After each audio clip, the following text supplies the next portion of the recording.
Wherever you're watching around the country, around the globe, welcome to Mount Panorama and the race start for the 2011 Super Cheap Auto Bathurst 1000, the 49th year of this race. And the grid is now being cleared. So within a matter of minutes, it will just be 29 cars all ready to go. So 161 laps, they are the details for you. 1,000 kilometres is how it pans out around this 6.213 kilometre circuit, and the weather will be a big factor. Now, the way it is panning out is that 2 o'clock local time, so it's now 10:30 local time. At 2 o'clock local time, they're telling us that some showers may arrive. They'll be waiting for it, don't worry. The teams are weather experts. So this is our track, 24 turns. Up through the cutting they'll go, across the very top there at McPhillamy and Skyline, the S's, the Dipper, Forest Elbow, 300 kilometres per hour. They will unleash down Conrod Straight. That's where Fabian Coulthard went off on lap 1 last year. And Murray's Corner to finish it off. You do that 161 times and there's 28 cars behind you, you get the Peter Brock trophy. And do it correctly, and that's right, you get this nice shiny trophy at the end of it all. Those 3 colours that you can see represented on the screen, Matt, determine the sectors around here. The first sector takes you up to turn 7, up towards Reed Park, and then across the top of the mountain, sector 2 to Forest Elbow, and then that final sector is essentially the run in a straight line, and it gives the teams a good indication of where their cars do or don't perform, either in a straight line or what their turn performance is like across the top of the hill. 56% of the lap is wide open, 100% throttle. Average speed, said before, about 175 kilometres an hour. It's a very quick lap around here. It is the fastest average speed of any circuit that we visit in the National Tour. I keep trying to sort of bring back to the fact this is part of a very big championship as well. Every single driver wants to win this race, but you can't lose sight of the big picture either. And that was quite amazing too with Jamie Whincup, because he has been so single-mindedly focused on getting the championship back that he relinquished to James Courtney, and I reckon he was pretty honest when he said to you he wasn't thinking about it at that stage. I mean, he was all consumed by what we all are, this great race. Green lap, sorry, green flag, formation lap commencing, formation lap commencing.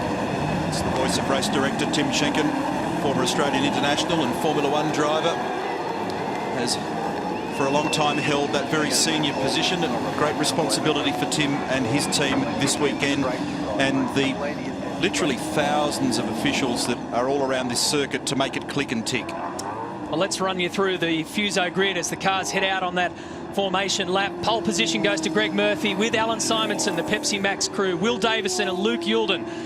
They were on the podium at Phillip Island. They will start from the front row here. Check this out for row 2. Craig Lowndes and Mark Scaife versus Courtney and Cam McConville. Mark will start for car 888. James will start in car 1. There's Shane Van Gisbergen and John McIntyre, the Kiwi pairing of SP Tools Racing versus the VIP Pet Foods entry of Steve Owen and Paul Morris. David Reynolds and Tim Blanchard making his Bathurst debut in car 16. And Andrew Thompson will have the job of starting car 88, while Jamie Whincup waits in the wings in the garage. Garth Tander and Nick Perkins. Nick is another debutant at the mountain, just 23 years of age. Mark Winterbottom and Stephen Richards, of course, a wealth of experience. Paul Dumbrell and Dean Canto will start car 55. Alex Davison and David Brabham looking to turn around the bad showing that they had at Phillip Island. The 2 Fujitsu Racing GRM cars, car 33 and 34, make up positions 13 and 14. It could have been much higher for Lee Holdsworth. That drama has been well documented in qualifying. There's Tim Slade and Daniel Gaunt and Rick and Owen Kelly. They're no relation, but they've got a lot of experience, a lot of knowledge around here. James Moffat will start for car 17. Jason Bright will kick things off at Team BOC, car number 8. Position 19, happy birthday to Todd Kelly. Turns 32 today. The last time he had a birthday on race day, he won it with Mark Scaife. Car 61 starting alongside them. Positions 21 and 22. Bargwana and Shane Price, Jana Living Racing, Warren Luff and Nathan Pretty, Gulf Western Oil Racing. Tony D'Alberto missed Phillip Island with the chicken pox. He's back with Dale Wood this time around, his 7th different driver in 7 starts here at the mountain. And Dick Johnson Racing may still start out of pit lane. Russell Ingall racks up number 200 championship event starts. Young Jack Perkins is with Russell this time around. Position 27, Carl Reindler and David Wall. 28, Dean Fiore and Michael Patrizzi. That car went into the wall in the warm-up this morning.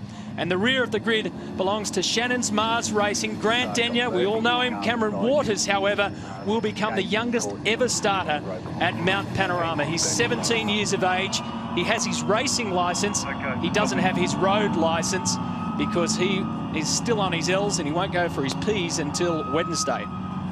Matty, just talking to a lot of the co-drivers, I reckon a real issue for this race, because of the cancelled practice session early in the week and the wet, they just haven't had enough running time. So the clever play for me here, because Neil Crompton, I reckon he's the best weather forecaster, says there are going to be showers this afternoon. You are going to have to time very, very carefully when you put that guy in, because we've seen already in the last 12 or 18 months, you put inexperienced guys on slick tyres in rain, wet conditions, you're going to have drama. Now, I'm just looking at the DJR pit. I can see fueling guys here ready to go. I'd say they're going to send car 17 in here, fuel him up. Good strategy. We talked about it earlier. They might be trying that little strategy to stretch it out and try and do maybe one less fuel stop than the rest of the field. We know that this place is synonymous with weird. Something weird has already occurred. Jamie Whincup, Andrew Thompson, car number 88. Andrew's been on the phone and said somebody's left a socket in the front left-hand footwell of the car, so there's a tool loose in that car. And Mark Dutton's response is, well, not much we can do about it. It's along for the ride until we get to the first stop. That'll make them very frustrated in the garage there. This car, the Jason Bright car, they're reporting that they feel that it's much stronger after the warm-up. This is James Moffat. Mark Larkham spoke to him earlier in the day. He had a little rotation up at turn 2 earlier in the weekend. Got away with it. Lightly touched the wall.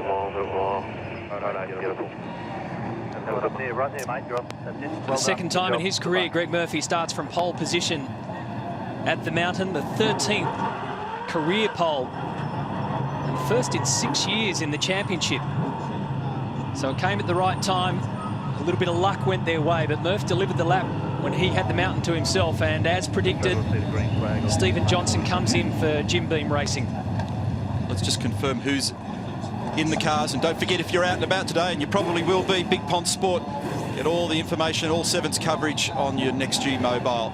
Murphy's in the car, Davison's in the car, Scaife's in the car, Courtney, Van Gisbergen, Morris, Reynolds, Thompson, Tander, Stevie Richards. They're your key runners. We'll be watching them carefully. We are set. So the 20th race of the 2011 V8 Supercar Championship, the 49th year of this race at Bathurst. This is what it's all about, and away we go. Car 4 darts out. Murphy's going to have to defend his way up to Hell Corner because Mark Scaife was very aggressive out of the box. Stephen Richards had problem getting off the line. Alex Davison quickly had to jump to the right. Murphy, a good start. Scaife is going to argue with Will Davison all the way on the run up to turn 2. Mountain straight for the first time. Will's got the inside running, which is the ideal line. And Mark will yield and try and tuck. He doesn't want to lose another spot to car number 2 here. Well, the Holden Racing team really putting pressure on Mark Scaife. James Courtney behind the wheel, but its position's normal through the cutting for the first time. The big high elevation begins. Up to the top of the mountain they go. Murphy leads the way. Will Davison, then Mark Scaife, James Courtney, Paul Morris. There's a little bit of contact on the run up to the cutting. And it was Thompson and Tander that just rubbed panels briefly. Look at the margin for Murphy. He's bolted in the Pepsi Max crew entry. Will's just eased the gap now. Courtney is blow-torching Scaife. They've all got full fuel. They've all got cold tyres that have yet to come up to pressure. Through the S's, down to the Dipper and Forest Elbow. And Murph has just skipped away straight up. He had to fight at the very start, but he's done this mountain so many times, he's got off to a flyer. Maximum speed down Conrod Straight. Bit of a headwind into them this time, at 300 kilometres an hour. Into the chase they go.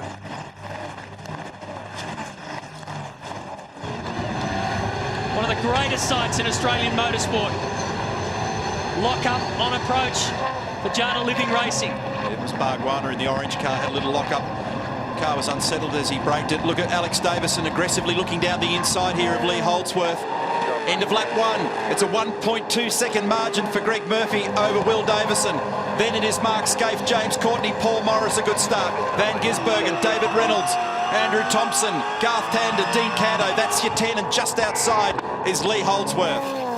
So Paul Morris got a spot on Shane Van Gisbergen off the start. It's pretty much the only change inside the top 10 after lap 1. And Stephen Richards, we made reference to him at the start. He balked at the beginning and he's dropped down to 17th position. Here's a move.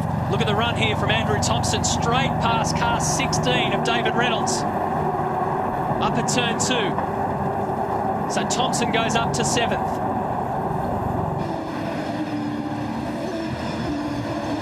Van Gisbergen is tucked in behind Paul Morris, who's got a bit of a train waiting there. It's a real queue now, isn't it? So, and it takes a little while for everybody just to get a feel for what it is that they've got beneath them. At the moment, they've got lazy race cars. They're heavy and the tyres are cold and the brakes are not quite right yet. And it's very easy at this point to just go overly aggressive under brakes, and easy to lock a brake and just put a mark on a tyre, or even hurt the tyre set very early in their life. So you just got to play yourself in a little carefully, not get too concerned by what's going on around you, especially behind you. One man who's certainly not going to worry about what's going on behind him is Paul Morris. I mean, look at them all lined up, ready to take aim. And the one bloke in the field who you don't want to get stuck behind, try and work your way around, elbows wide, it'll be Mr. Morris. So Van Gisbergen's going to have to be very patient here. He gave up his spot early. That's been one of the keys to Shane Van Gisbergen's successes this year. He's had 2 race wins, breakthrough wins, and now he's starting to show the maturity.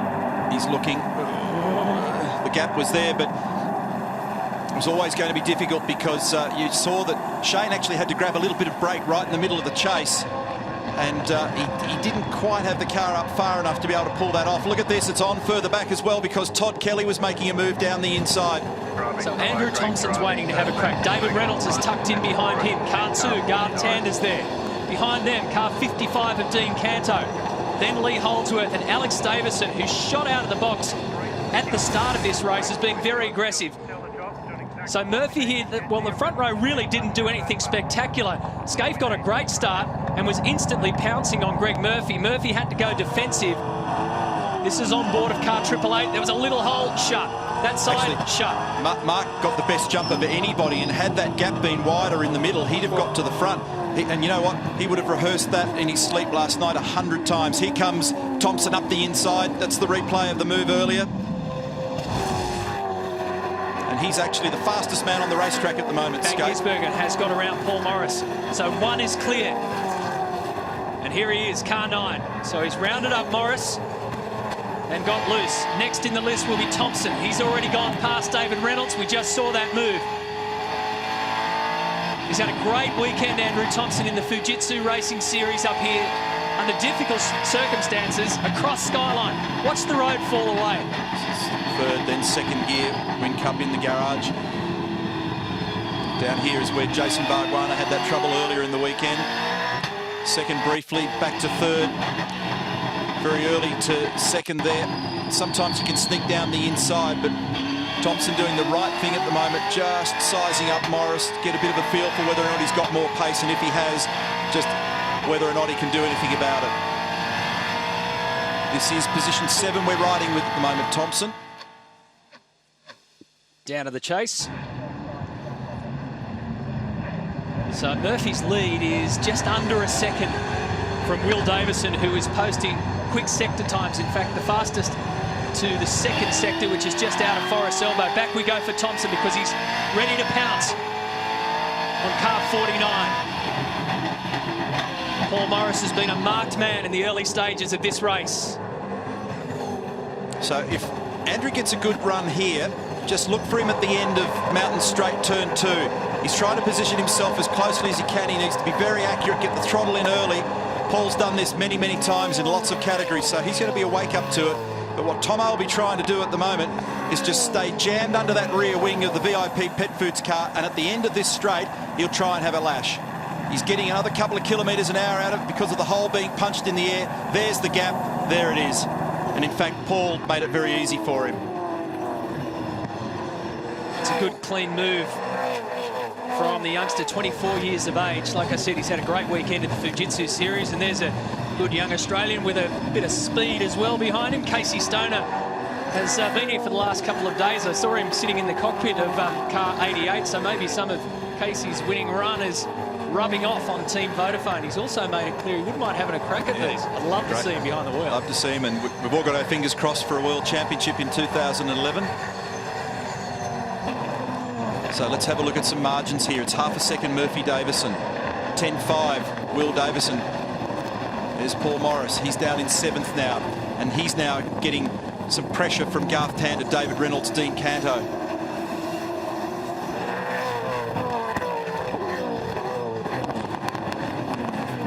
Oh, James thinking about it. Nick. Tander thinking about it, yeah. And you can get it done down there. We just about ran through everybody on the entry list there in a Toll HRT car, but we'll sort it eventually. One of them will be right. So no, Tander thought about it, but to pull that move off, you've got to be very, very accurate and need to get it done early. Garth wasn't quite close enough. He's got the lights on. He's having a look again. And done. So he had to ride her up on the curb, but it wasn't too bad. So he's now been released. So Paul's not quite as pacey as those around him at the moment. Andrew Thompson's done the best split in the second sector, so his lap time looking pretty encouraging. So this margin is continuing to melt. It's down to 0.42 now, Murphy Davison, and Skaife's hanging in there. He's only another 1.5 seconds behind those guys. Will Davison closing in on the pole sitter, Greg Murphy. The great race is underway.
We're live at the Super Cheap Auto Bathurst 1000. Greg Murphy continues to hold off Will Davison at the front.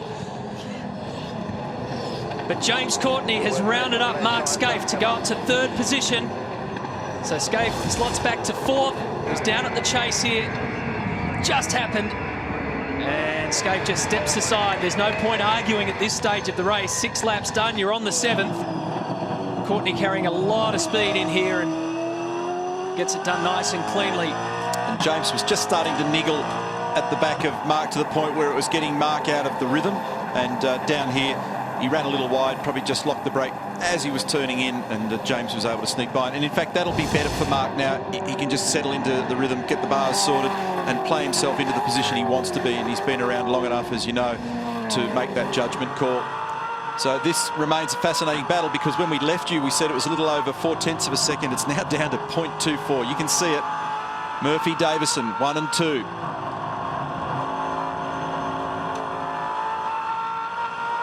Getting the throttling very early at McPhillivy Davison. He's got pace in this car. He's had a couple of solid looks, but he hasn't quite been in a position to do much about it. So we'll just check the order again for you. Murphy, Davison, Courtney, Scaife, Van Gisbergen, Thompson. Tander's been lapping very quickly because, remember, he lost a bit of ground in that battle with Morris. He's now starting to close that air gap. Then it's Reynolds, Canto. Morris has drifted now to 10th.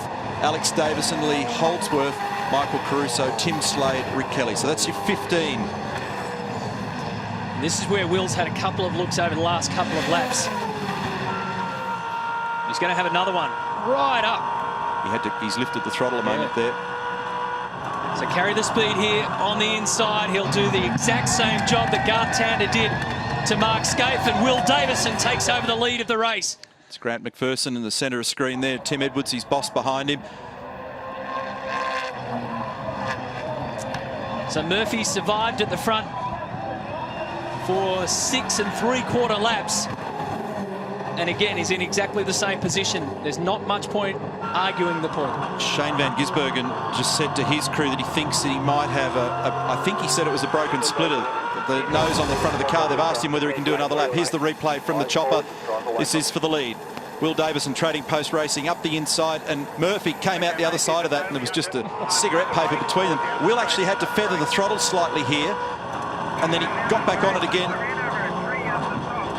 Now Van Gisbergen's saying that he ran over something up the top. His words were a tree, but I can't imagine it was a tree. But a bit of something. Well, there's a plastic bag. Don't go into therapy on me, mate. Plastic bag on the rear of one of the cars on the circuit. We all know what damage they can do. Or should I bring it up, Crompo? No. So the interesting thing is what the issue was with Van Gisbergen. So we'll monitor that at the moment. Shane's in 7th. Remember, he's 3rd in the championship, 2 race victories this year. And the splitter, which I'm sure Mark Larkham can show us one at some stage, is basically the whole front bumper assembly of the car, the lower part of which is effectively what we describe as the front wing on these cars. It generates downforce. It's a very important part of the car. And if it's flapping, and we saw Jamie Whincup having trouble with his at Phillip Island last year, if you're a regular viewer of the V8 Supercar Championship, and it can have dire effects on the behaviour of the car. Looks fine to me. It doesn't look as though it's flapping. Maybe there was something underneath there that he... Okay, well, he's still asking them to have a look. He's still convinced. Looks fine. No. Say again, please, mate. Say again.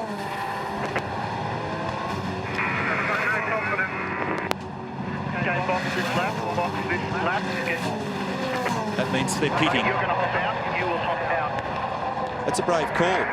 They must be pretty concerned about it because, yeah, I mean, what they'll mean... Change here. So this is for 5th now, Tander and Thompson. Actually, they've called him to do another lap, Van Gisbergen, so they just want to be sure. I was going to say it's a pretty brave call to pluck it out this early, although this just becomes one of those reverse strategies if that's the case. It won't necessarily hurt them. Doesn't look too bad on television, and I'm sure both Ross and Jim Stone and the senior crew in there will be looking at the very same images, and that's why they're second-guessing the call. Yeah, Neil, I just spoke to Jimmy. He knows as much as you do. He heard the tree comment as well. The guys were out ready to pit stop. They came back in, and now they're back out again. So it's game on. Yeah, could have been something stuck underneath there that's continuing to vibrate for Shane. They're just assuring him at the moment that there's nothing to see. And he just said, I think it's stopped.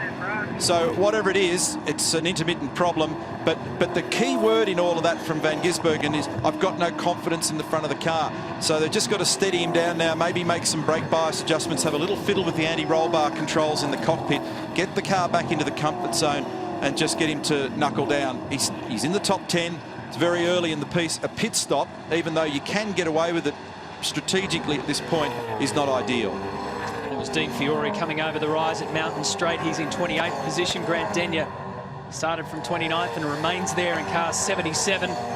Andrew Thompson was under attack earlier from Garth Tander, who's really starting to push through. So the pace is certainly coming to the Holden Racing Team cars at this stage. James Courtney's already made a move. Now Tander's making a move. And this is Thompson.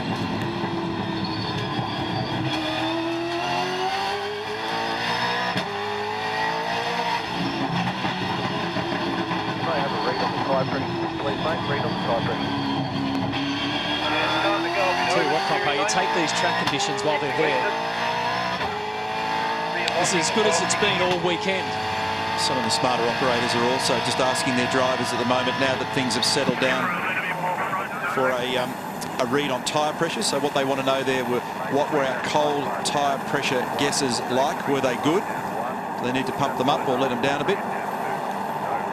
Also, anti-roll bar adjustments now being made for Jamie Whincup, just to trim his car up a little bit better. And Shane Van Gisbergen. Oh, trouble for Lee. Got it very locked up into the chase. This is the battle with Paul Morris. These guys are arguing over 11th and 12th at the moment. Michael Caruso's next in the crew in 34. So he had it all locked up in the rear. He only just avoided contact with Paul, who has been rounded up by quite a few people over the course of the last few laps.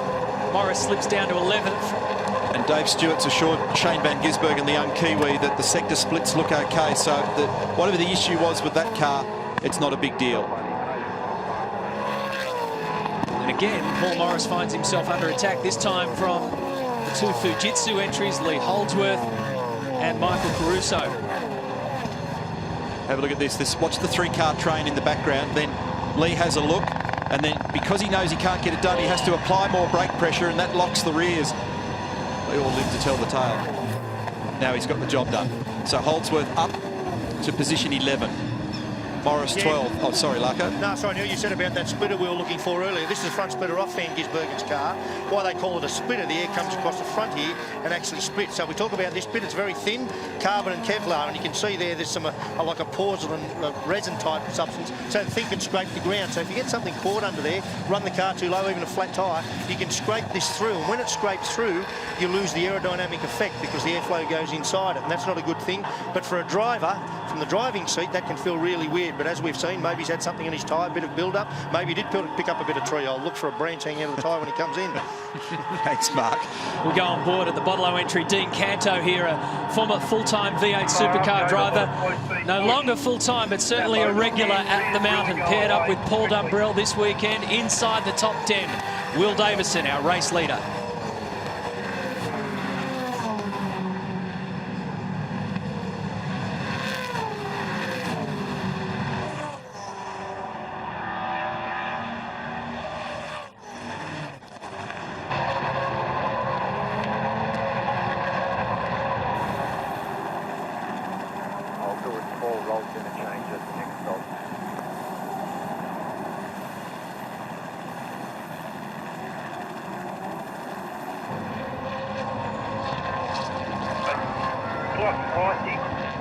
On the run to the end of the grate as well. It's very loose on the run to the end of the grate.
a great job, mate. Quickest bloke on the track.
Welcome back. Well, appears as though we've got our first casualty at this stage anyway, because the Go-Jacks are on car 61, Fabian Coulthard and Craig Baird's entry.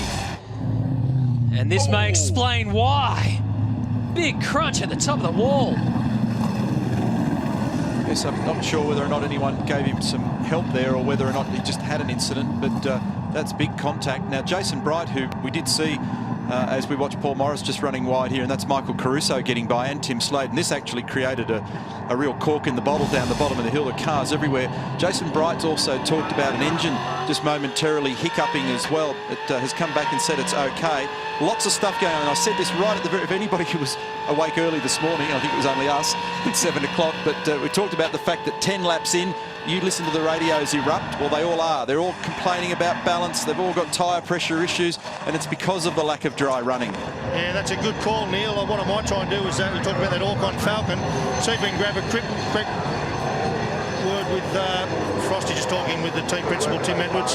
Sorry, Tim, thanks, mate.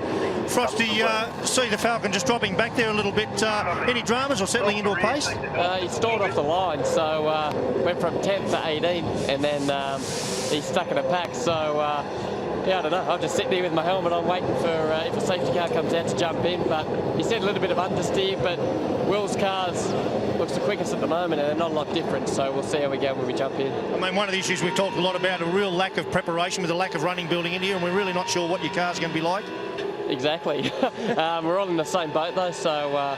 but felt okay. I think in the dry it's felt okay. This morning on a full tank I got 3 corners, but they felt okay on those 3 corners. So she had a long day. We'll sort it out when we get in the car and see what it's like. We might do a roll set change or something, but other than that, it is what it is. Good luck, mate. Looking forward to seeing you in the car. Yeah, not good news for Fabian Coulthard, guys. Front end damage. There is a broken steering arm, and he is out of the car. Yeah, well, that hard luck story continues to roll on for Fabian. And if we can, Barretts, if you can still hear us at some stage, just see if you can get his read on just exactly what happened. Was he helped, or was it just something that happened on its own? A little bit weird, but Bright has continued to talk about this engine issue again too, Matty. Will Davison leads the race by 2.6 seconds. We were just in Ford Performance Racing with it, keeping us updated on the other FPR car. Number 5, Stephen Richards, as Frosty mentioned, started from 10th but stalled it on the line. He's currently 16th. The other guy who's really gone backwards is Paul Morris. Started inside the top 10 in 6th position. We saw him have his early wars. Well, they continue. He's gone back to 18th. So from 6th to 18th. We're asking about Fabian Coulthard. He's out of the car and with me now. Fabian, just explain what happened. Well, basically, I just arrived down the dipper, and as we're exiting, you know, by all the out of the dipper, Bridie's car or something in front just lost all power, and we had some kind of surge, and he started to go right, so I went left, and then last minute he's come back over to the left, and I've collected the wall and collected him. So a little bit disappointing, you know, but you know, I guess that's racing. But the boys will fix it. They'll get us back out there. It's just going to be a long day. Just to see what we can salvage from it. Mate, hang in there. Yeah, thank you. Okay, now all the bits of the jigsaw have glued together for me, because I also heard Bright say, tell Bargwana to be careful that it's coughing. So now that we understand the ramifications of what that was all about, it all makes sense. So we'll keep an eye out for the Team BOC car and just what that is. They may have some information on their telemetry. We're looking down here at Tim Slade, car 47. In the middle, the Jack Daniels racer of Rick Kelly, former winner here, and James Moffat right behind them. And back up the front we go. This is position 3. James Courtney's Holden Racing Team entry. Looking out the front left. There's not much room up here between us and the wall. Meantime, Bargwana has cleared Jason Bright now. He's moved up to 19th, so Bright's worries continue. Davison's lead now almost 3 seconds from Greg Murphy. Guys, just been speaking to Kim Jones down at Team BOC. What happened with Bridie is the car shut down, the engine shut down. They don't know what it is. They're looking into it at the moment, but it has fired up again. The problem hasn't happened again, but Neil, they're just completely unsure what it is. Thanks for the update there. So we'll keep an eye on it, and a bit of a gremlin. So that's the Brains Trust in at Team BOC. Brad Jones, Phil Keed. They're looking at their telemetry, looking at data. It's coming out of the car at the moment, but there's not enough information for them to figure out what it can be. Those images that we saw a few moments ago when we were riding with James, here is Jason Bargwana. He's having a crack at Paul Morris, and these guys are down 18, 19, 20 at the moment. There's Bright.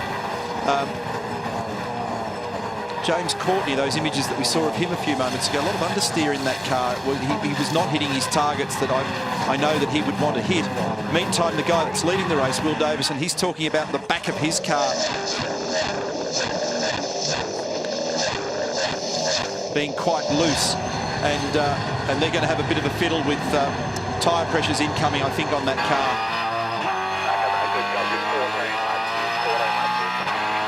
Here we are with Jason Bright. Sounds like all 8 are doing their job at the moment. 5-litre V8 engine, 7,500 revs is the maximum engine speed. Let's have a bit of a listen to Bridie at work. No, we won't. We've got something else going on. We've got car number 34, Caruso, in the pit. So we'll come back to that. We'll have plenty of time to go riding with some of your favourites. And Neil, absolutely nothing wrong with this strategy. Why they've elected to do this is, as we know, if you have 2 cars and you get a safety car, you've actually got to pit them at the same time. If you're smart, they want to try and avoid that double stacking. They thought, let's get Michael in, get Marcus Marshall into the car and get it out and clean running again. Good call. So Marcus Marshall, the 34-year-old, jumps in. 6 starts here. I spoke to him this morning after the warm-up and asked him whether or not he, what was it like, and he said, what, my outlap, because he basically, his outlap was dry, and that was it. And then he came back in, that was the end of the session because of the red flag. Now we can go back to Jason Bright. Obviously, we want to show you everything that's going on in the pit lane and keep tracking that stuff, so we'll break away from time to time. And here we are with Bright. So, look, this is Mount Panorama at full tilt, down the pack a little bit, working hard. Let's ride with Jason Bright.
Jason Bryant doing a bit of running commentary for us, crunching through the gears. He's in 19th spot. The group that he's talking about, Barguana in front of him, Morris, Todd Kelly in front of him. So hanging on, but looking for more pace. The downshifts in the Team BAC car sounded particularly nasty, just very harsh. Back up towards the front, Gartander leading this group here. He's got the two Team Vodafone cars chasing him down of Scaife and Andrew Thompson. That's Shane van Gisbergen. And not too long ago was under the thought process that he had a split front splitter, but they've calmed him down, they've kept him out there. Will Davison continues to lead this race by more than 3 seconds over Greg Murphy.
Good laps there, mate. Well done.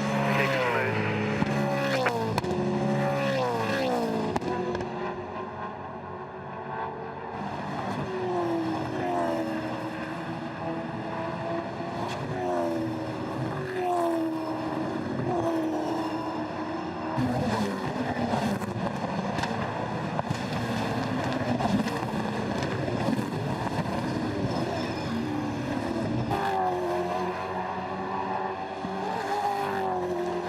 Back live at the mountain to see Mark Scaife here under pressure.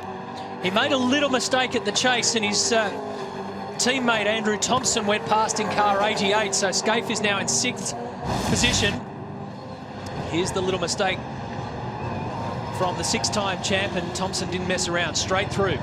So Thompson goes up to 5th, Will Davison leads the race from Greg Murphy, James Courtney, then Garth Tander.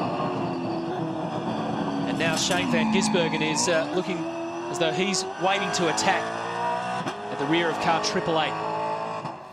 Yeah, and they've suggested to Mark that he might be able to carry a little bit more rear brake bias on that car at the moment. The other car has got a little bit more rear on it. There's other reports at the moment as we go back into the Bundaberg racing entry of Fabian Coulthard. They sent the car back out, and now it's back in the garage again as they try and deal with whatever the issue is. There's Rob Starr, who looks after that car. So obviously they'll get it sorted and get it back out, but it'll be way off the money. But there are a couple of drivers, and here we go, Bargwana down the inside of Morris, who turned but then thought about it at the final corner, and now Russell Ingall's going to get stuck into this as well. These cars both from the same garage. A little bit close to a paint exchange there. There's been a couple of drivers talking about something going on at turn 2, so the response from several crew chiefs has been stay off them. So we'll just have to keep an eye on whether or not there's anything protruding. That's at the end of Mountain Straight on the outside, turn 2, especially as these tyres get down in their tread depth. Morris's fall down the list continues. That's another spot. He goes down to 19th now, so Russell Ingall grabs a spot. The man who owns the team, car 200 in reference to 200 Championship. Event starts for the Enforcer, two-time winner here. Steering starting to come back.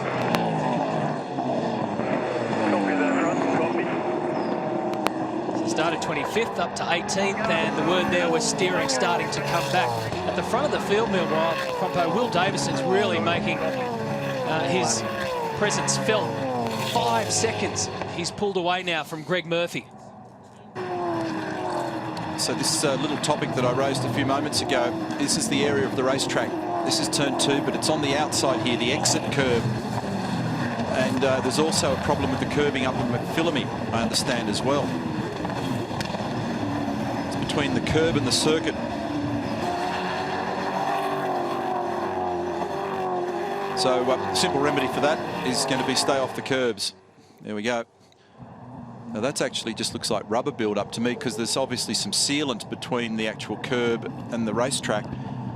That's not metallic, but someone's been reporting seeing bits of metal, so they might be misrepresenting the problem there. But certainly when you when you take the gum out of it, whatever that sealant is, obviously there's going to be some jagged edge on the concrete there.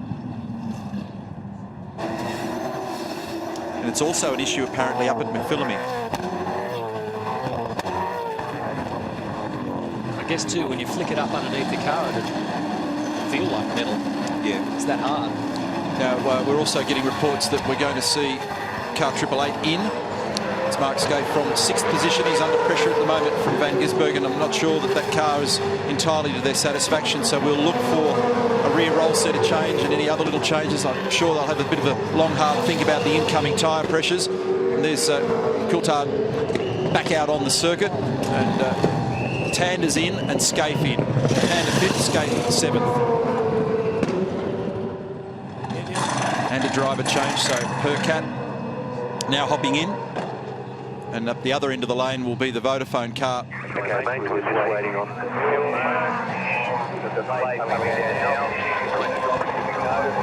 This is Mark Scaife vacating. Tim Slade's coming as well. 3 cars in the pit lane. Clear in the lane, away you go. Good job, mate.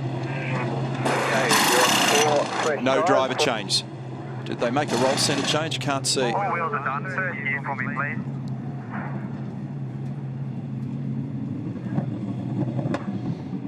There may have been a bit of activity over that side of the car. 3 garages away. 2 garages away. Clear. Merge in behind it. Good to go. Good to go. So Nick Perkat heads out ahead of Mark Scaife. They're in car 2. And that signals the Bathurst debut for young Nick Perkat. This is Garth Tander on approach. Carrying a little bit too much on approach. Whoa!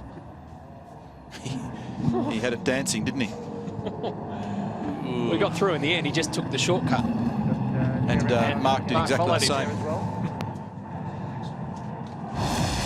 So opening session for Garth Tander. 18 full laps. And the lowdown continues. The two Tonys continue their routine. Leader of the opposition, Tony Abbott, there with the chairman of V8 Supercars, Tony Cochran. So Will Davison's lead is 6.3 seconds from Greg Murphy. James Courtney has been doing a solid, quiet job all by himself in third position. No one to hassle him. Andrew Thompson is behind him. Here in car 88, Shane Van Gisbergen arrives on the scene as well. And then there's a bit of a gap back to position number 6 of David Reynolds, Alex Davison, Lee Holdsworth, Dean Canto, and Rick Kelly now fill out the top 10. So Kelly's moving through the field, up 6 spots.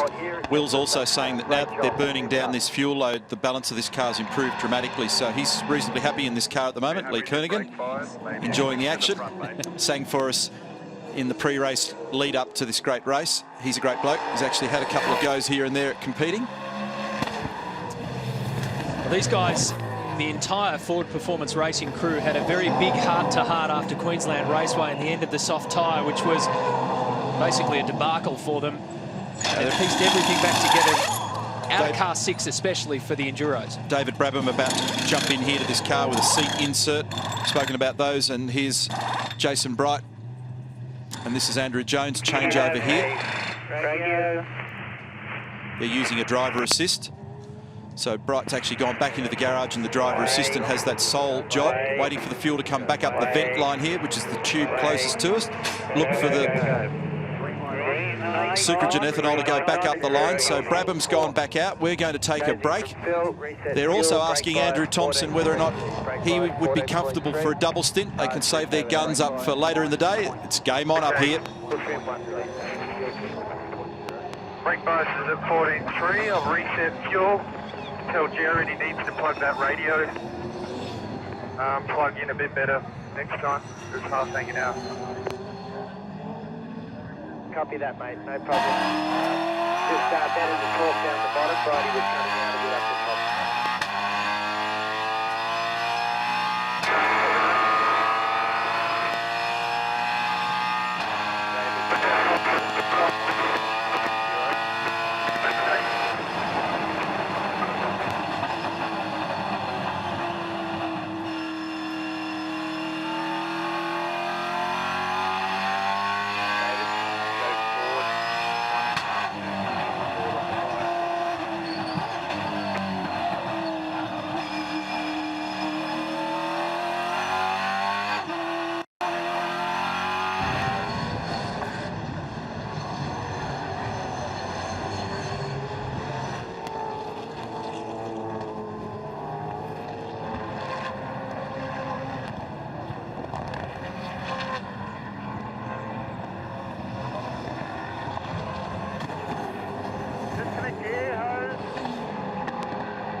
Start the engine if you can. Start the engine.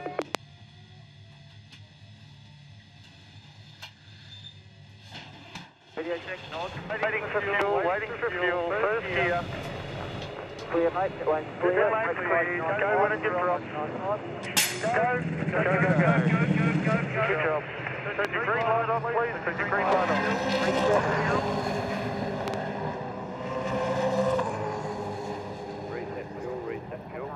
Give me a radio check, please, mate. Radio check. Rear bar 10. Rear bar 10.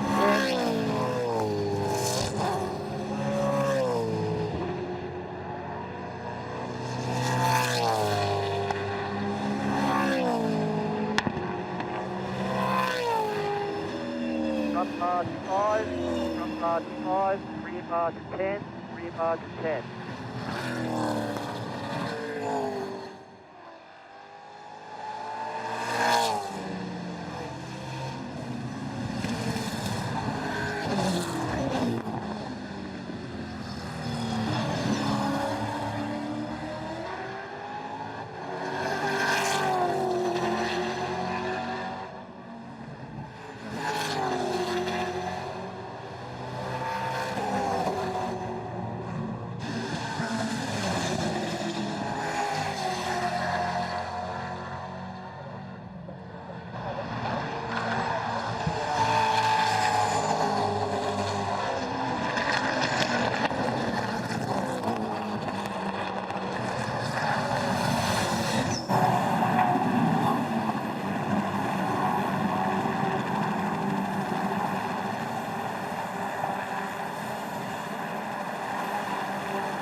Back at the mountain, Will Davison has a 7-second lead now over Greg Murphy.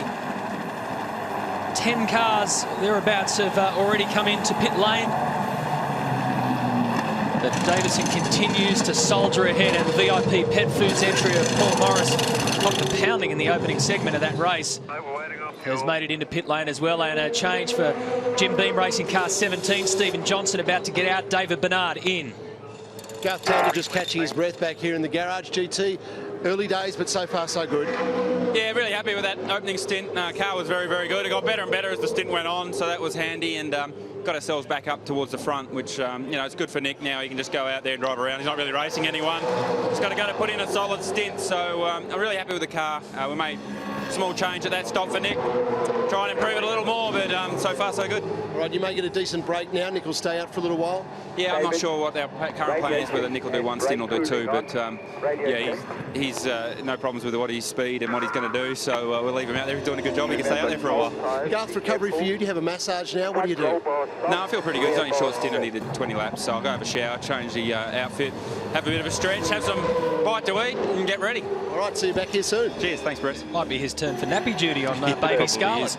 That's right, his turn to look after her. Yeah, so Leanne can come out and watch the race. She was pretty calm about it all on the grid this morning, wasn't she? She didn't care too much. All these silly guys in race cars. Seasoned performer already. So this was quite interesting. Up the top of the mountain, the Fujitsu cars are going at it together. And here, back in pit lane, car 1. James Courtney comes in and will assist Cameron McConville into the cockpit. Fuel going in. There'll be plenty of time, but there's a lot to do. They're going to bring Van Gisbergen in and bring him out as well. They don't like the engine sitting there with heat soak. So they've got it fired up. This is pretty slow. I'll stop. Are they still waiting for fuel? No, it's all done. So that was actually just a slow stop if they were waiting to get the right rear on. Both of those guys know what the view is like from the second step of the podium here at Bathurst. Courtney and McConville. You're looking for one better there.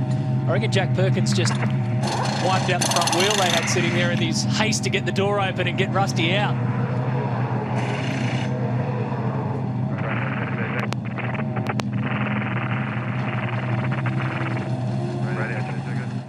'95 and '97, the Enforcer shared the victory with Larry Perkins. Now he hands over to Larry's younger son, Jack, 25 years of age, and Jack heads out. Now, Will Davison's car's just started to cough a little as well. So they're actually, they've now told him to pit this lap, so we can expect our race leader with an 8-second margin to come in. Not seeing anything flash in the way of fuel. He got it. What's going on here? Beautiful. Yeah, so the replay here of the stop. Russell out, Jack in. Russell, Jack just putting his own dent in the door. It's leaving a footprint. So the question is, when will the top guys come in? He will. Well, question's answered straight away. Will Davison's already pulled in. There he is. Andrew Thompson follows him. So does Greg Murphy and Shane Van Gisbergen as well. So the leaders coming in now, and the opening stint has been a perfect one for the Trading Post Falcon. Car number 6, Davison starting from the front row, biding his time, making it around Greg Murphy, and then shooting free, getting the advantage out to over 5 seconds. Great job from the 2009 Bathurst winner, and now he hands over to a man who doesn't have a full-time drive in any category. Probably should. Luke Yulden did a great job at Phillip Island, where they started on pole position, had some dramas, but got it back up onto the podium. And Luke has had 11 starts here at Bathurst, so he's a great guy to call on. Car 88, Andrew Thompson and Jamie Whincup. Good job. Back to 11, please. Out goes car 6. Car 11's going as well. Murphy's in too.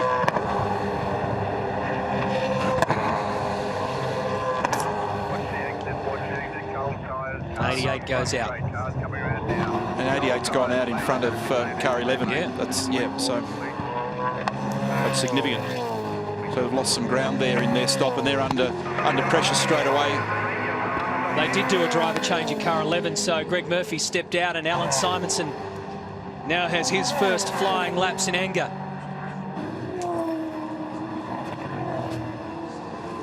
Originally from Denmark, Simonson. Now just watch this is the replay of the Courtney stop, because I questioned what the issue was. Had they done the fuel? Oh, they've actually taken time to make an adjustment. It's either a ride height or a shock absorber adjustment. There's something going. They're looking at something down there. So it wasn't because there was any issue. They actually put the stubbies under the car to make it safe to inspect. So it wasn't because the right rear was actually slow. It was because they did something. They either inspected or adjusted something. So that's actually quite important. So 5 cars yet to stop, including this one, Stephen Richards. So the leader of the race is now David Reynolds in car 16. Dean Canto is second in the Bottle entry car 55. Stephen Richards, who we're watching go through the chase, is in third. Todd Kelly yet to stop, and same too the Mother Energy Racing entry of Jonathan Webb. So at the top of the tree as Reynolds pulls in, and so too does Stephen Richards. So they're all following each other. At the top of the tree of those to stop, Luke Youlden leading Nick Perkat, and Jamie Whincup is behind the wheel of car 88. First in for Stephen Richards, missed the start. Disconnect your radio and you can drive through 55. Come through.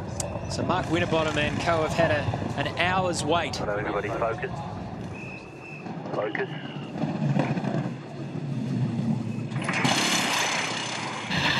Focus is the word. Out goes Richo, out goes the baby seat, in goes the insert for Winterbottom. Okay, no. Okay, you're good. What's the on the way out, mate? Okay. Drinking water was dripping there. Nearly there. Have a clear exit too, mate. Nice clear exit. Only a couple of seconds left now. They've got no one in pit lane, so they've got no hassles. Go. Away they go. And the Jack Daniels racer, When you get a chance, please. car number 7 behind them. No, I need to sort that by 13.753. I think Todd Kelly's going to stay behind the wheel of that, Brett. Yeah, Matty, look, terrifying experience to lose power in your engine going around this circuit. That's what happened to Jason Bright. Broddy, any insight yet into what happened? No, I mean, no alarms or anything came up. It just cut out when I got on the throttle out of the dipper. It just didn't go, and you know, unfortunately, I feel sorry for Fabian because he was so close that he had nowhere to go, and I was like, I couldn't get any further right because there's a wall there, and so yeah, it's a bit of a shame, but it came good again by Forest Elbow, so it didn't miss a beat again after that, so hopefully we don't see it again. And came good, it's fine now? Well, it seemed to be for the rest of the run. I mean, it still had the power. It was just that once where it just, it had no power at all. I thought I must have pressed the pit lane speed limiter or something because there was just nothing. All the best, mate. Cheers. This is Alan Simonson and John McIntyre, so Shane Van Gisbergen did jump out of car 9. And if we just ignore where they're actually on the racetrack at the moment, Matt, the net part of this story is that car 11 came into the pits in second position, is effectively now in 6th. So something awry in their stop. The effective leader of the race is Luke Youlden, car 6, Nick Perkat, car 2, Jamie Whincup, car 88, Mark Scaife, 888, that's your first 4. Then Cam McConville now in James Courtney's car, and then Alan Simonson here, and John McIntyre. So, and in fact, the last 2 to cleanse are there. So you can see Canto and Jonathan Webb in the Mother entries, the only other one. So the field has now been fully sorted. Didn't see anything flash in terms of the way of fuel economy in the opening stint. Dean Canto has bailed out of car 55 and Paul Dumbrell goes in. There's Dino, familiar walk. And a long wait. Must feel like an eternity. Been waiting for an hour to get behind the wheel. And you've got to sit there once you've all strapped in and ready to go. It's good though, because when you first jump in, you're all primed up to do your best Keystone Cops performance, and you fumble everything from attaching your belts, adjusting your belts, getting them all over your hands, and then you realise you've got time, so you go back and have a second stab to get it right. The good thing is when you get out on Mountain Straight, you've got about another half a second to get it right. Luke Youlden leads the race in car 6.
only about vibration lens and that it could well be that.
Doing a great job, mate.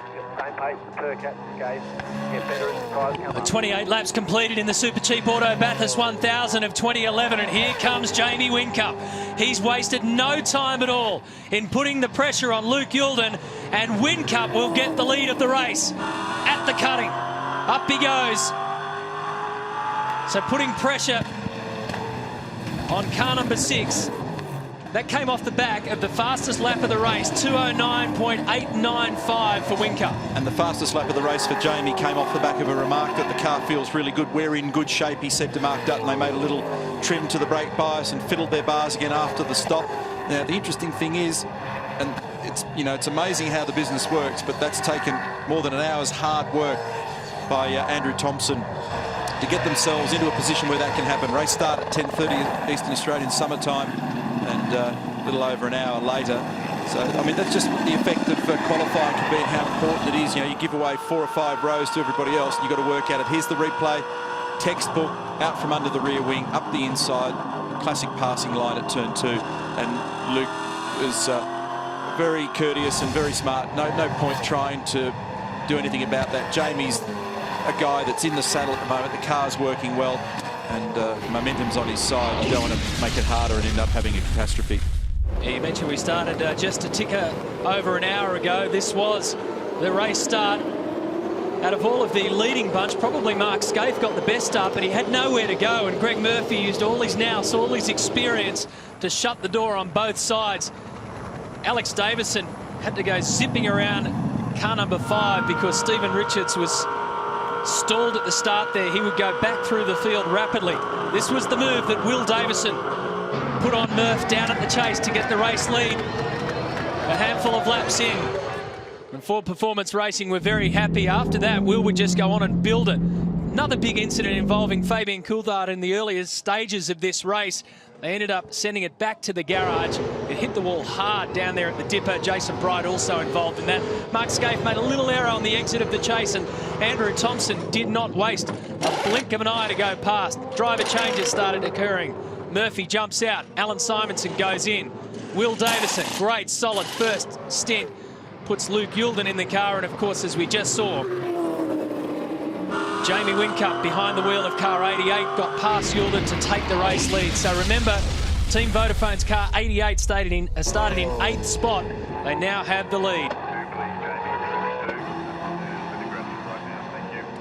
The other significant thing that's going on out there at the moment, if you look at all the key runners, basically the top 10, the only guy who's a regular championship contender out there is Jamie Whincup. So he's the guy that's got all the kilometres under his belt so far this championship season. This is Tim Blanchard at the wheel at the moment, and we saw him on the start line earlier in the day, and he is also a debutant. Larko? Sorry, Neil, yeah, another little update from the Vodafone garage. We saw Scafie having a bit of a struggle there early on. I had a chat to Jerry Moore, his engineer. He was lacking point. The car wouldn't turn quite as well as they wanted it to. So they've raised the roll centre, sorry. I'll show you a little bit more about that in the tech centre later. It's the most common adjustment we see on pit lane, so he should be fine for now. Now, the other one just over here in front of me here, the Bottle Falcon. Dean Canto jumped out of there. They came in, pitted on lap 26. We're chatting to teams, we're seeing more fuel usage than we thought. They're on 26, so watch for them all day. They could go for that 5-stop strategy. But a guy I want to try and catch up and talk to here in the FPR garage is Will Davidson. I can see him stand here. Wilbur, hi, mate. Lovely to lead the race. Good stint. I'm looking at the times, though, mate. 12s, 11s. It's probably a bit slower. Everyone I speak to said the circuit is tough. It is very tricky conditions, so we haven't done much running, so those early laps, it was just trying to feel the grip. It, you know, nearly sort of didn't nearly catch me out because you're driving within yourself, but you know, there was some tricky moments out there. You're playing with the bars up and down, and I actually got a bit more comfortable as the fuel load came down a little bit, but we're also watching out for a couple of the curbs breaking up and all the usual stuff early Bathurst. I want to ask you about that. I've actually seen a couple of tyres with little cuts in them, what have you, so we are seeing the curbs coming apart. Yeah, I saw the boys made it aware to me, and I could actually see them breaking up, so just got to watch that. Thanks, buddy. Thanks. Now, Larko will just break in there because Cameron Waters here, the youngest ever Bathurst starter, has a lot of trouble down at the end of Conrod's straight, car 77, the Shannon's Mars Racing entry, and this will be why. He will have clipped the wall here at Forest Elbow, and hard. Ouch. Yeah, it's big contact there, so it's broken the front right steering. That's a traditional welcome to Bathurst. Yeah, I'm just with Grant Denyer now, GD. It had been such a good start. You'd moved up a place or two. That's just heartbreaking. Yeah, it's a shame to see such a young guy, you know, with such an incredible amount of talent, just make just the slightest of errors. I don't know the circumstances or what just happened, but looks like he's made pretty hard contact at the elbow. I just really wanted to bring him home. A nice car to give him that chance to bookend what was a great story for a kid who won a reality TV show. But oh, this mountain can bite. It's a brutal reminder of just how tough this place is. You know, with the fuel economy we had, all we need to do was sit about 2 seconds off the leaders. We would have been fine all day, but it'll be a very different story from here on in. So hopefully we can just get him home because he needs to finish it for his own confidence. The good news is it's not over. The guys will get to work on the car. Tell us about your start, an exciting experience being back out there on the grid. Always wanted to start at Bathurst 1000. Sadly from 29th position, and I call it 29th, not last. I couldn't see the lights, so I had to be told on the radio when it went green, and you're starting at about a 45-degree angle, so it's like starting in someone's driveway. So I bogged it down, but you know, fuel economy and just consistency was going to be our game. But unfortunately for Cam, he's learned a pretty good lesson, but this kid's got a great career ahead of him. He's incredibly fast and a very fast learner, so hopefully he learns from this. All right, he's back in. We'll let you go. Yeah, it's a heartbreaking way to start, but that's what Mount Panorama is all about. He's a good young kid, Cam Waters. We'll be hearing a lot more about him as the years go on, no question about that. Now, Super Cheap Auto's big leaderboard competition is underway.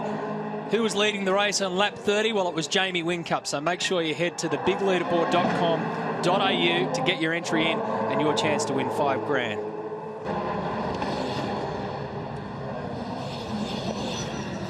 Whincup continues to lead the race by 2.3 seconds.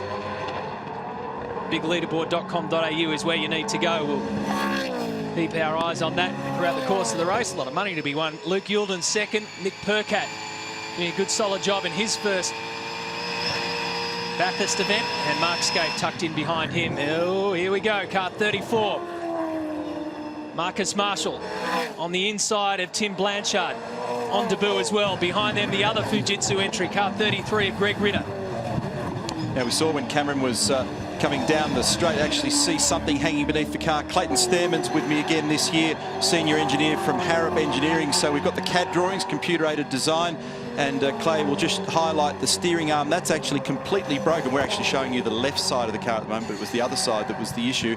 So that was hanging down, so the car was only steering from one steering arm off the other side.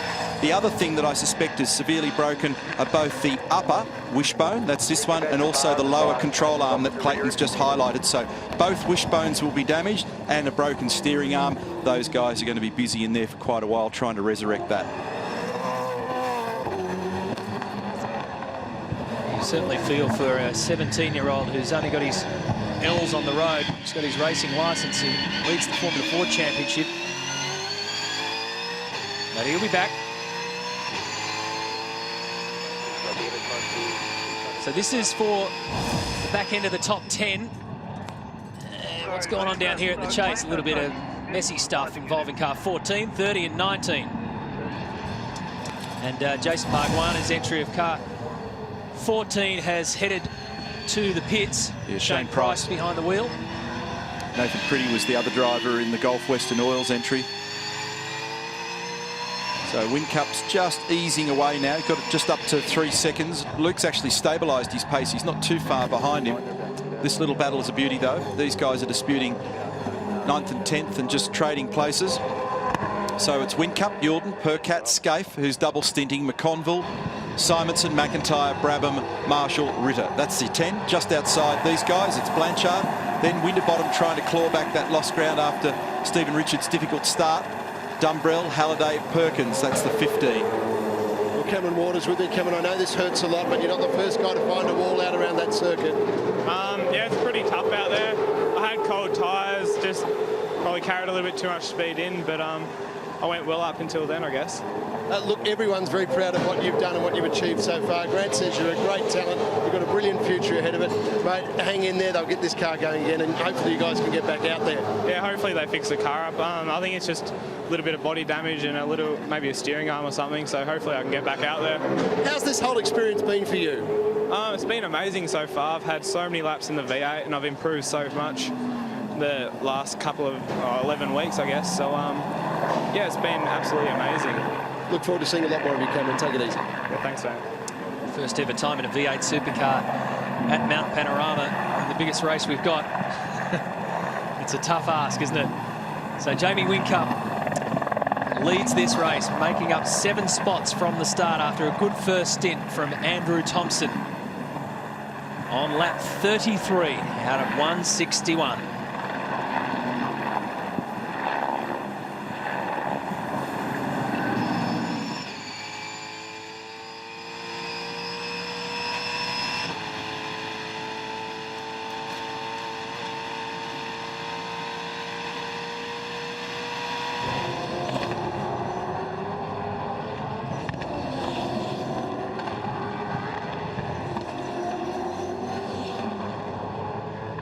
Keep up the good work, mate. Down behind you.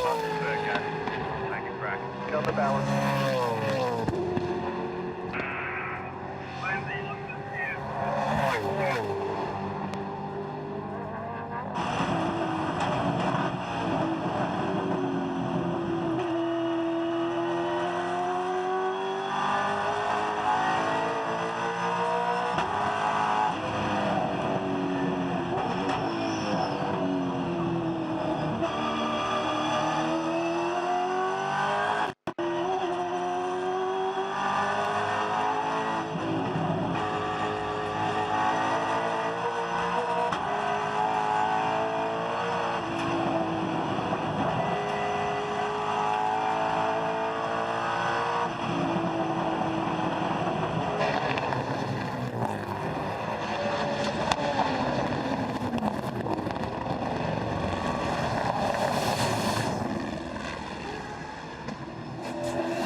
Great mark. Track ahead. Good job, mate.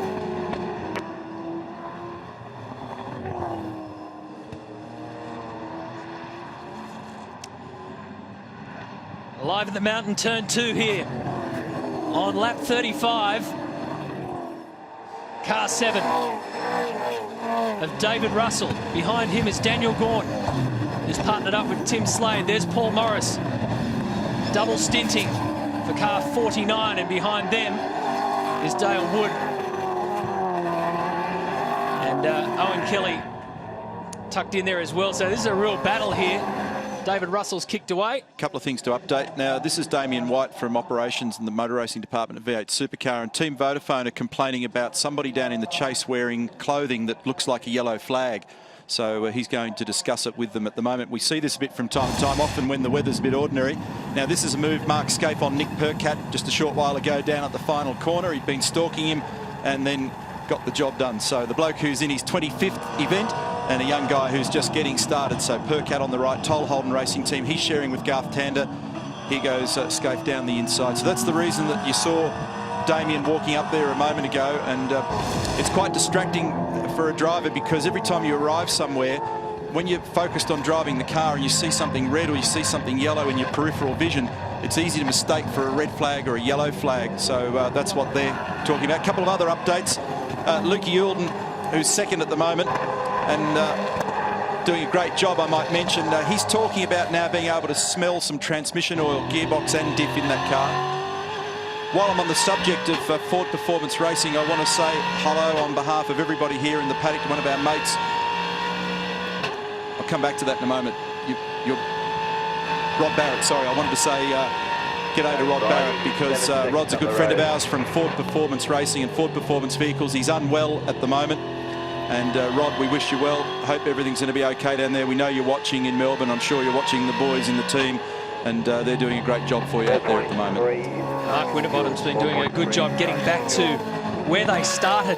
So Frosty's taken it up to 11th position after Stephen Richards had to fight his way back up through the field as well. Daniel Gaunt on approach again to turn 2. Paired up with Tim Slade, like I said, lucky 7 entry. So this is way down the field, and back we go here for Mark Winterbottom, who sat there for over an hour with the helmet on, and he goes sailing past Tim Blanchard. So Winterbottom into position 11th. Back to this battle group that we've been watching. Car 47 in position 19.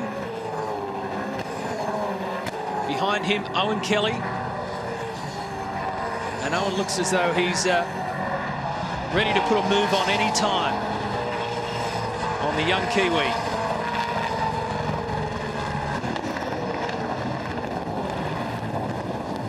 So Jamie Whincup's lead at the front is 4.3 seconds over Luke Youlden. Scafe up to 3rd. Down the S as they go. Kelly waiting, hovering, pouncing, ready to go. He'll make his move, will he? No, not at the elbow.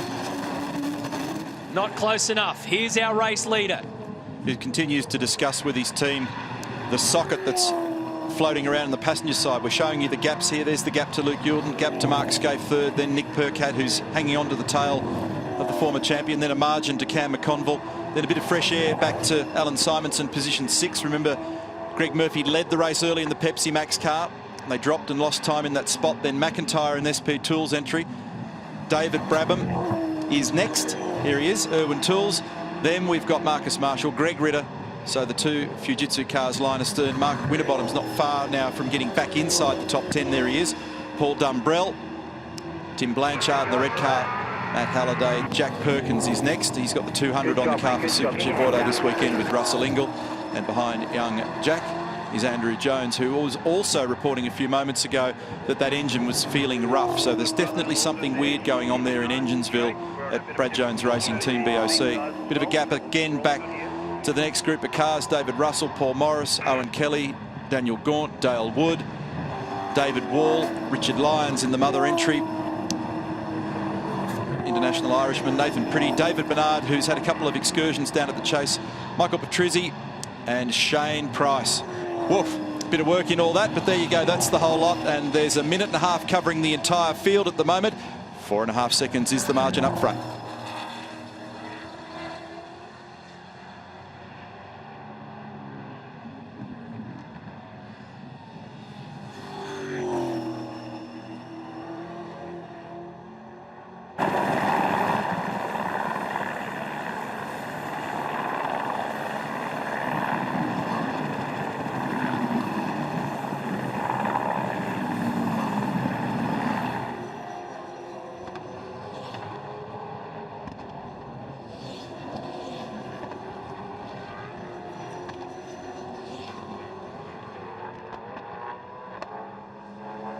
Great stuff, Nico. How you feeling in there?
He's fitting this lap, go easy, mate.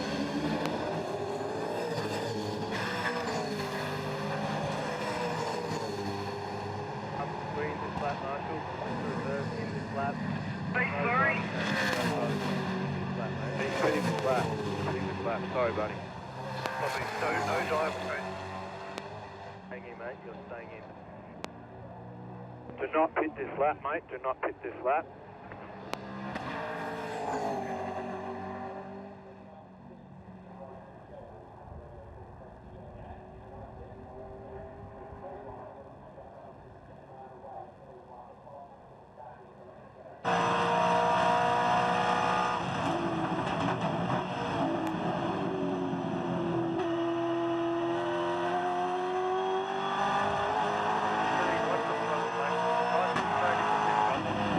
Great job, mate. Great job. Mate, get back in your rhythm now, mate. Do you think you want the roll centre up more in the next stop? Do you want more roll centre in the next stop? Do you want the roll centre up, or is the balance not bad?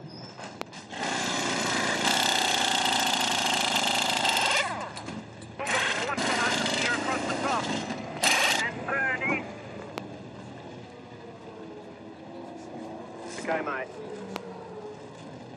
When the car drops, You're watching the Super Cheap Auto Bathurst 1000 live on 7 and on 7 Mate in high definition. Hope you're having a great day wherever you are as this great race continues to just bubble along.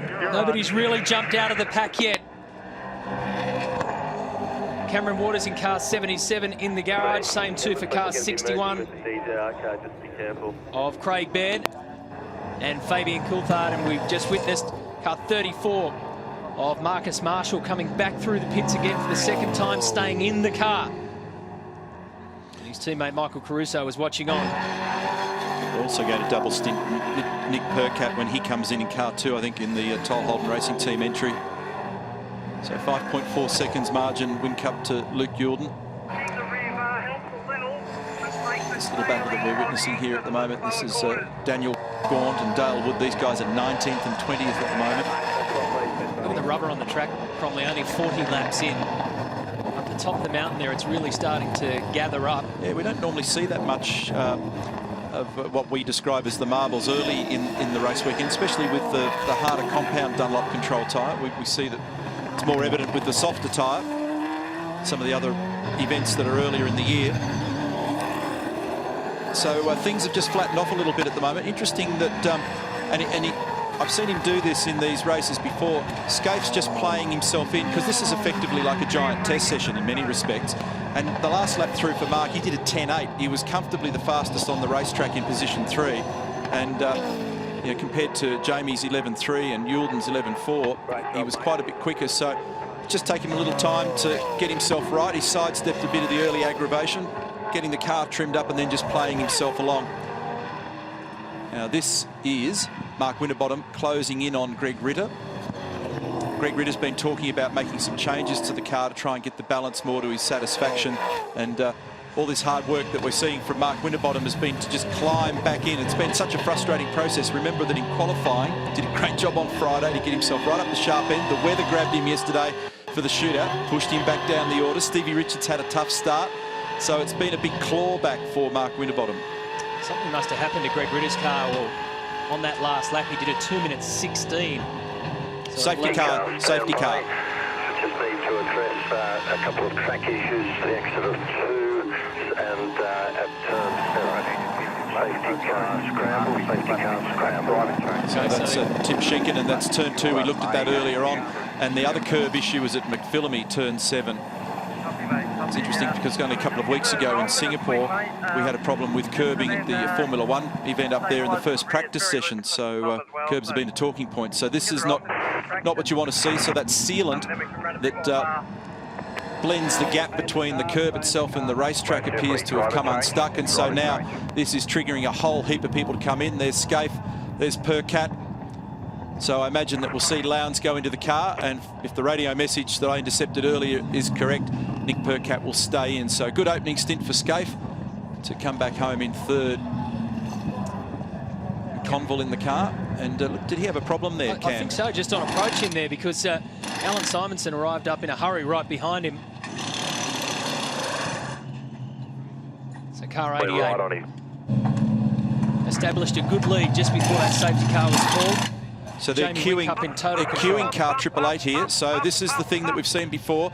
Really no choice. This is the lesser of the two evils. I didn't see that 88 had come in. I missed that on the computer. So here we go. So look, that looks painful in a business where seconds matter. But trust me, compared to leaving him out there and letting the field compress, there's a lot less pain involved.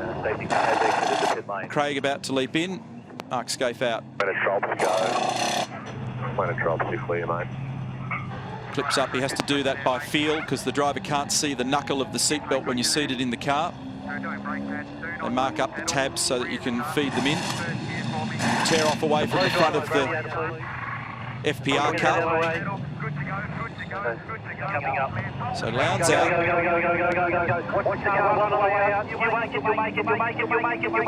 Oh, he had to think twice about it, but he did make it. So it's Winterbottom.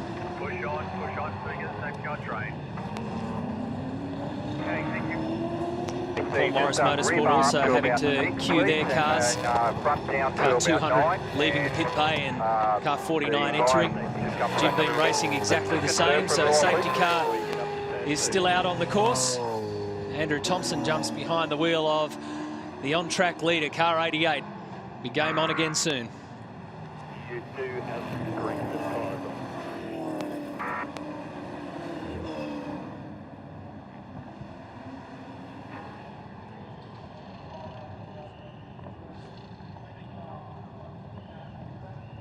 Position 4, please, and good serve for the loss.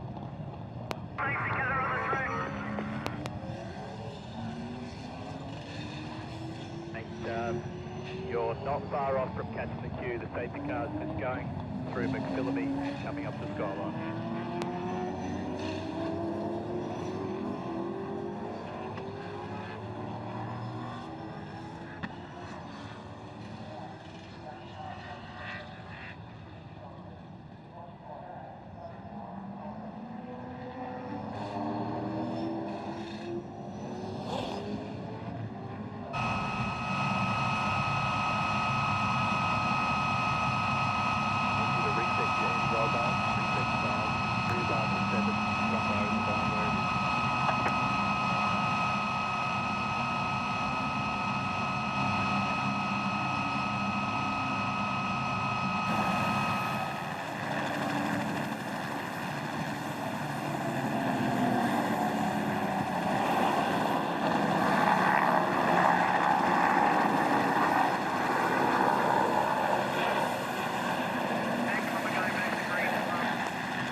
The sweep down. Bark was running. Sweep one. just give us a bar setting again, Campbell?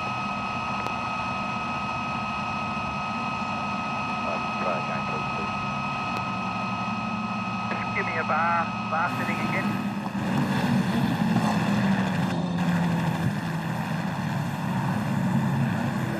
We're going Mark ran with the rear bar very, very soft and like drive around to understeer the got, but it made it far better on the exit. Definitely one more lap on the exit. So I'll let you know. I'll give you plenty of warning. I get a little bit of cramp in my back, but it should be fine.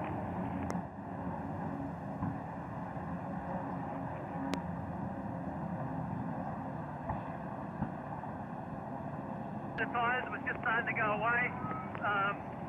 Front and rear, but probably predominantly more front. 3/4 of the 2 month balance. The car very drivable. Copy that, mate. Your lap time's good.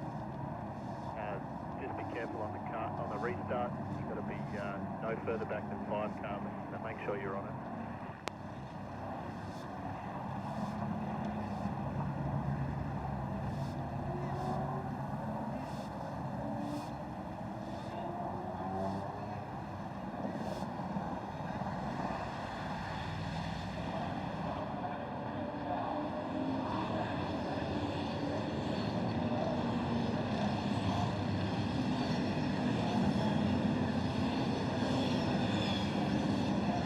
Just have a good look at that, the exit turn 2 curve. They're cleaning a whole bunch of rubber off it that has been exposed.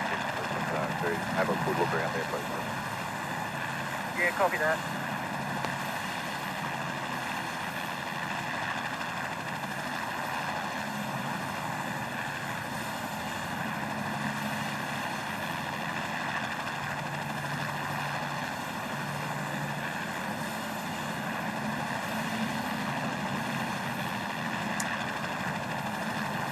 So the safety car is on track still, and the track's actually getting a bit of a clean-up job, bit of a tidy-up job while they can.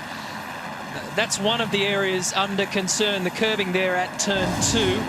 And down here at Forest Elbow, remember Cameron Waters went in hard and heavy and left behind a whole heap of debris, so they've been sweeping that up while they can. They're trying to remove the issue here at the curbing at 2, but it's they're not having a lot of success. No, it's a bit of sealant, and it's obviously quite stubborn, but a good call from Tim Schenken, our race director, because the real issue there is that if you've got exposed concrete edges, and you know, over the years we've seen a few tyre things happen here with stuff protruding from curbs. The last thing you need at Mount Panorama is for tyre damage in a place that's got the highest average speed of any track in the country, and it's known for its imminent dangers if you get things wrong, so much better to err on the side of caution. So, I mean, people often ask us, you know, in the old days they didn't have them. No, that's right. In the old days we had flat tray trucks wobbling around and all the rest of it. The world has changed. You've got to put the safety car out to protect your corner workers and your flag marshals and everybody associated with you. You cannot have race cars blazing past people at a clip.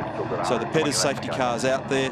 They need to just sort out the curb up the top and down turn 2, and hopefully now that's all been inspected. And the guys that do this, they do it every other weekend of their lives. They know what they're looking at.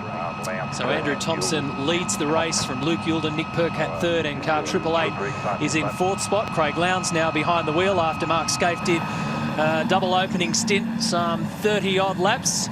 You got me, Scaife? I certainly have, Matt. How are you, mate? Very well, mate. How are you, more to the point?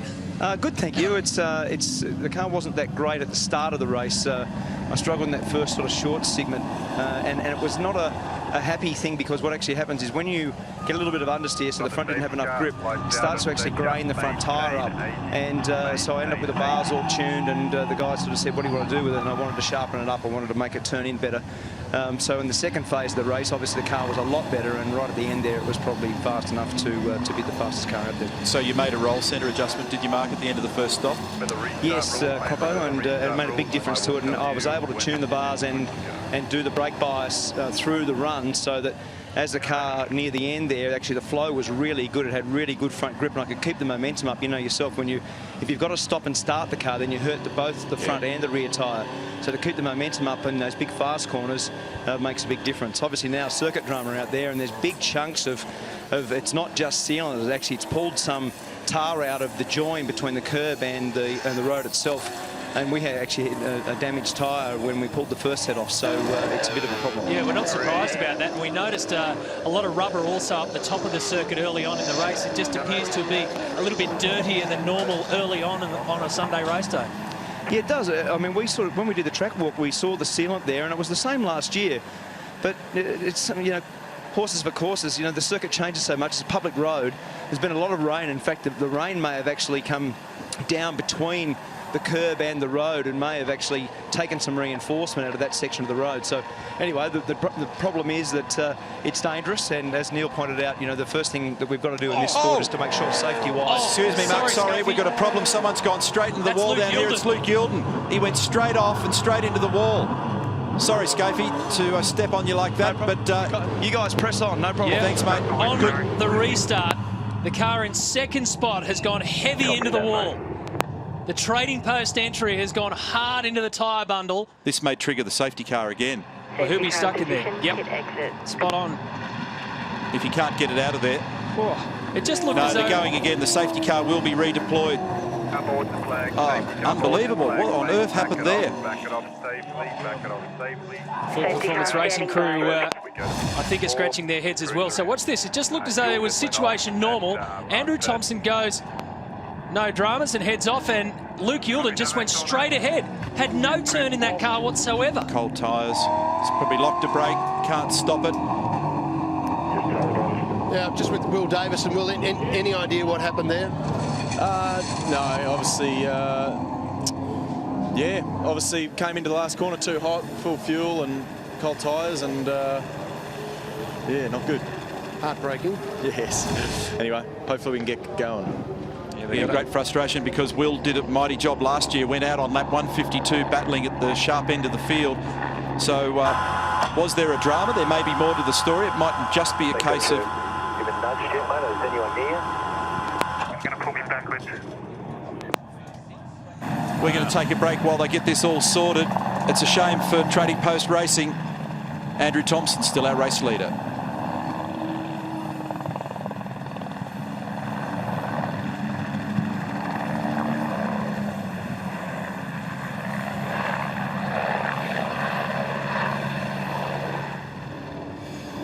Okay, mate, motor down here, so that's we put Yilden left down.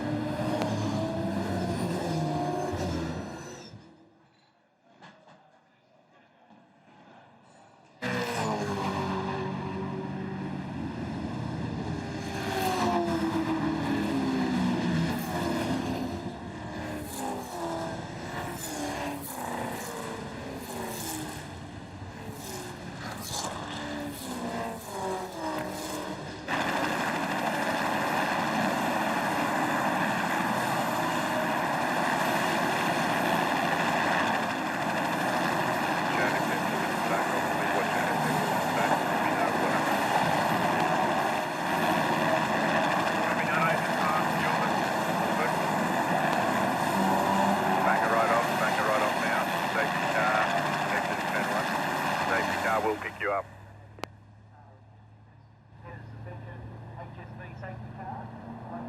No, that's safety car.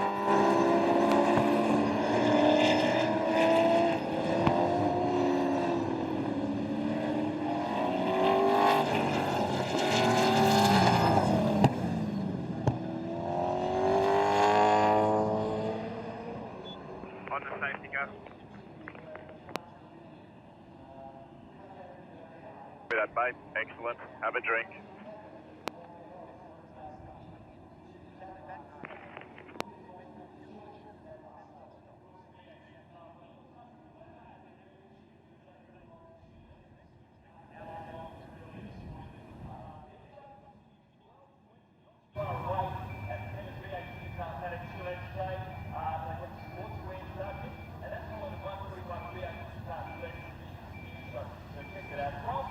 Over again, 3-8 Supercar Paddock.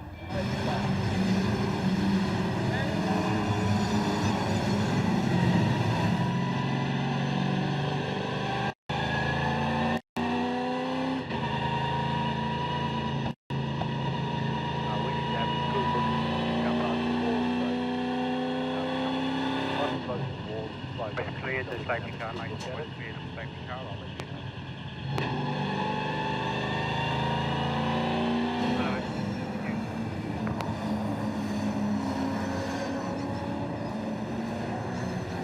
Press on.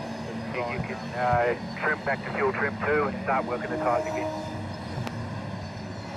Feel like it's spent. To the right slightly, but you sort of feel half okay. Copy that, yeah, just press on.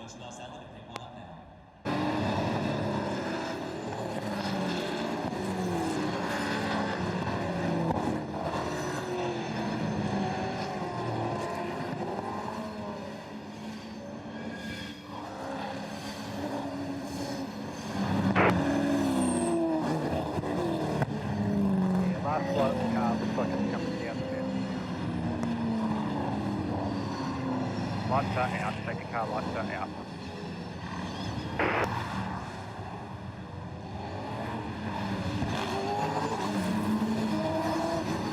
So back-to-back safety cars. Luke Youlden's day and Will Davison's day is effectively done because they have gone a lap down here. And there's also some trouble for car 200 of Russell Ingall and Jack Perkins. Jack behind the wheel, some pretty hefty damage to the front of the Super Cheap Auto Commodore. Still not exactly sure where that's taken place.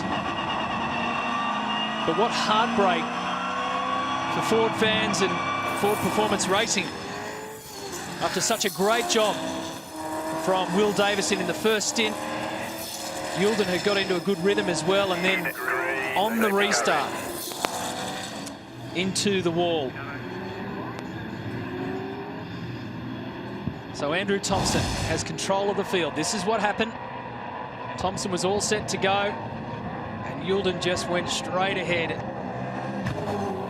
From then on, it was a race against time to try and get him back out before they came around, but that didn't happen. So Thompson now leads the race for Team Vodafone. Behind him is Nick Percat, the Holden Racing team. Then it's Craig Lowndes in third. Alan Simonson in the pole-sitting car is fourth. John McIntyre is fifth. The other Ford Performance Racing car of Stephen Richards and Mark Winterbottom, with Richo behind the wheel, has come back up to sixth. It's been a great rescue job for car 5. Cam McConville in seventh. Then it's Dean Cantor, Greg Ritter and Marcus Marshall make up our top 10. Up to turn 2. Thompson has been rock solid this weekend. This is where they got the notification on the restart that the safety car would come back out. Steve Owen now behind the wheel of car 49. He's trying to make a charge. They started inside the top 10. They're down now in 21st. And Nick Percat here on debut for the Holden Racing team at the mountain, that is now boxed in by two 888 Team Vodafone cars. Up the top, all of a sudden, this race, after they went searching for dry laps in the early stages because they hadn't had any coming into the start of the race, has now come alive again. Lowndes is putting maximum pressure on Percat. He won't mess around. He'll signal his intentions clearly. And Lowndes will be determined, and Percat's role probably suggests that you would be too aggressive in your defence. Just pit stop a moment ago, Matty, and outside it's very blustery now from the southwest, and also very threatening. So over the other side of the hill, where the weather comes from, it is zeroing in. So I've taken a moment just to sneak outside and see what's going on in Realitysville. You're lucky we didn't do a driver change on you. What a shot. It's wild, isn't it? So watch for Lowndes here.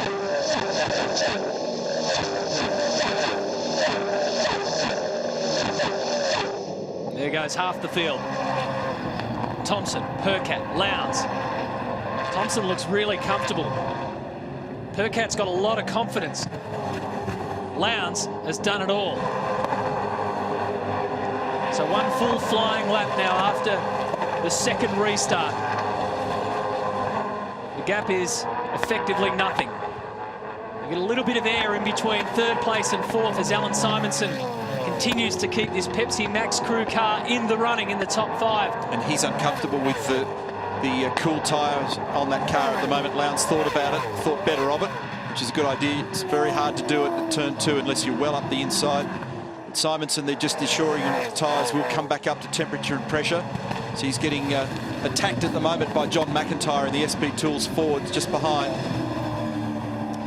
Got our first retirement confirmed. Car 61, the Bundaberg entry, is officially out of the race, which is another bad luck story for Fabian Coulthard. What about poor old Craig Baird? Didn't get a lap last year and got about half a lap this year.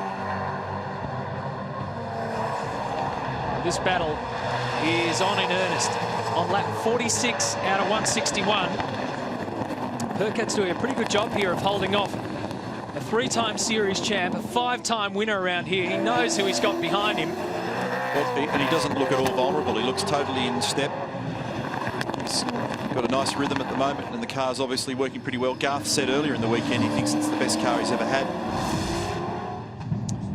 Back here at turn 2, maybe this explains exactly what happened to car 200. Jack Perkins, while you were having that pit stop, we noticed a lot of damage on the front, and that's why. Straight up the rear of car 18, the Jim Beam entry.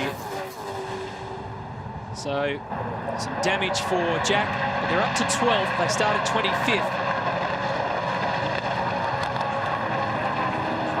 Just sitting back with Jamie Whincup and watching the action. Jamie, it's been an interesting start for you guys. Andrew Thompson's in the car. Bit of talk of rain coming over the mountain at the moment, and there's been a lot said by Garth Tander about Andrew's ability in the wet. How are you feeling about that? We're massively confident. We've stopped talking about it. You know, Tomo's talking out there at the moment. You know, he's doing a great job and leading the race. Now, tell us, you had an interesting incident at the start of the race with a tool left in the car. Yeah, we've got a socket floating around in the cabin, and it's been bouncing around all over the place. One of the boys, so they're smart fellas, these blokes, they put a magnet on the floor. The socket's found itself to the magnet and it stopped there. So once we have a nice clean pit stop where there's not much going on, we'll get rid of that, get rid of the socket and push on. Jamie, you're in the ideal position leading the race at this point. Everything good?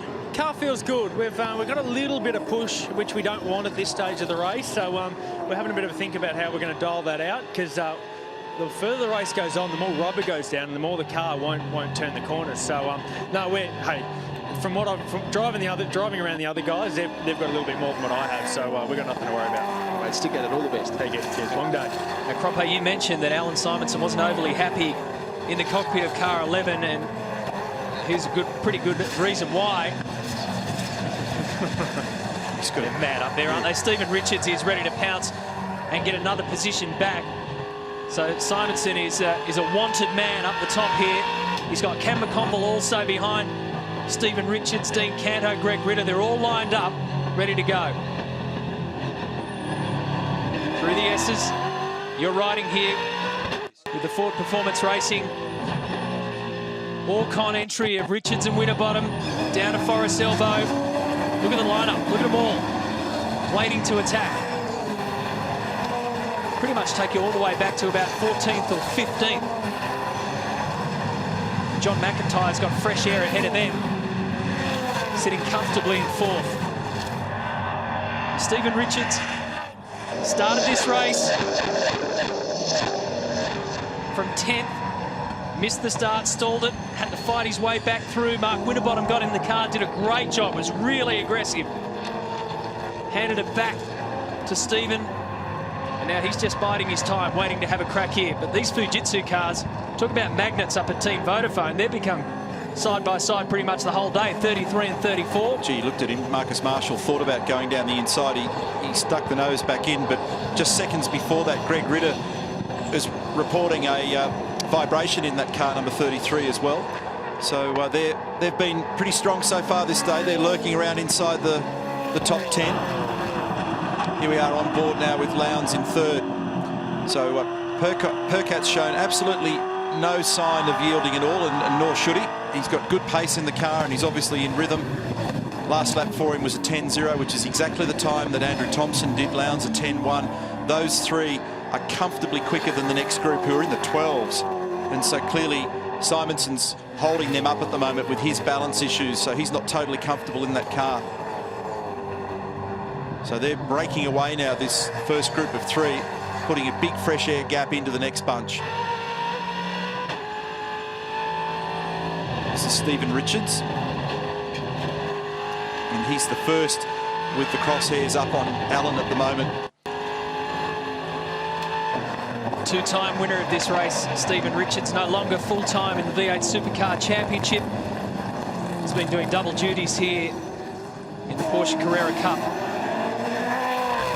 He's won it here in a Ford and a Holden. And right now, it's Ford trying to get past a Holden. So Simonson doing a good job to hold his position, maintain the rage, if you like, while he can. He knows it's coming sooner or later. Jim Beam entry and Matt Halliday's showing good pace too. They started in 17th, they're up to 11th. Now Greg Ritter suggesting that Marshall should back off a bit at the moment. He's not happy with him trying to pass. Greg says, I'm stuck in a train of cars, and Marcus is being an idiot.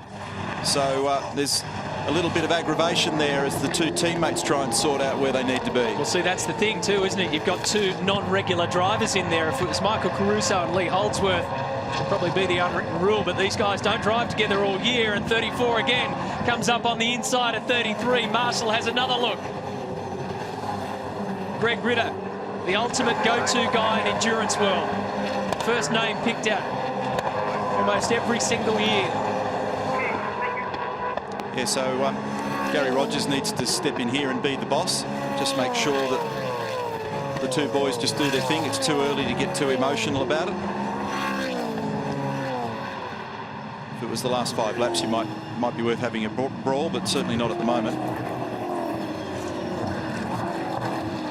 So Tim Blanchard's ahead of Jack Perkins now. On the inside comes Daniel Gawn. Oh, up at turn 2 on Richard Lyons. Nice work there,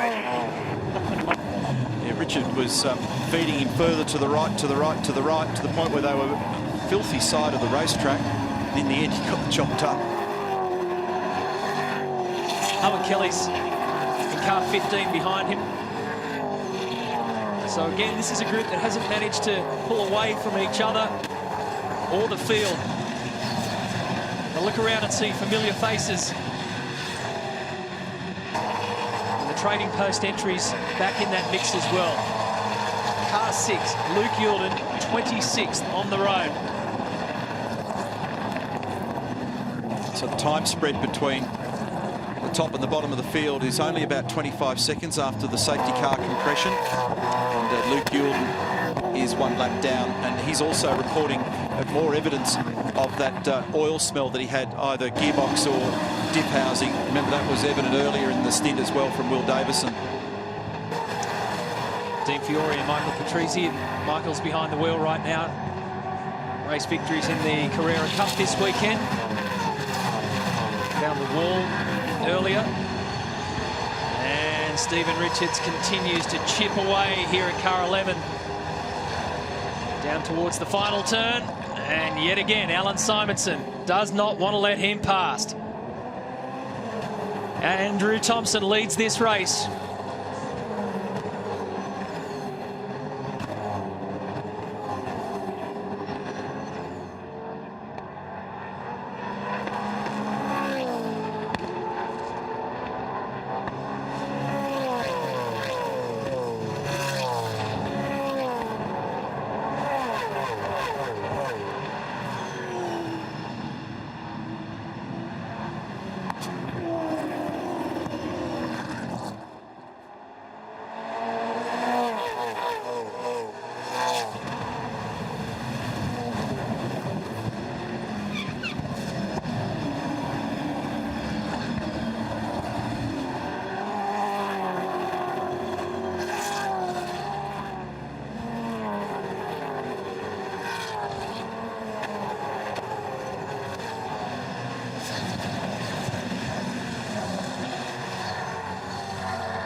Car is okay, stay out. If the car is okay, stay out. Yeah, I think so. I can't get into the pit. We're going to have to do another lap, sorry.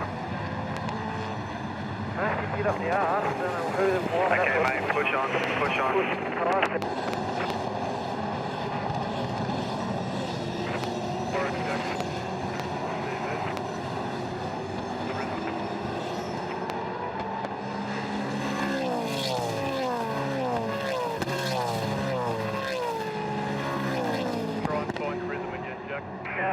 My brakes on the way front, probably dangerous, I don't know. Okay, mate, we're going to have to hit this lap for front tyres. So, hit this lap after its best chance.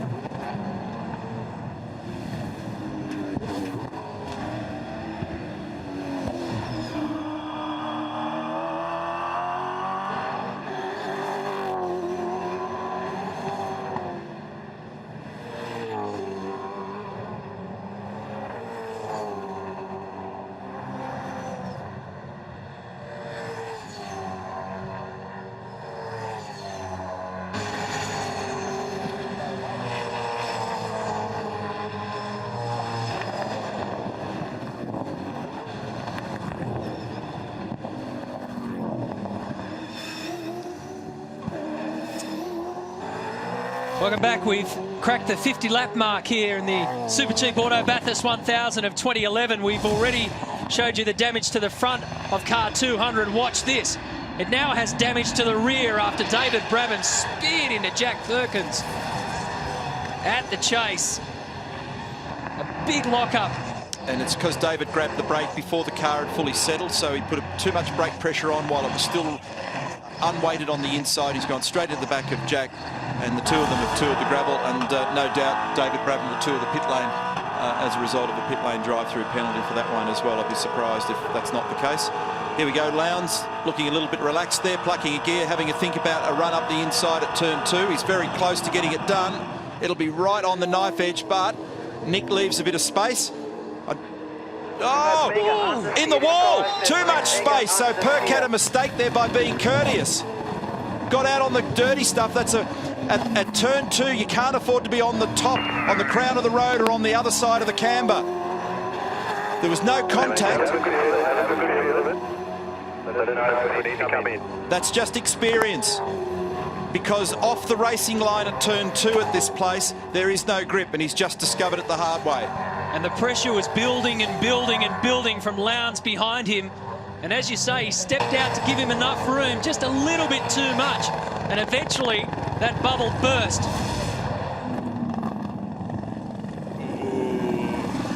Well, it's run along at parallel. The question is, and he's had a quick wriggle to see what it's like. Here it is again. We held our breath a little bit. He had a good run, but it wasn't decisive early because Nick was braking late. Now, see, right in the middle of that road, there's a crown. And when you go to the left of it, if you sit up on top or if you're left of it, it's a nightmare. So Nick, we hope, got away with it, but let's hope there's no ongoing damage with this car. Had he have gone in shallower or deeper, he probably would have hit much harder at a more acute angle, but that time he sort of got funneled along the natural flow of the concrete wall. So the biggest question is there any damage to car number 2? And if so, how bad is it? Alistair McVeigh and Jason Bush. Jason in the foreground, engineers at the Holden Racing team. So there's several things to consider. What's its steering like now? What's its wheel alignment like? Is there ongoing damage? What will happen when they need to come in and do the stop? Because he's run the hub face along the wall. So we'll see whether or not there's anything that's going to affect the safety clip on those rims. And a black flag and a pit lane drive-through penalty for David Brabham as I speak. No surprise. Give us any feedback you can on the handling and the balance. Nick was quick to jump on the radio straight away and apologise back to the crew. He knew it was a mistake getting too wide there. That's where it happened. Sticks nice and tight this time around. And then again, he didn't have car 888 rounding him up at the same time. So he braked very, very late because you could just tell by the way in which Craig didn't shoot by. And then there was that awkward moment. You get in a shopping centre alley, where it's which way do you want to go? Who's going to go first? And eventually, Craig snuck up the inside, but then he needed to be able to turn down, but he probably couldn't because of his momentum. Anyway, dirty side of the road, it's given it a rub. And we'll see whether or not, we'll see what his lap speed looks like when things settle down. The net result is the Team Vodafone now leads this race 1 and 2. Andrew Thompson leading the way. He's 2 seconds clear now of Craig Lowndes in car 888. So Perkins third. John McIntyre is fourth. Here's the Bobolo entry. Dean Canto and Paul Dumbrell. Dean now back behind the wheel. Inside the 10. They started 11th, then 9th. Paul Dumbrell has already announced his intentions for 2012. He'll be stepping out of this car full-time. He'll stay, of course, as an enduro driver. And every time you look at this combination, it says Bathurst success can be achieved by Canto and Dumbrell. They've both done the laps around here, both very similar, both fit, both fast. They've both been top 5 before. Other thing worth mentioning at the moment, Matt, is that if you're a Ford fan at home, don't write off the possibility of getting car 6 back on the lead lap here. So even though Luke Youlden's down in 26th, oh, here we go, Simonson's off the road at the chase. So remember, he's been under pressure and unhappy with the behaviour of this car. Now he's getting swallowed by the pack. So Richards has moved up one. And how far back has Allen dropped? He's dropped back into around 9th here, and he'll be vulnerable to this next group. And in fact, I think Marshall has now popped past Ritter after the little bit of aggravation that those two are having. Well, that time it was a result of what was going on around them. It wasn't a 34 on 33 move. It just happened to unfold that way. Let's check this out for Alan Simonson. Now, that's exactly what happened to David Brabham. He locked it up, but went spearing off straight ahead and collected Jack Perkins. This time, Simonson has to fight through the dirty stuff to get back on the road. Not a lot of grip out there. He gets it back on. He slots into 7th spot. It's very, very easily done, and the temptation there is to go for what you would describe as a normal brake pressure, because you're doing nearly 300 kilometres an hour, but the car's still got a lot of weight roll to the left, so the inside front's just skipping across the ground, and then you apply too much pressure and it stops and locks, and then it takes forever to release it. And let's hope that there's not a mark on that tyre, a little flat spot on it. And you'll notice that if you're watching our shootout coverage yesterday when it was dry, you see the guys get round the corner. There's actually sort of a strange pause period between coming off 100% throttle, you release and trail the throttle, and then you wait for the front of the car to fully land before you get the brake pedal application hard into the floor when the car's square to the road. Not over and done with yet for Alan Simonson. Dean Canto had a little look there at the dipper. Marcus Marshall has been so aggressive in this stint. Greg Ritter's doing a Greg Ritter job, a solid professional job. And here comes car 4, David Brabham serving that penalty, rather Alex Davison in the car.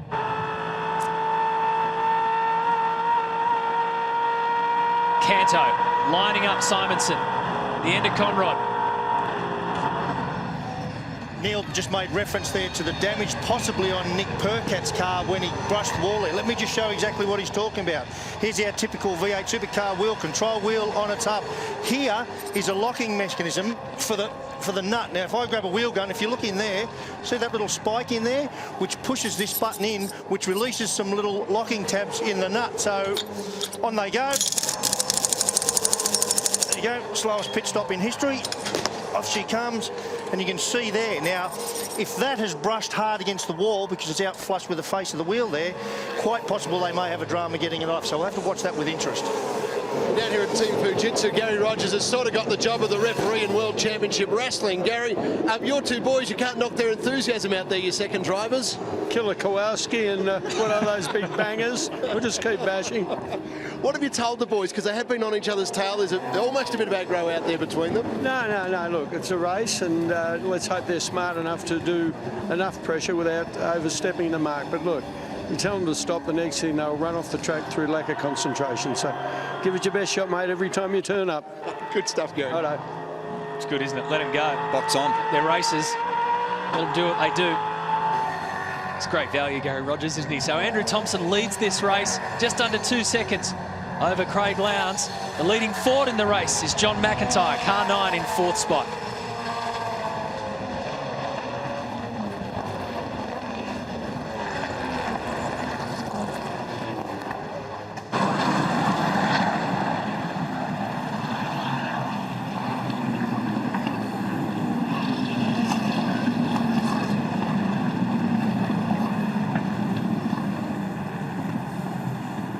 Fuel trim 1, 1 for pos 3, mate. Fuel trim 1, 1 for pos 3.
Is there any damage to the car at all? Feels okay? Stay calm, stay nice and calm.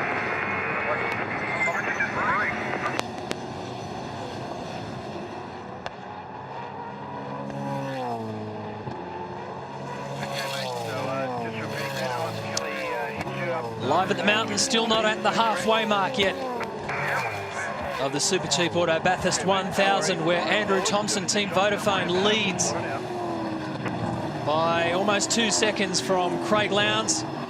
Nick Percat continues to hold down 3rd position, so the answer to our question of whether there was any damage done to the car and would it affect its running at this stage would have to be no, but there may be more to play out on that. Down here at the chase, Alan Simonson's been under attack and Dean Canto got past. And so cars 33 and 34 switched around again as a result of that. So they've been in this little battle that we spoke of before, and everybody taking evasive action. It's not been a comfortable stint for Simonson at all. And Owen Kelly and Daniel Gaunt have been tied at the hip pretty much for most of this race, and they've both gone off together at the exit of the chase. Don't know who did what there, but either way, they both ended up on the grass. This has been a great performance from Stephen Richards in this session of the race. He's now got Cam McConville breathing down his neck. Stephen in 5th spot in car 5. Guys, this race is an incredible test of endurance once they get out of the car. Drivers do all sorts of things, ice baths, massage. Dean Fiore's gone for the bike here. Dean, why the bike? Just to warm up and to cool down after a stint, you know. Like, you come in, you're so worked up, you're so hot and sweaty, it's good to do a nice cool down. And likewise, when you're getting into the car, get yourself amped up and all lubed up and ready to go. Well, you'll be amped up and lubed up. I reckon you've done half a Tour de France sitting on there today. Thanks, Brett. Cheers. What happened to the days when you guys used to come in and have a sausage roll and a sleep? Well, they're long gone, obviously. Let's send Barrett's up to Team Vodafone and see what Scapey's doing right now. I bet he's not in an exercise bike. So settling down again this race. There's been a little bit of craziness out there, as you'd expect, with back-to-back safety cars. And involved in the push and shove at the front of the field, Marcus Marshall's name keeps popping up with Greg Ritter. And Alan Simonson now slots back to 9th. Whoa. So the Fujitsu boys have been right in the thick of it. And that puts Greg Ritter back to 14th. That little off. That was costly. Yeah, given where he's been circulating in the pace, so that's a frustration. What about Steve Owen, Cromley? I mean, we followed the fortunes of car 49 with Paul Morris behind the wheel, going down, down, down the list, and now Steve has brought it back up into 10th position.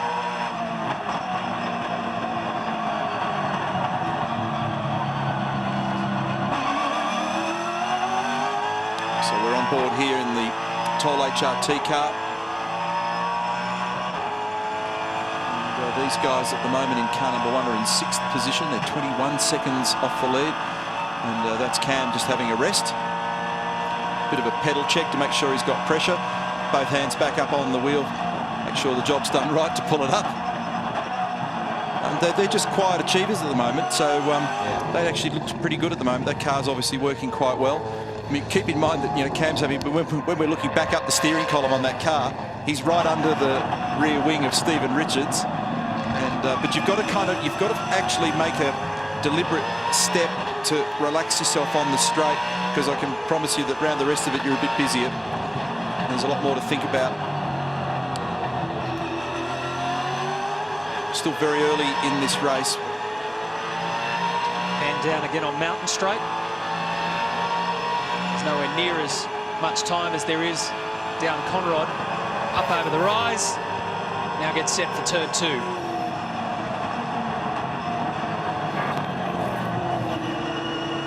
Now, Thompson's lap on the last lap was a low 10, so was Lowndes, but everybody else in the top 10 basically in the 11s.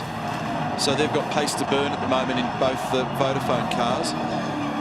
And then basically the next group outside the top 10, well, they're circulating in 2-minute 12s. Not great pace at all.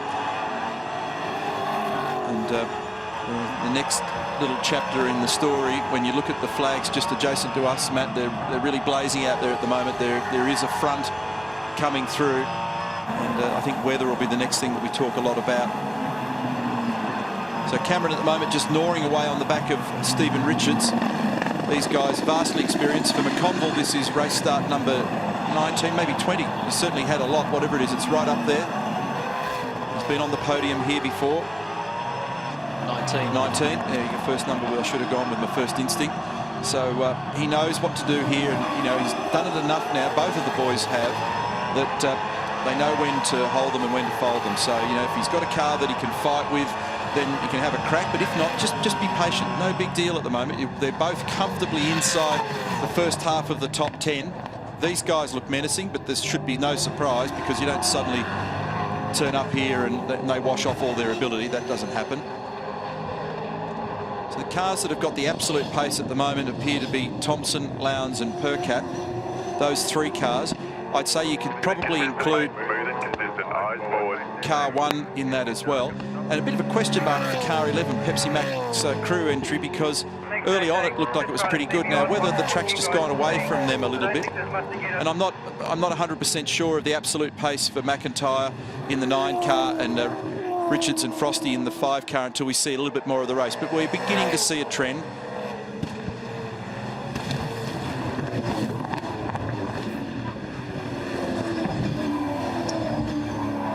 So Super Cheap Auto's big leaderboard competition continues. Congratulations to Nolene Hall from Queensland. $5,000 richer, Nolene, being part of it and correctly identifying Jamie Whincup as the leader on lap 30. So keep having a crack at it. It's not a bad way to watch the race, is it? Someone say $5,000. Make $5,000. I wish they'd throw that money at us every 30 laps. Here we go, car number 47 in. Daniel Gawn down in 24th.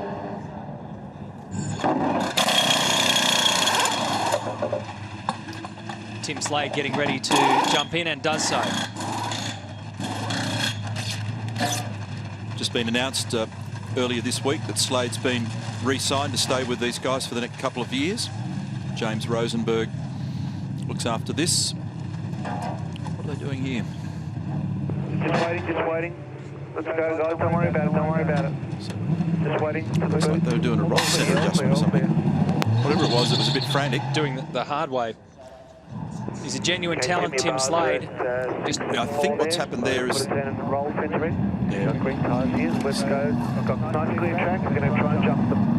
So the cable must have seized up on the B pillar, which is that black pillar that you see between the front and the rear doors. So they've had to go in and actually manipulate it in the floor of the boot area. 25 years of age, went toe-to-toe with Craig Lowndes at the Queensland Raceway, really making a name for himself, and paired up with Daniel Gaunt this weekend. They're part of the fight here for the Peter Brock Trophy. Currently leading it, Andrew Thompson, Team Vodafone, car 88.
Feels to me like the roll centre could go down a little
Well, last year's great race finished as a 1-2 for Team Vodafone in the opposite order to the way they are right now.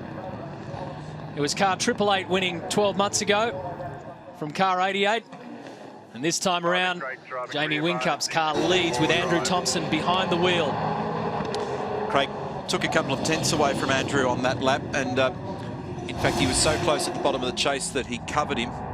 That is, Andrew covered him. Look at the amount of tyre junk, basically, just a big build-up of marbles, and it popped out of Stephen Richards' car, and the reason it popped out is, see it there? Down in that hollow, the cars bottom out, which means that all the rubber debris that's built up in the inner guards all drops out. And there's that little issue also again up at turn 2 with that sealant that joins the racetrack to the curb being a problem here. Car 1's in, so McConville out, Courtney getting in.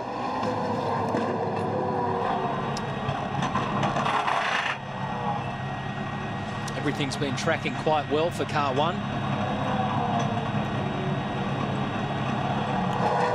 They're doing a pad change.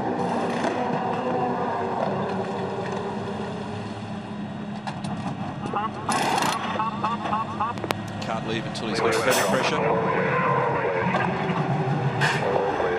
Away he goes.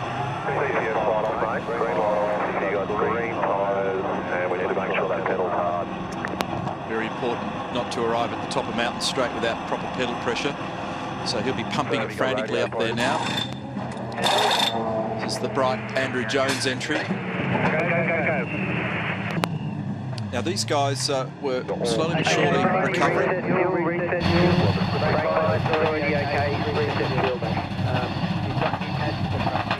So it's got new pads in the front of that car. He's reset the fuel, so that zeroes it on the dashboard in the car, and it zeroes the fuel read back in the bunker as well, so the teams know precisely how much fuel's being used. So he's just resetting everything and setting sail once more. Now this is the car that coughed earlier in the day and triggered the incident for Fabian Coulthard. Andrew Jones reported a bit of a fluff in it as well. But sometimes we've seen the boys from Brad Jones Racing just come up with a little strategy that'll just jump them up. I haven't seen anything too fancy yet, but their fuel numbers suggest that they're going okay. They're just down the order a little bit at the moment. We'll see how things unfold. Under 100 laps remaining. Now these guys also on their fuel numbers can probably drop a stop in the 7 car. Jack Daniels Racing. David Russell at the wheel at the moment, coming under pressure from Greg Ritter, who's recovering after that little incident, little off earlier, and looking up the inside. They've been asking David just to drive to a number, and he's been doing that. It's been approximately 4.3 litres per lap. Big Pond Sport once again have got you covered. Oh, Greg Ritter, big mistake. He's going to rotate this. If he ends up in the gravel, he won't get out. That was awkward, and this could trigger another safety car. So what Matt was about to say, if you're out and about, you'll catch all of this kind of action with Big Pond Sport on your Telstra Next G mobile, but this may be a highlight moment that you look at again and again, because he's going deeper. Safety car again. Stand by, we have a car off in the gravel, turn 23. Mate, safety car boards and flags. And this will look at pit lane come alive. They all bounce into action. They decide whether or not they can afford to take the stop or not. Sorry. Stay cool, mate. Stay cool. We'll get you out. Jamie Whincup waiting in position. Greg Ritter going off on the radio, ruining his own mistake. It's a nasty little trap that does its job so well that it sticks you when you're in there. Greg would have known all his years coming here, as soon as he went in, he wasn't coming out without assistance. So pit lane is a buzz. Petter's safety car has been activated. For the 3rd time now. There'll be some driver changes ready to take place. Here it is again.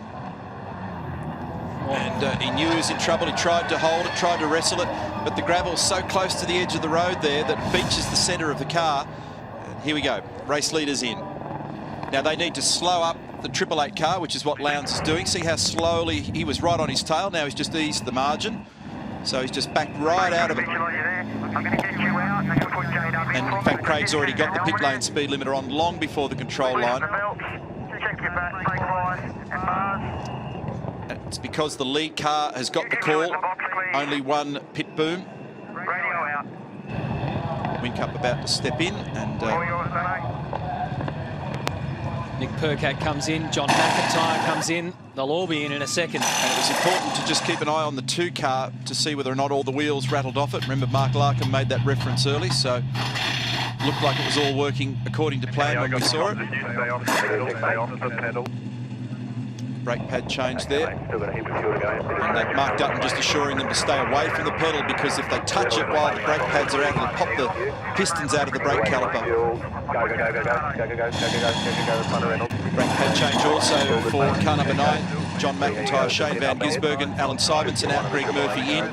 So 88's gone, and it's Jamie Whincup at the helm now. Car 2. And Lowndes is staying in. So Mark Scofe just relaxing and enjoying. Here comes car 2. So this will be, I think, a change for position. Yes. Nick Perkins is staying in that car.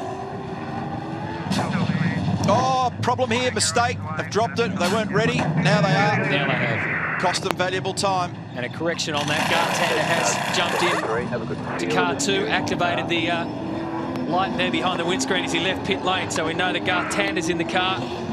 And it's gone to second. Mark Winterbottom heads out for Ford Performance Racing in third. Nathan Pretty will step out to see Warren Luff go in. The premium-looking Jim Beam entry now has James Moffat back behind the wheel. Sorry sight. There was an incident for the front of the car up at turn 2, and then later David Brabham making contact down at the bottom of the chase with the back of the car when Jack Perkins was driving. Here's again the issue for the boys at the Pepsi Max crew. When they dropped it, they still had one of the incompressible jacks in the back left-hand corner, because they were obviously underneath it making an adjustment. I suspect they were changing a rear shock absorber setting there. I said that right at the top of the day, that you'll see teams actually sacrifice a little time in the lane today to try and make their cars better on the run, rather than just the little things that they normally trim. But they must put those little incompressible jacks in there, make it safe for the guys to work under the car. And here comes the Trading Post Falcon. Started from the front row. That was Alex Davison just walking away. David Brabham goes in the car, and the net loss of positions for car 888, because he had to cue Craig Lowndes into this stop in second position, and is now 6th.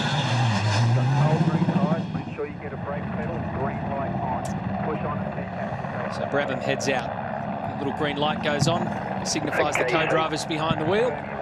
And Jason Bright's unhappy because he felt that he should have been waved by the safety car, so they feel like they've been trapped. And Larko? I just want to show the steering wheel out of these cars. You watch how busy those drivers are, and there's a lot going on. This is out of Shane Van Gisbergen's car. Just have a look at that. Look at the buttons and things on here. We've got lights. We've got our CPS lights, which are the lights you see in the front of the car to turn those on and off. Here's our washer bottle. Here's our main and reserve pumps, all operated from here. By the way, this is the little computer screen, and there's a plethora of stuff that goes on there that we can discuss at another time. Radio button, drink button, scroll button, helmet fan button, page to roll through different pages on your little computer screen here. Here's this fuel trim, 1, 2, 3, 4, we talked about a little bit earlier on. And most importantly, pit switch button. So that's the one that electronically controls the speed limit up and down here. Just quickly on that, Penny, I was standing there, I was watching Scafe when he stopped in his 888 car. He was there for about 13, 14 seconds there doing nothing, and I reckon about 11 seconds last time. So in this race, if they do well, remember, he's sat doing nothing for 25 seconds so far. Yeah, the queuing process. Because the teams, thanks Larko, I've only got the one pit boom there.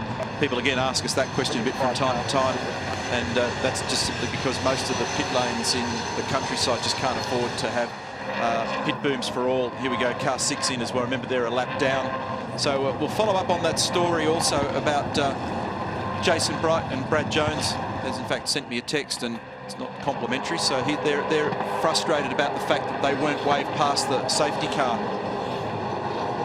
I don't know, we'll get to the bottom of that. I haven't fully unravelled that one. All right, let's see how this restart goes. The weather is starting to change. The wind is starting to pick up. The clouds have come over. Look at the trees there in Mountain Straight.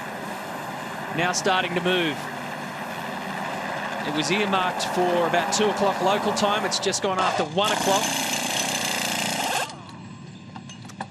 This lap down car of Luke Youlden and Will Davison back into pit lane. So Jamie Whincup, then Garth Tander. There's Mark Winterbottom, Shane Van Gisbergen, Paul Dumbrell, then Craig Lowndes, then James Courtney, Michael Caruso, Steve Owen and Greg Murphy make up our top 10. So all the regular drivers are back in the car inside the top 10. The #1 men have the job at this stage of the race. The pace will be on. The weather's starting to turn. It looks okay up at Skyline, but it's certainly got that feel about it. Van Gisbergen heads this train down. And right down through the dipper. John McIntyre's done a really solid job in car number 9. Mark Winterbottom is now the leading Ford in the race, but the SP Tools entry was the leading Ford. Looks like moisture on the lens to me up there, up the top. So that's the emerging story. Big crosswind on Conrod straight now from left to right as we look at these cars. And, that's going to be hard work that Craig Lowndes doesn't want to have to deal with, but there's no choice. And there goes Murphy up inside of Steve Owen, and he'll be in a fighting mood. So Lowndes back in 6th after being basically 1 car length away from the lead of the race.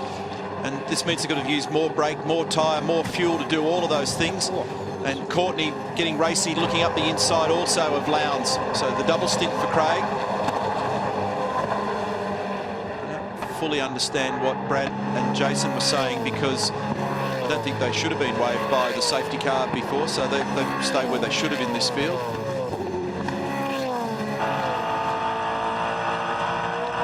Look at this. This is Lowndes up the inside. That was decisive. That was what we thought we were probably going to see earlier in that battle that he was having with Nick Percat. You know, that's what you've got to do up at 2. It's wham down the inside. And they almost went up there earlier in the race, kind of side by side, which is awkward.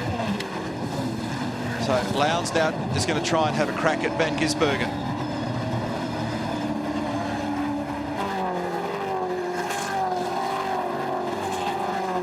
David Russell continues to punch away in the Jack Daniels entry, car 7. It's now position 12 because James Moffat's got ahead of him.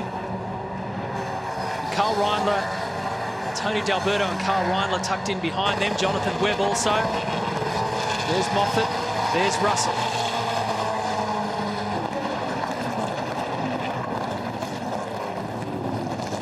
Now, you look at the last 10 years of this race, Matty, the average of safety car interventions is 7.1. We've had 3 already. On board here with James Courtney, and he is right under the rear wing of Paul Dumbrell. We had it in the commentary box earlier today covering the Carrera Cup, and making the call, Marino Franchitti, who's a very close friend of James. They were buddies in Europe.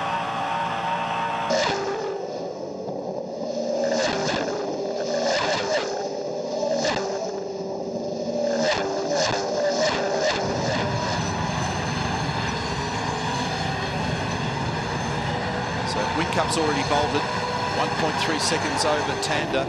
That was a nice job in the pits for the guys at the Toll Holden Racing team. Lowndes has got that position off Dumbrell, so moves back up to 5th. Interesting, the top 3 guys, Aaron Noonan just pointed out to me, Jamie Whincup, Garth Tander, Mark Winterbottom were the 3 guys who were rained out in the shootout. It might be the rain men again, could be coming their way. Yeah, first to greet the water. Race director Tim Schenken has also asked his team around the course to look out for car 4, David Brabham, at the wheel of that car at the moment, because they feel that the safety net, the window net, is down on that car. If it is, they'll need to bring it in and fasten it once again. Up the inside now, and a move for position to position 4 for Craig Lowndes. That's on Van Gisbergen. So Lowndes recovering this ground that he lost in the queuing process in the pit lane. Yes, so I scrambled the remark early, but there isn't sufficient room in the pit lane, Matt, for every single car and crew to have a boom there. Here's the replay again for Lowndes, and cleanly up the inside, very decisive, no doubt about it, no likelihood of contact. took him quite a few laps in the earlier session to get past Nick Percat at that same spot, and it went awry for Percat in the process this time around. Lowndes makes his way past Shane Van Gisbergen, but his teammate Jamie Whincup has a 1.4 second lead here at the mountain.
About third or fourth lap time there. Okay. Thank you.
Copy that, mate. Bridie's got to keep a pace, so we'll let him through. Put back in and back in the rhythm, mate.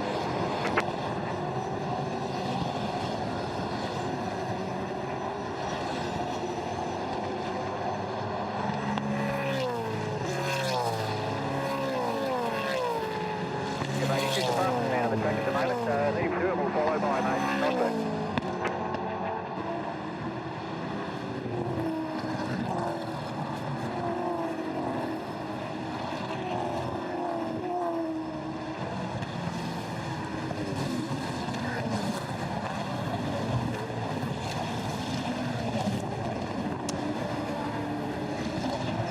Well, they're always on the edge of glory around this circuit, but glory won't come for one car for a few hours yet.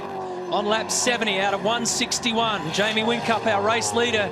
We're focused on a mid-pack battle here between Jonathan Webb, Carl Reindler, Jason Bright tucked in as well. Webb's in 15th, and Carl Reindler in car 21, the Fair Dinkum Sheds entry, is really cutting loose. While this has been going on, we saw that Will Davison got back in the Trading Post racing entry, and he's done some very fast sector splits in that car, so he'll clearly be very frustrated after such a terrific start to the race. But they are at this stage a lap down, but you just never know. If the bounce is right with the safety car, they could actually end up back on the lead lap. Same remark for Lee Holdsworth. They're 25th and 6th. Fabian Coulthard and Craig Baird, the other highlights, a package that they don't want to see because, again, they are out of this race. That's Cameron Waters, the Shannon's Mars entry, hitting the wall hard on his debut in V8 Supercars, and, of course, here at the mountain, just 17 years of age. And we ended up with a safety car, but on the restart, what about that? In second position, Luke Youlden behind the wheel. Cold tyres straight into the wall on the restart. It will get stuck, bogged, pulled out, and go a lap down. David Brabham took out Jack Perkins at the chase at maximum speed. Really had nowhere to go. And David would have to serve a pit lane penalty for that. That was Nick Percat who held off Craig Lowndes lap after lap after lap, and then it gave way at turn 2, but he managed to maintain that position. And Greg Ritter found the dirt at the same spot that caught out car 6. That would trigger another safety car and another round of driver changes. And here is car 7, Jack Daniels entry, and they're going to cut it.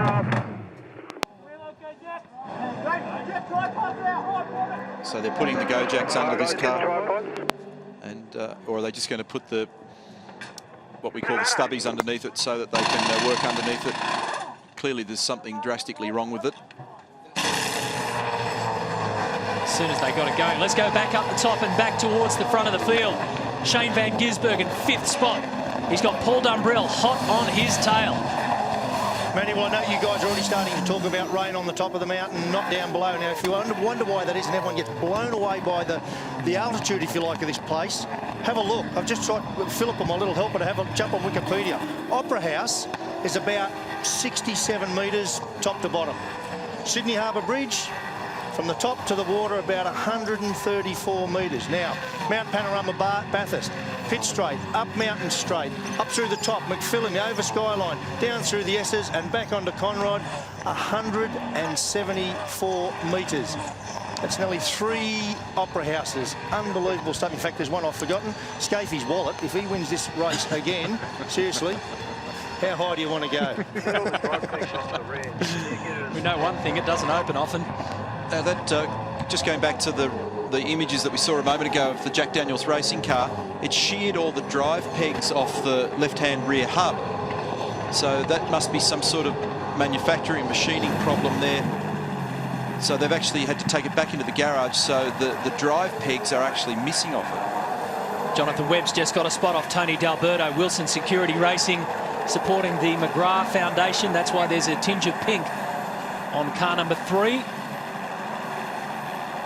Well, Tony had to sit out Phillip Island with the chickenpox sent home, and Taz Douglas dived in as a last-minute replacement. So now Jonathan Webb starting to push forward. The first sector of the race wasn't any good for the Mother Webb entry. They started in 26th position, so they're up to 13th. Paired up with Richard Lyons again.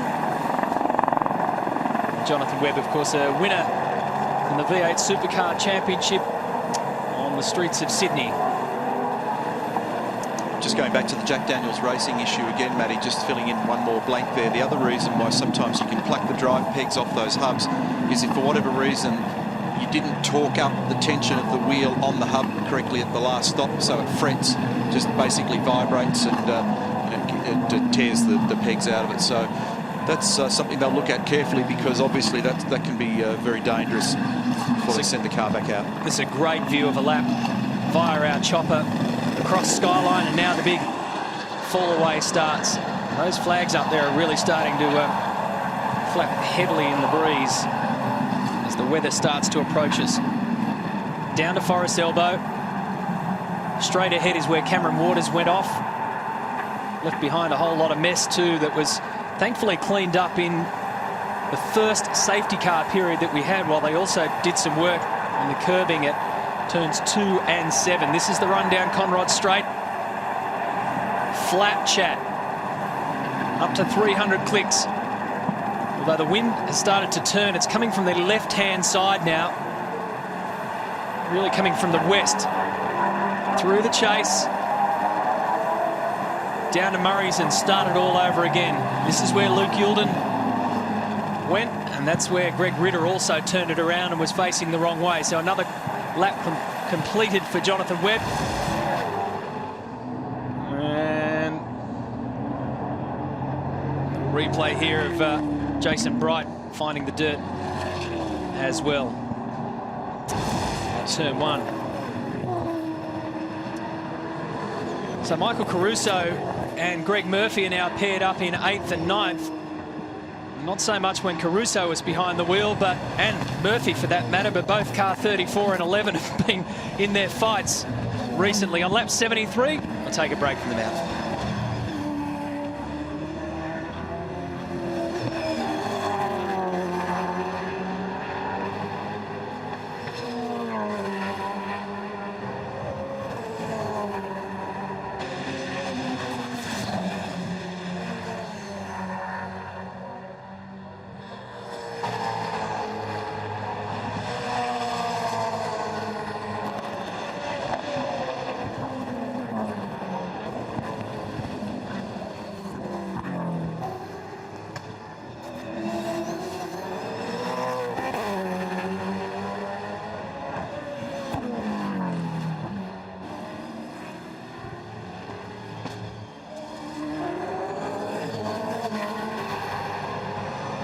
Have a drink, about 15 more laps to stint.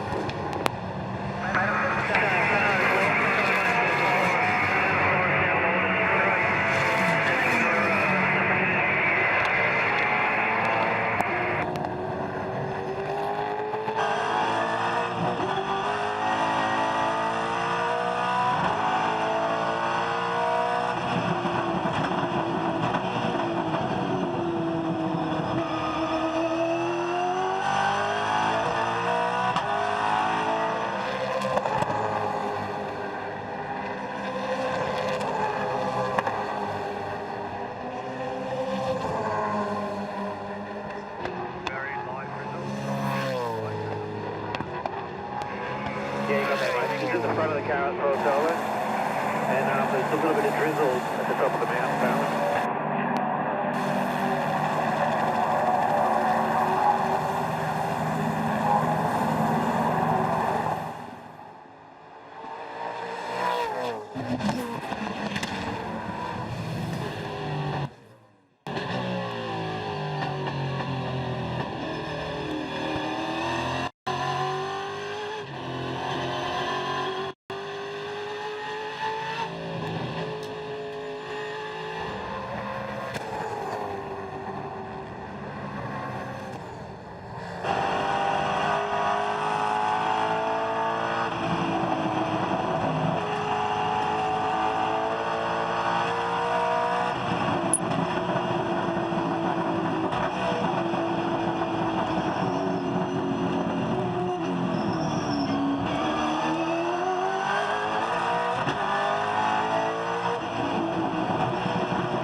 We're approaching the halfway mark here of this race and the 3-hour mark as well.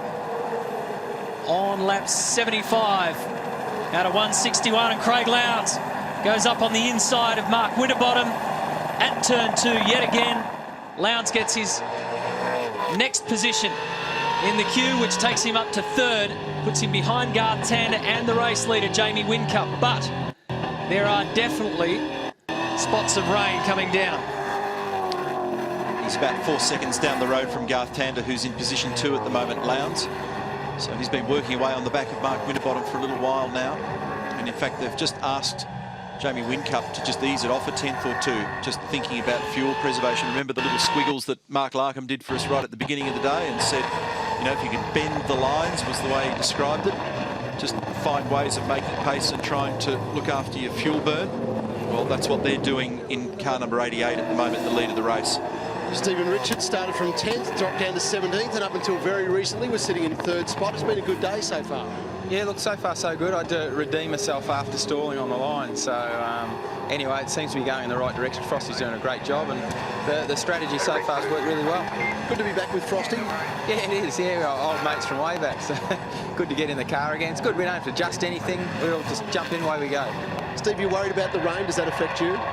No, our car was really good in the wet the other day. I think it's going to just come down to circumstance and what tyres you're on at what particular part of the rain. So anyway, there's still a lot of racing left today. All the best, Steve. Thanks. Might try and grab a word here. A clearly devastated Todd Kelly, mate. Sorry, mate, I hate even talking to you at times like this. I've been there. Mate, you're on a really strong fuel strategy, but what, wheel loose? Well, I don't know whether the wheel was loose or what's happened, but it sheared the drive pegs off. Then it was obviously a massive handful as that wheel was spinning. But we just, each time we pitted, we changed the car and really started to dial it in, and Dave was doing a great job. It's absolutely devastating to see the thing pull up and the go jacks go out under it. So it's a bit of a rough day for Jack Daniels, and hopefully Rick can fly the flag for the rest of it. Keep your chin up, mate. Your team's still going forward. I'll just quickly show you, Pete, if you can have a look. If you look inside one of these wheels, you'll see there's the holes where the pegs locate on. And in fact, it's not the pegs that hold the wheel from driving, it's the friction force of the whole thing being clamped together. So if a wheel does come a little loose, the pegs just won't tolerate it and they shear off. Thanks, Larko. It's not a good way for Todd to spend his 32nd birthday.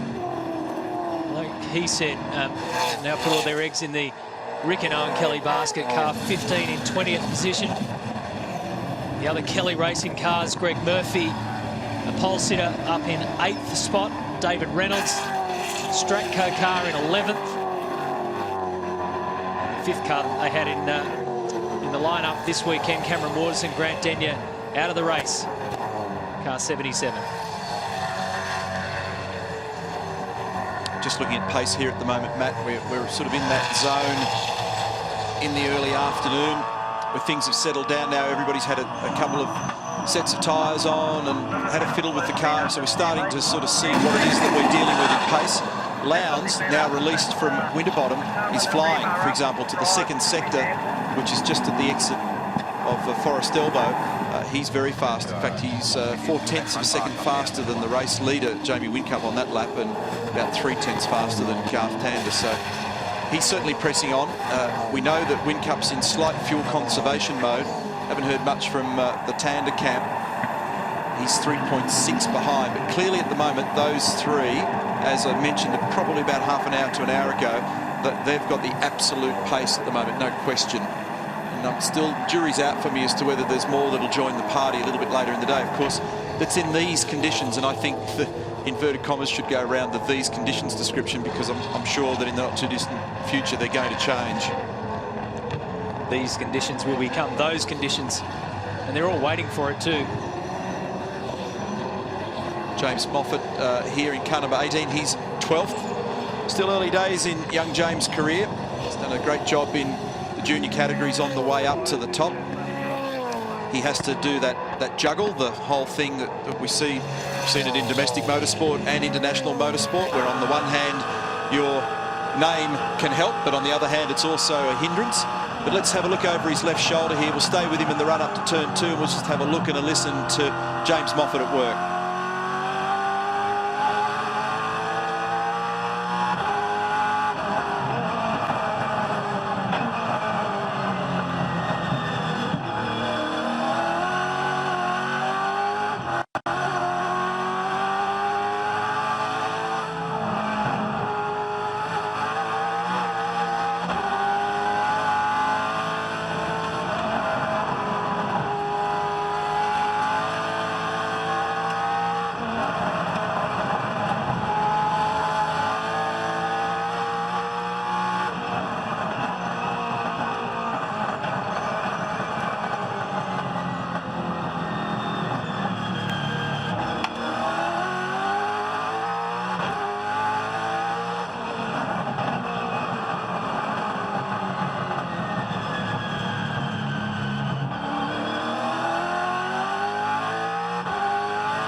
Wonderful lap there by James Moffat. Had a career best 4th position at Queensland Raceway. He paired up with Stephen Richards last year in the great race and finished just outside the top 10. So car number 7's gone back out. They've resolved the issues. David Russell's still in that car. We saw Todd Kelly in the garage there a moment ago speaking with Mark Larkham, so they've sorted the problem. But he is, what, more than that, 7 laps down now. Yeah, it's very disappointing for those guys. Warren Luff here. Owen Kelly behind him, Dean Fiore. 20th, 21st and 22nd.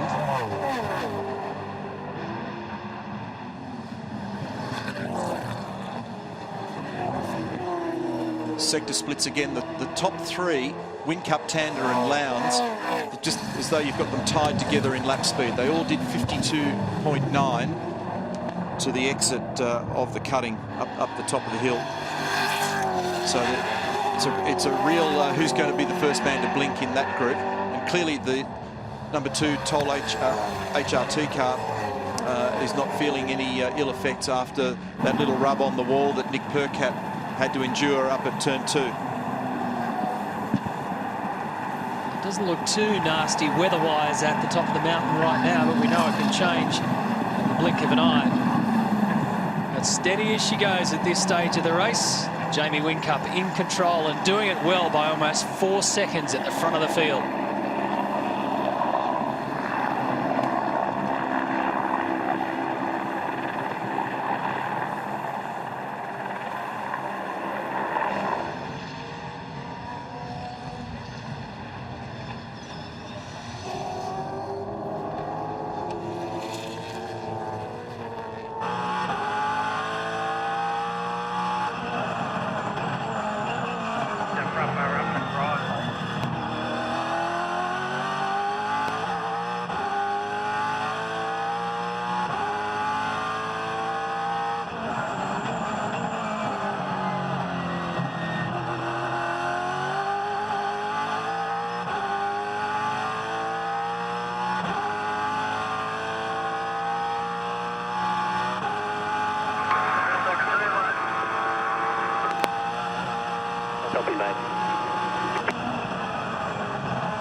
Righto, mate, we're looking at another 10 laps in this stint, 10 more laps in this stint.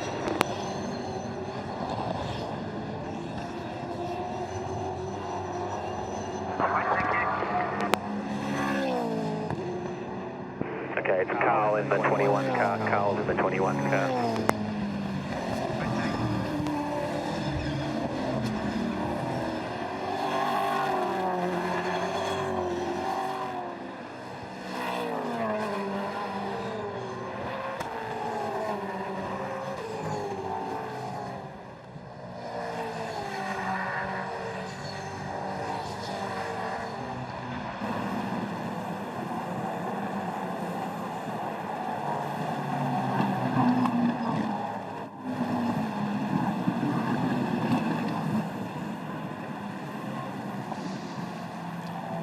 There's always something brewing at Bathurst, and the clouds are rolling in already.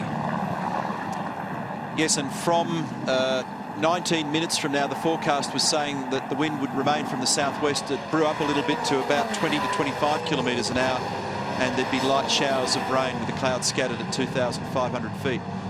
So you can see from that shot from the chopper that it's just got that look. There it is in the background, even looking rearward from the car. Now, on the last lap, Paul Dumbrell lost a bunch of time. He lost like 4 seconds, and that's made him extremely vulnerable now to Greg Murphy. Oh, well, goodbye, Greg. He's gone. So something going on there with Paul. Haven't heard anything on the radio. Larko, can you add? Yeah, well, I've just walked out of the garage. They're extremely calm down here. Had a chat to Dino and the team owner.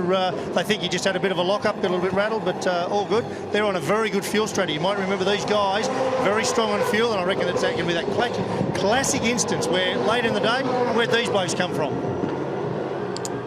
Thanks for that. Lap speed check. Whincup 10.6. Tander 10.4. Lowndes 10.0. Lowndes is 6.6 seconds off the lead. Lots of numbers, but he's starting to get close now to the back of Garth Tander. So in another lap or two, we'll check back in on that margin. Meantime, Jana Living, Jason Bargwanna. It's been a tough Bathurst weekend for them. 26th at the moment and several laps down. Had an engine drama early on and then ended up in the wall. Just a complete lack of running and just got it wrong up the top, and Jason was pretty philosophical about it. Nothing's gone right this weekend for the 2000 Bathurst champion Jason Bargwanna and Shane Price also. So going into the qualifying session, Bargwanna had only done about 2 laps. Yeah, it's very frustrating, but as many of the drivers have said, it's been the same for everybody. So it's not as though, you know, the unfair stick was pointed at any one person. It's a big stick in racing world, though, isn't it? It is. The unfair stick. So that's Carl Reindler in front of him. Look at the amount of rubber debris, marbles off the racing line, and that's just going to get worse and worse. And remember that a little earlier in the race when you saw Nick Percat really battling to try and keep that Toll HRT car off the wall up at turn 2, that's because the junior versions of that was already brewing up on the outside of the racetrack. So as soon as you step onto it, it's as though someone just completely disconnects the grip underneath the car. Carl's in 18th spot. So Barks is 4 laps down in this race. Showing a fair bit of aggro though. So Jamie Whincup has a 4.2 second lead over Garth Tander. Last time around, Crompo, Craig Lowndes was again fastest, this time at 209.75. So he's now under 6 seconds off the lead. Remember, Lowndes went into the last round of stops in the lane and had to queue up again. He went in second, came out 6th. Yeah, the only drama for him, I mean, it all looks great on paper, nice numbers, but to do it, you've got to make more brake pressure and more brake temperature, more brake wear. You've got to use a bit more fuel. You've got to hook into the tyres a little bit harder. It's just a really hard way to get your job done. Where Jamie Whincup, by comparison, he's cruising round. He's on the radio having a bit of a chat to Mark Dutton. He's been turning his helmet fan on and off, just comfortable. No, mate, knock it off by a 10th or 2. I mean, I'm probably overselling because the fact is it's never that easy. But he's got a completely different scenario by comparison to the sister car within the garage. Past the halfway mark now, so 80 laps left. Where on earth is he going? Thank goodness. Who put Matt Hall in charge of our chopper? Following the cars down Conrod for you. So Bargwanna just keeps on punching.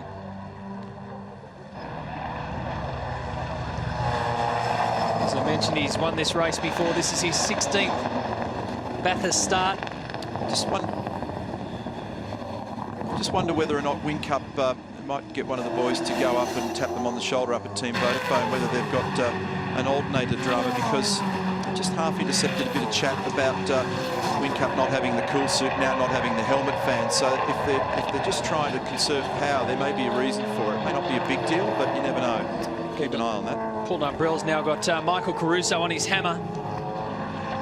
Yeah, he's really struggling with tyre wear at the moment. He's just been speaking with Dave Patterson, his engineer, and Dave's assured him that there's plenty of other blokes who are complaining about a lack of grip. Most of the rubber that they're missing, we just saw some of it up the top of the mountain at McPhillamy. It's just a bit hard to reapply. Michael third in this race last year with Lee Holdsworth.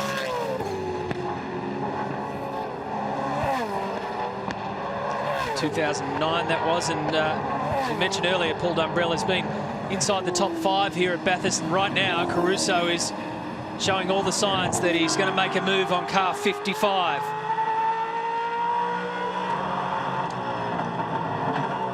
He's had a mixed bag of a season, Michael Caruso, but they've always been there or thereabouts. His best race of the year in the championship came at the start of the year at Yas Marina, the Abu Dhabi circuit. He finished 5th.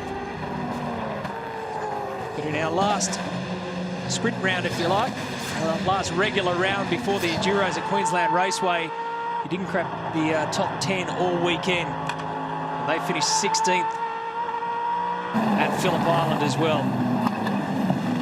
Now he is inside the top 10 here at Bathurst.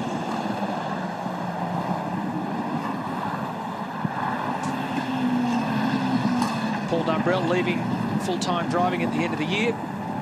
He also runs the Autobahn business, so he's a very busy man, and he's managed to fit in a very successful racing career as well. He was going to give it away at the end of last year and then had success at Sandown. A race win and a pole in opposite order.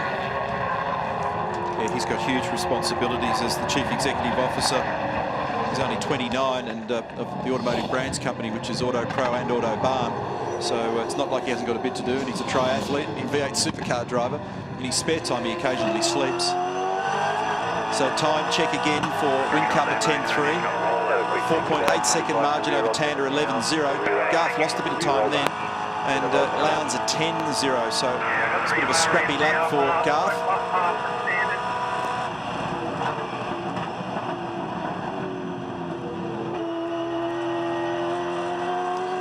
Very close here between these two.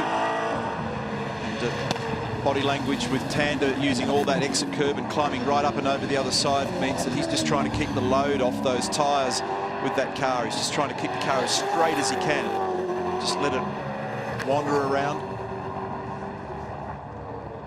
So I think that any tick of the clock you're going to see these positions reverse, and if it's just hurting a little bit for tyre grip, then Garth may not be in a real hurry to fight too hard, certainly at this point in the race. So we're going to start to see cars peeling off somewhere in about 4 or 5 laps from now for their next stop.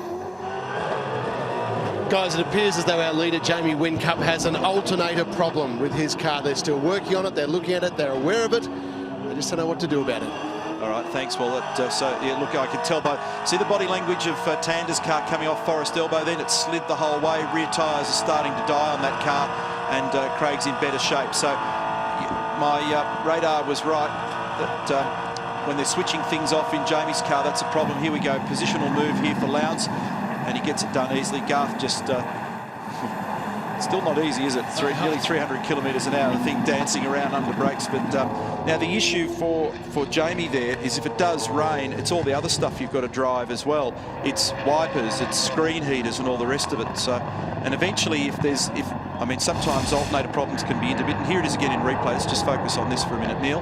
So down the inside, and when you go shallow in there, you pick up more of the bumps, so you got all the bottoming and the front splitters bouncing on the road.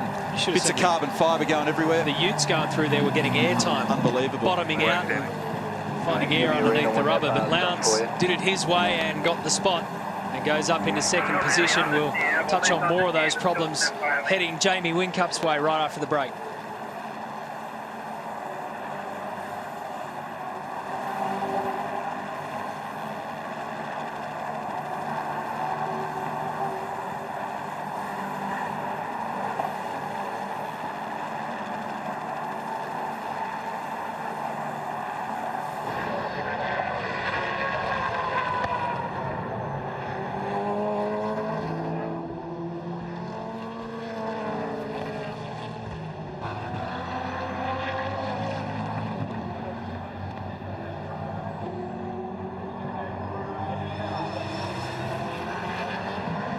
3 more. We need 3 more laps.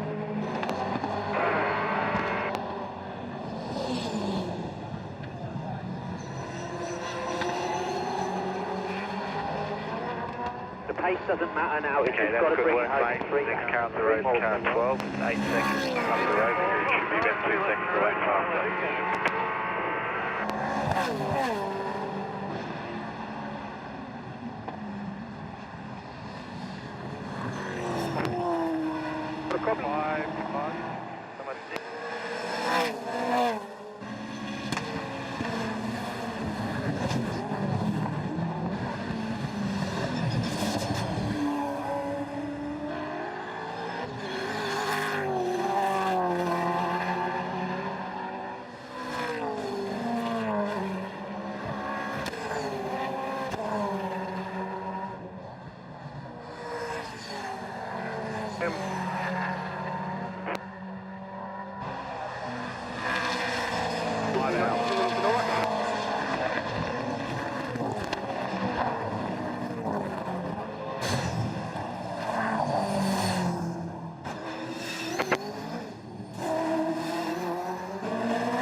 Repeat that message when you come past, please.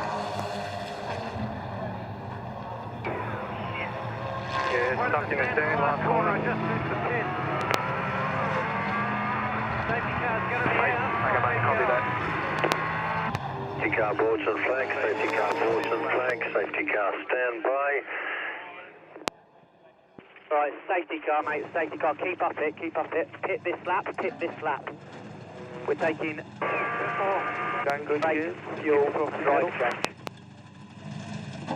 Okay, pump that pedal, pump that pedal. Pit lane is clear, pit lane is clear. All clear here, all clear, mate. Okay, Dan, great timing now. We've got a safety car. So let's push on, and I'll tell you where the safety car in train is.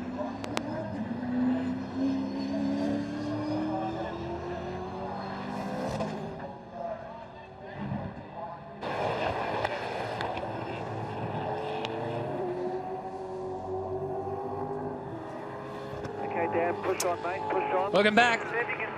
We are under safety car because the curse of Murray's Corner has struck again. There's aggravation here because the safety car's gone out, and with Fiore off here, what Lowndes is trying to do is hold back because Whincup will have come in, and Tander's unhappy about it. That's why I was rattling on the back of Lowndes' car. Sorry to interrupt, Matty. It's all right. The car 12 is in the ditch down here at Murray's Corner.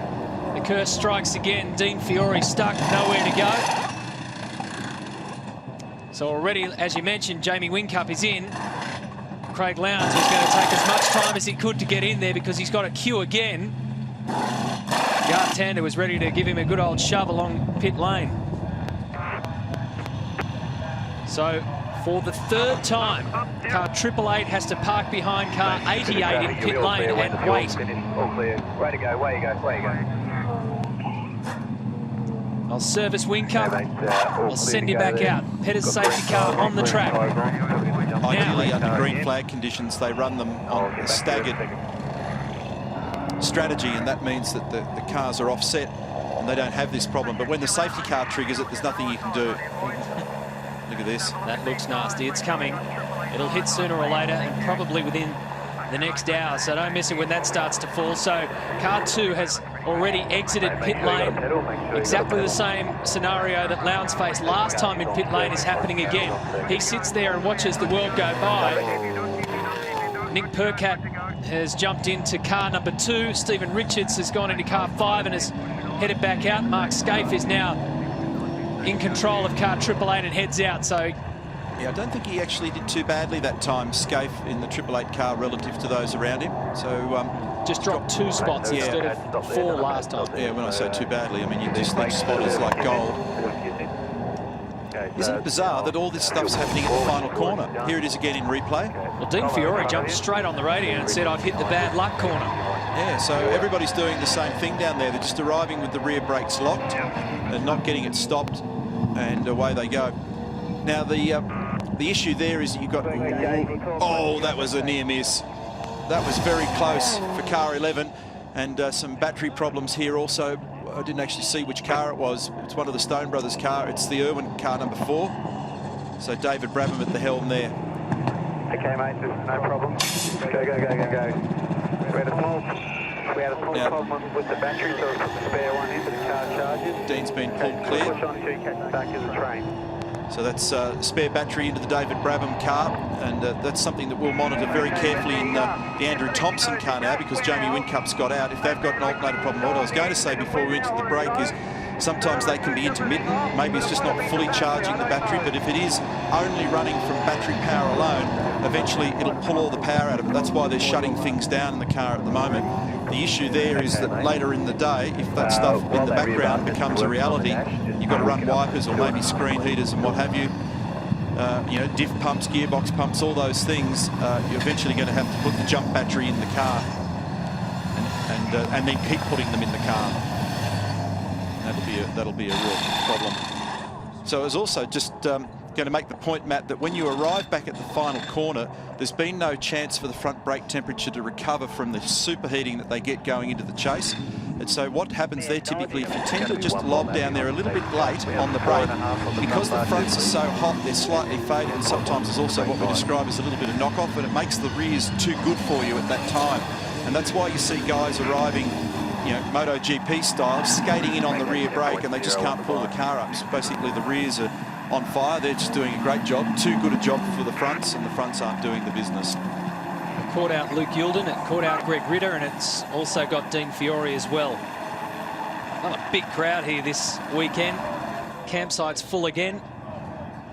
You guys up there, I know you're watching us. You've endured a lot of rain over the last few nights.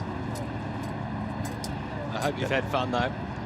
The other thing that's important to just cover off here, Matt, is that basically all the co-drivers are now in the car. That gets them through their obligatory minimums, because there are maximums and minimums for the drivers in this race.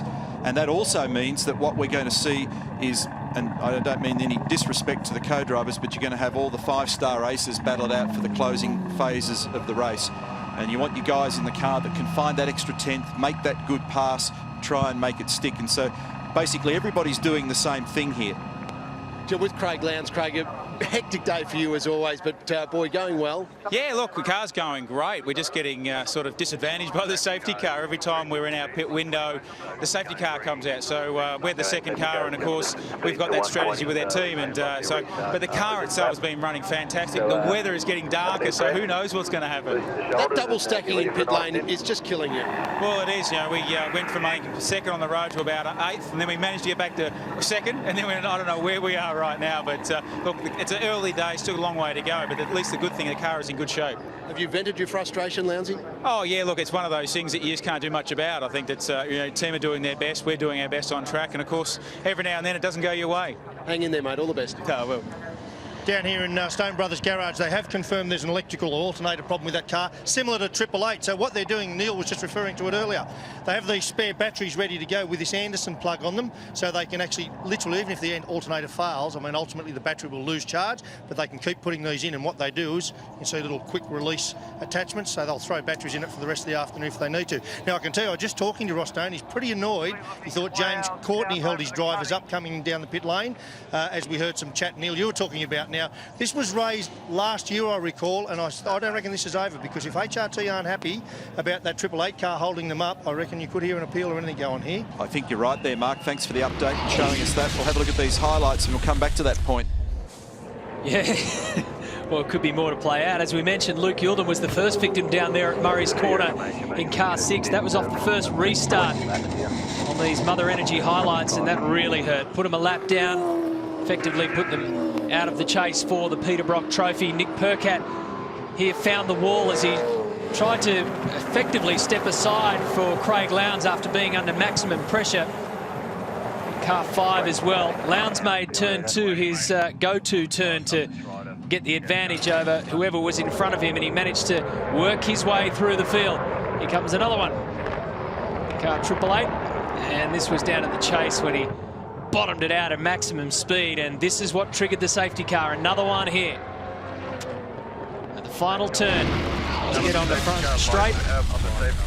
And that was Dean Fiore. Lights are out on the Petters safety car, so we'll get a restart at the bottom of the hill. That point that Mark Larkin has raised is a very important one, and that's why I got all animated and accidentally stopped on you before we came out of the break, Matty, when Dean was down in the gravel trap down there, because when you see Garth slowing up, it just creates all sorts of aggravation, and there'll be a lot of argument about this after the race meeting, and we've seen it on a couple of occasions. It happened last year. I think it was Holdsworth and Tander got into a stoush here last year about this as well.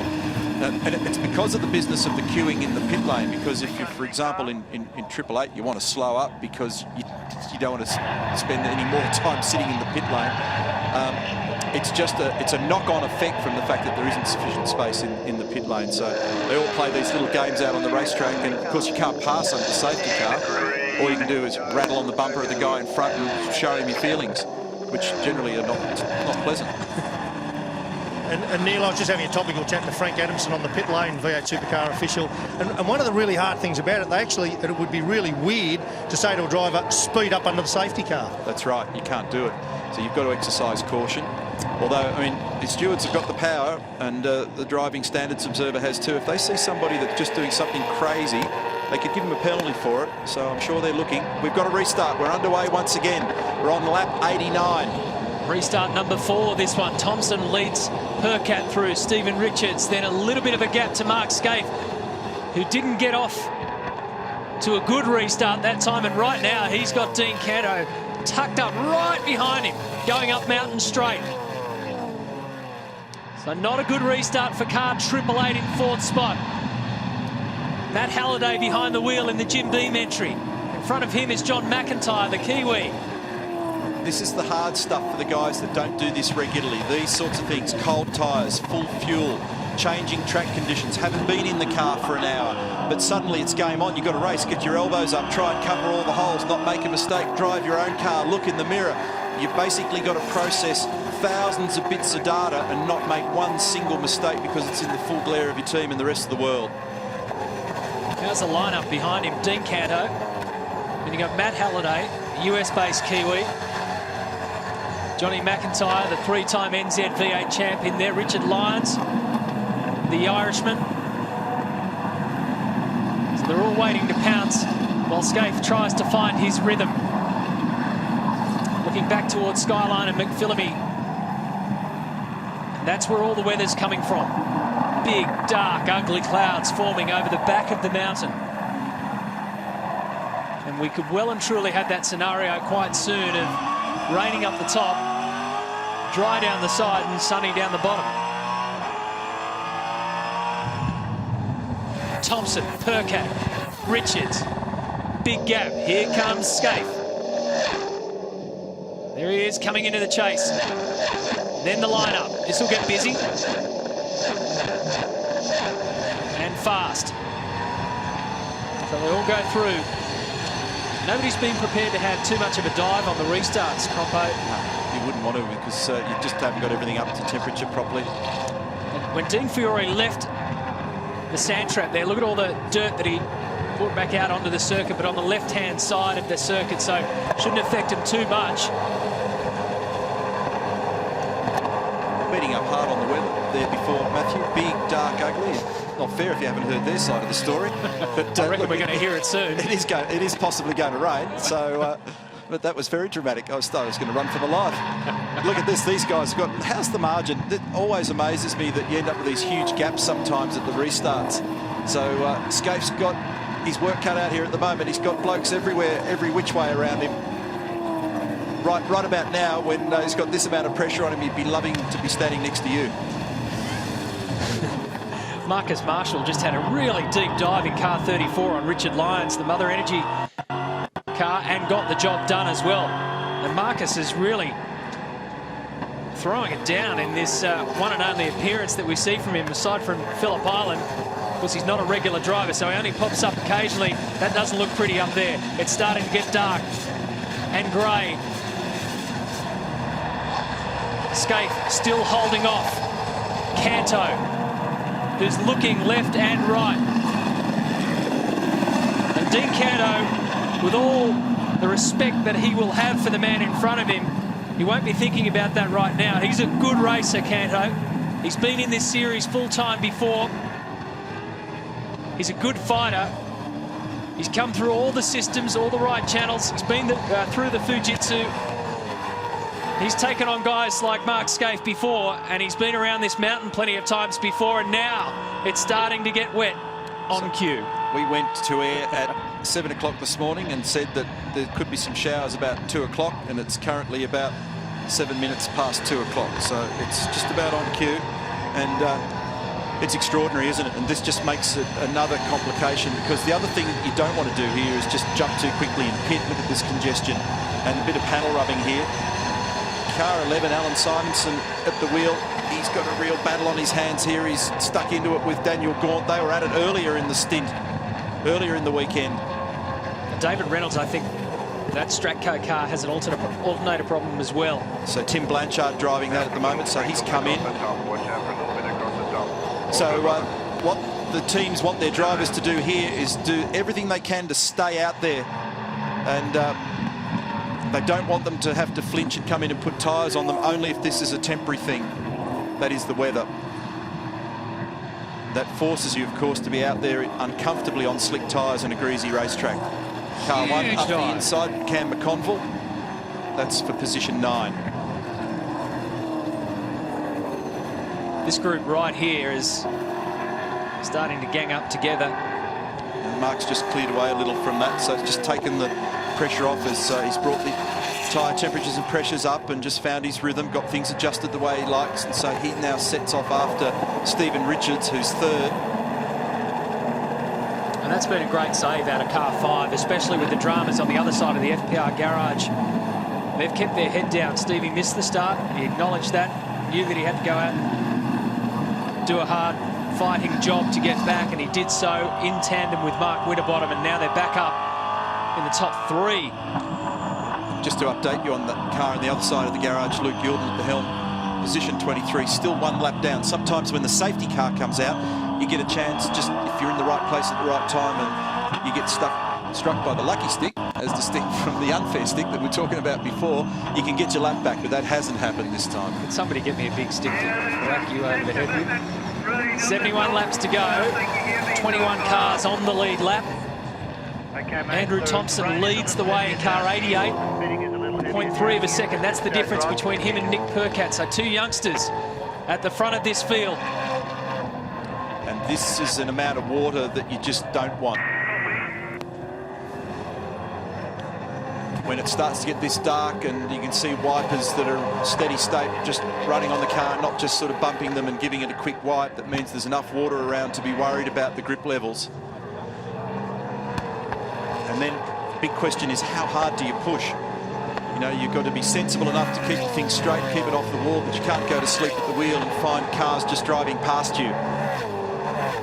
Yeah, Neil, I reckon that's a really important point you make, because the danger is if you back off a little, you can drop 10 degrees out of your tyres, and that can be the difference between the grip you're looking for. So you've got to be brave at the same time you're smart. And isn't it great to see these 2 young blokes out in front on slick tyres in damp conditions? It doesn't get any tougher than this. And these tough pictures that we're looking at here at the moment, Larko, because you can actually physically see the rain.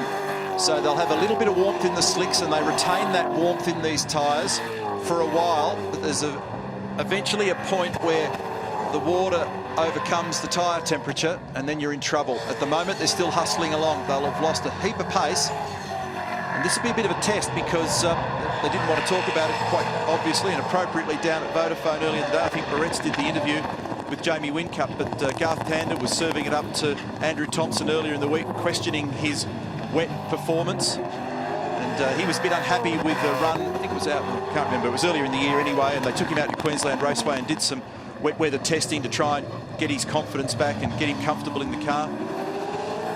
So it's a bit of a test on to see how he handles these conditions at the moment. It's very, very tricky for every single guy out there. Both these guys in their 20s. Andrew Thompson, 24. Nick Percat, 23. Both in the Fujitsu races as well. Tomo dominated both of those this weekend. And behind them, a couple of, well, an almost 40-something in Stephen Richards, and then a truly 40-something in Mark Scaife.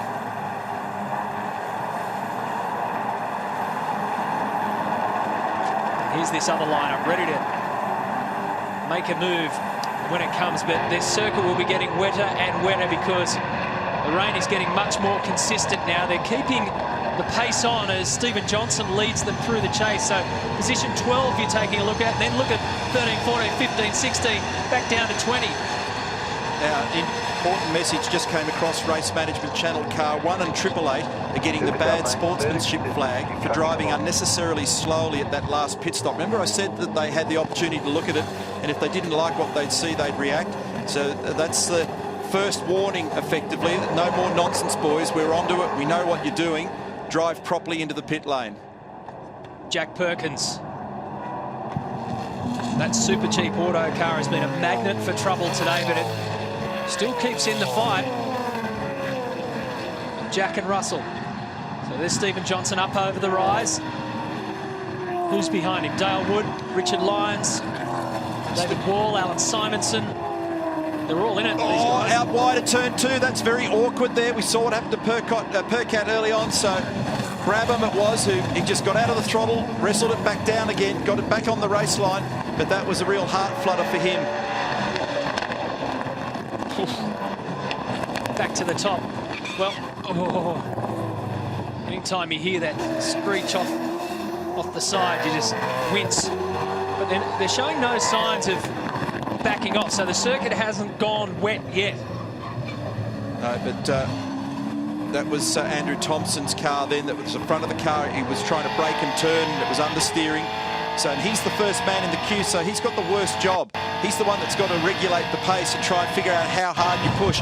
That's enough water to just make the grip deteriorate. And here comes Nick Percat. He's on him now and looking to make a move. So this is high-stakes poker for these two young guys. And right at the moment, they need to be counselled just to take it gently. We haven't even made the 100th lap in a 161-lap race. And let's not forget that Andrew Thompson is currently piloting the championship-leading car of Jamie Whincup. This is a championship race. He only has a 92-point buffer over his teammate. Our Coates Hire Chopper has found some action. That was David Brabham there at turn 2. And he was on the outside of Nathan Pretty in the Gulf Western Oils entry, but he did a great job to recover it. It's just experience there for David Brabham. On board now with Andrew Thompson. Tomo just shifts the rear view mirror because he wants to know where, and it keeps on moving. And look at that, that would drive you crazy in the car. He just wants to keep an eye on what's going on with car 2. It's those little things that can be really annoying, Matt. It's stuff, you know, you've got a $500,000 race car and a 2-bob mirror that won't sit straight. Remember, they had a tool left in there at the start as well. That was bouncing around on the floor for the opening laps. Andrew Thompson started the race. Jamie Whincup has gear on but helmet off. They're good mates, these two. And Jamie's showing a lot of confidence in Andrew, and so he should, because he's just done the fastest first sector of the race in these conditions. Game on here at the mountain.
Up you go, keep rolling along.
Awesome job, Nick. Drive the car nice and straight.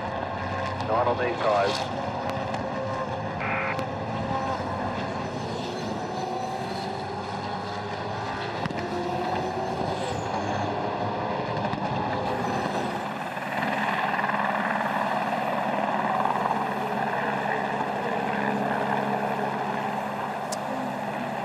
It's already started falling, but we're still keeping a watching brief on the weather that is closing in on the mountain and therefore closing in on this race as it approaches the 100-lap mark. And car 77, Cameron Waters, has gone back out there. The Shannon's Mars Racing. This youngster... Something's broken. Yeah, well, front right-hand corner. They spent a lot of time piecing it back together. About 30-odd laps worth of work. Doesn't look right at the front, or maybe he's just giving everybody space. He might just have... might just be giving them all space, but there's going to be a lot of pickup on those tyres. No, nothing wrong at all, obviously. So I was wrong, and so he's just... Mate, there's a bit of a gap, and then I think you have Fiore coming up. So there's a little bit of a gap, and you've got Fiore. It's Dean Orr on the radio in the background. I think that was all right. Yeah. That was the response. Anyway, Cameron's back out there getting some laps under his belt. This race is really starting to go up a few notches. The co-drivers in the car mostly have to go down to Stephen Johnson in position 11 to find the first regular driver in the list. He's been charging and strongly recovering from what's been a horrible weekend for him so far. Poor old Stephen. Jim Beam Racing entry. Started from pit lane. Started from pit lane, 18th start this weekend. But, he just cleaned up Andrew Jones, and he's just on the fringe of the top 10 now, Stephen Johnson.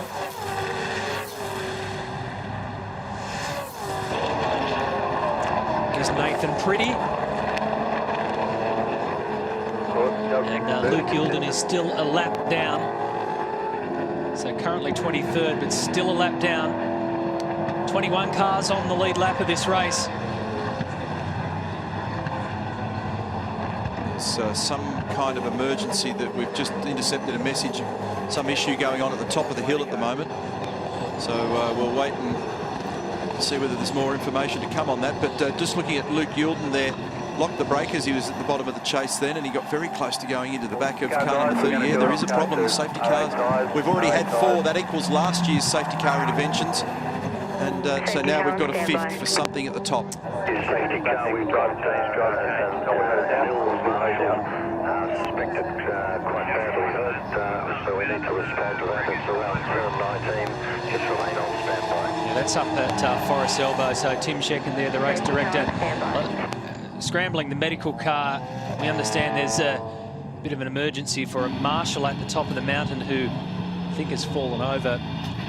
Either way, he's taken ill and he's quite badly hurt, so the race is going to have to be interrupted here. While we get a chance to, while the race is in pause, what was interesting is that the little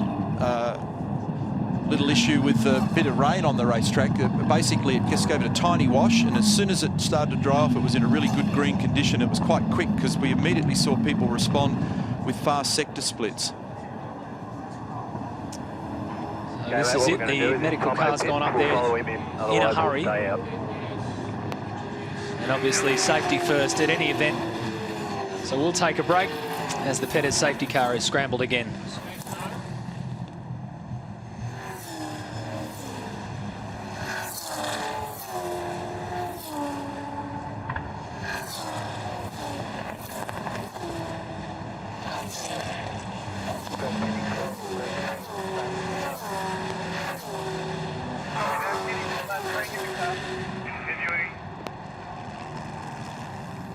Mate, we're pitting this lap if Tomo comes in. Okay, we're staying out. We're staying out, boys.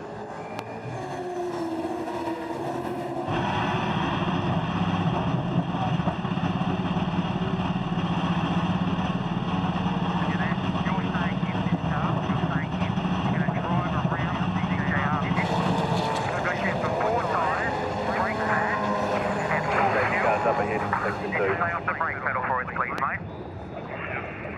Neutral in the box, please. Nice and steady. We've got time, boys. Chill out.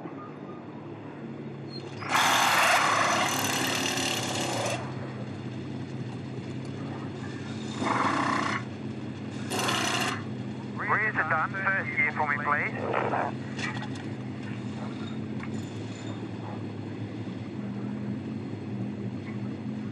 Pump the pedal, pump the pedal, pump the pedal. Got cars coming past, 2 garages away. You can emerge, keep going, good to go. I'll stop you. Go. Keep going, please, keep going.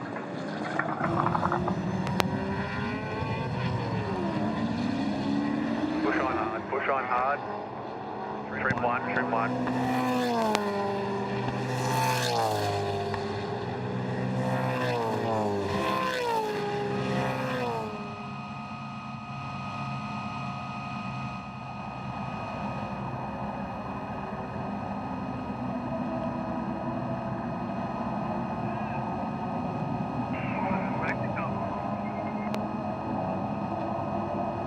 It's going to be in this lap, mate. I think it was for a car stopped on Conrod.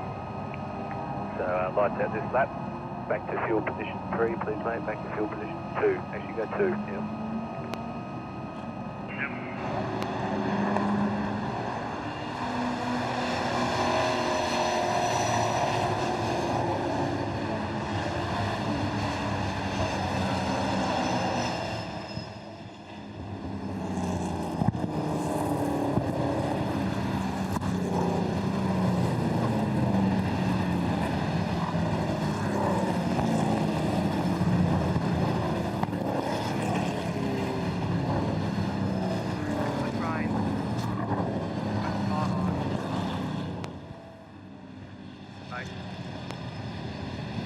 We'll be going green this lap.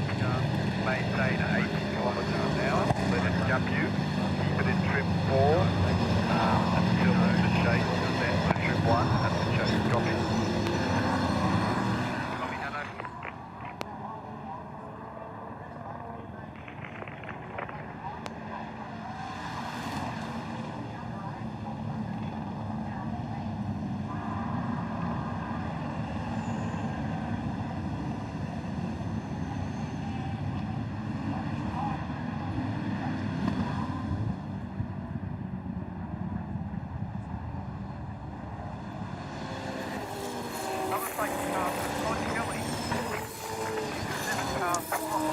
in many ways, the Pettis safety car has played a bit of a starring role in today's race.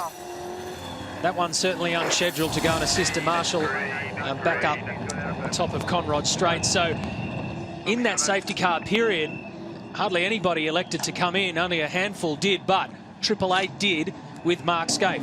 Reason for this is they wanted to unlock these two cars that they've got where the queuing's been happening. So they've taken the opportunity to put Mark and the 888 car on a different strategy. They also did front pads. He had a bit of a moment when he went out with James Moffat, but he wisely waited. They were calling him to go, but it would have been a collision. So it was his call. We're back to the restart. I also saw in the background there was a problem with Todd Kelly before as well.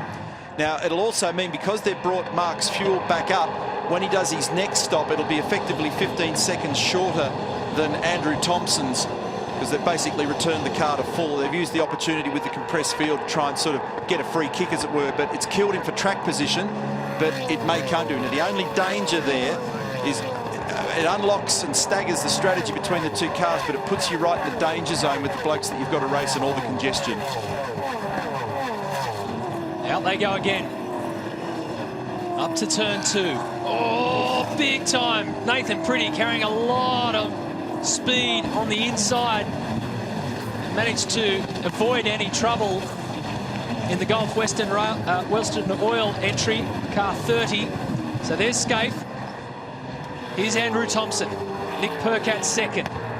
Stephen Richards, Dean Canto, John McIntyre, Marcus Marshall. Fujitsu Racing doing a great job out of car 34. Cam McConville's in 7th. Paul Morris is in 9th, and Stephen Johnson started from pit lane inside the top 10 in car 17. It's been a very good recovery. We spoke about it a little bit earlier, so we'll just keep a bit of an eye on him. And now finally, and it's taken a long time, nearly 100 laps, we've got cars on different strategies where everybody was basically in lockstep before. So, here we go, trouble at the top with Forest Elbow, and round goes John McIntyre. He's nose to nose with one of the Fujitsu cars. That's a disaster for Stone Brothers Racing. And Marcus Marshall. Car 34.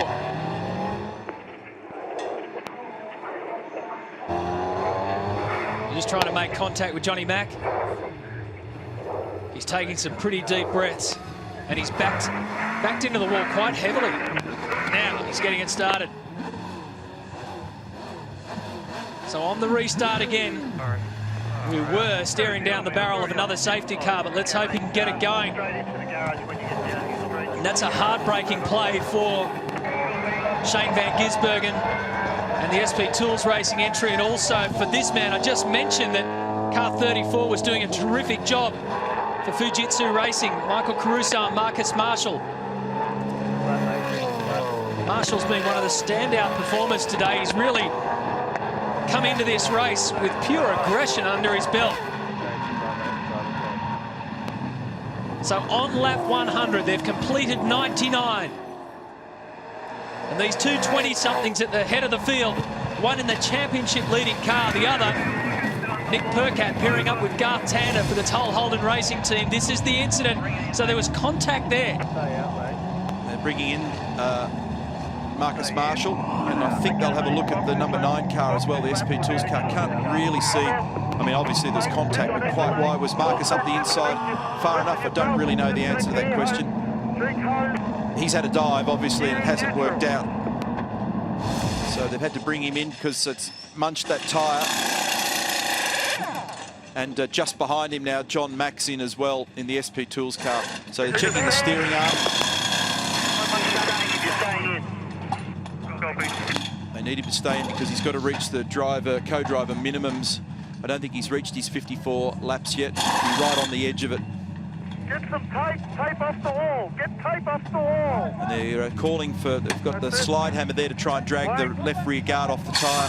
Calling for tape off the wall as well to try and fix the number 34 car. Meantime, Andrew Thompson, he's done the best split we've seen so far to the second sector in the race today. I think Johnny Mack's only about 1 or 2 laps short of completing. 2 laps short, so another 2 laps further down they could have done a driver change at the same time, but they'll have to send him back down, and that's a real blow for that team because they've been consistently inside the top 5. They started from position 5 and they held their own. Both drivers did a really good job. And he just got the feel as James Moffat gets a little bit loose and untidy in car 18. You got the feel that the rain that's eventually going to hit us would have played into the hands of Shane Van Gisbergen. Not right now. Mark Scaife trying to work his way back through the field. He's in position 16. David Wall darting and weaving all over the place behind him. Remember, I made the remark a bit early, Matt, the problem with this is that strategically it's nice on paper, but it puts... There you go, he's doing commentary for me and filling in the blanks. And so, yeah, this is the point that I was making, that they're climbing all over each other in that mid-pack. It's always willing, makes you slow, you kind of use up more fuel and tyres doing it all. Look at all this. Contact there, it's James Moffat and Rick Kelly and Mark Scaife behind, and then he's erupted on the radio going up Mountain Straight. And you just got to let those guys vent, don't you? I mean, there's nothing they can do when Mark or anyone else jumps on and says, these guys are out of control. I mean, the engineers can't do anything about it. It's just head down, keep punching, which is exactly what... Yeah, so they're taking a bit of pain now and hoping to make some gain later. Shorter time standing still later, so they can squirt the fuel back in, bring it back up to full quickly. It's 3.3 litres for every second. And they don't have to do their pad stop. They've done that. That's out of the way. That can sometimes be a lengthy process. So they've got all that stuff out of the way. Mark's about to click over. I think I need to double check his figures, but he'll be clearing his requirement to have achieved 54 laps, which in fact he's now just done. You'll see what the prospect of retirement will do for you. Paul Dumbrella's probably the most chilled out guy in pit lane, and you guys are running fourth. Yeah, it's been a good day so far, so it's just a slowly approach. You know, we just missed out on the top 10, which was disappointing, but hey, who remembers what happened in qualifying now? We're 100 laps into the race and we're in fourth. Dino's doing a great job, and we've just got to keep on ticking away. If you're sitting in fourth, you'd probably rethink your retirement for next year. Hey, are you trying to tell me something? No. No, on the in-car camera, which you can see on TV now, Rod's still got a sticker on the dash saying driver want to inquire within, so not yet. Good on Paul, stick at us. Thank you. You look pretty comfy there yourself, Perez. Grabbed a seat in pit lane. Check this out at the top of the mountain. There's Andrew Thompson and then Nick Perkins. Oh, he's out in the marbles and he's run the whole distance from from McPhillamy to Skyline in the weeds. Ooh, and he actually had nearly all four over there. That's a very, very fortunate escape, that one. Down at the chase. Car 7. Todd Kelly at the wheel, but it's just turning to mud for him, isn't it? Not good. It just hasn't happened, has it? All those laps behind, the problem with the right rear, left rear, I think it was, drive pegs on the left rear hub. One of the most fantastic shot. Yeah, and it's a favourite spot for many of the race drivers around this country that run through Silman Park, Reed Park. So 2 seconds is the gap, Thompson to Perkins. Stephen Richards is just sitting here watching all this go by. Seen it all before. He's in a nice position at the moment.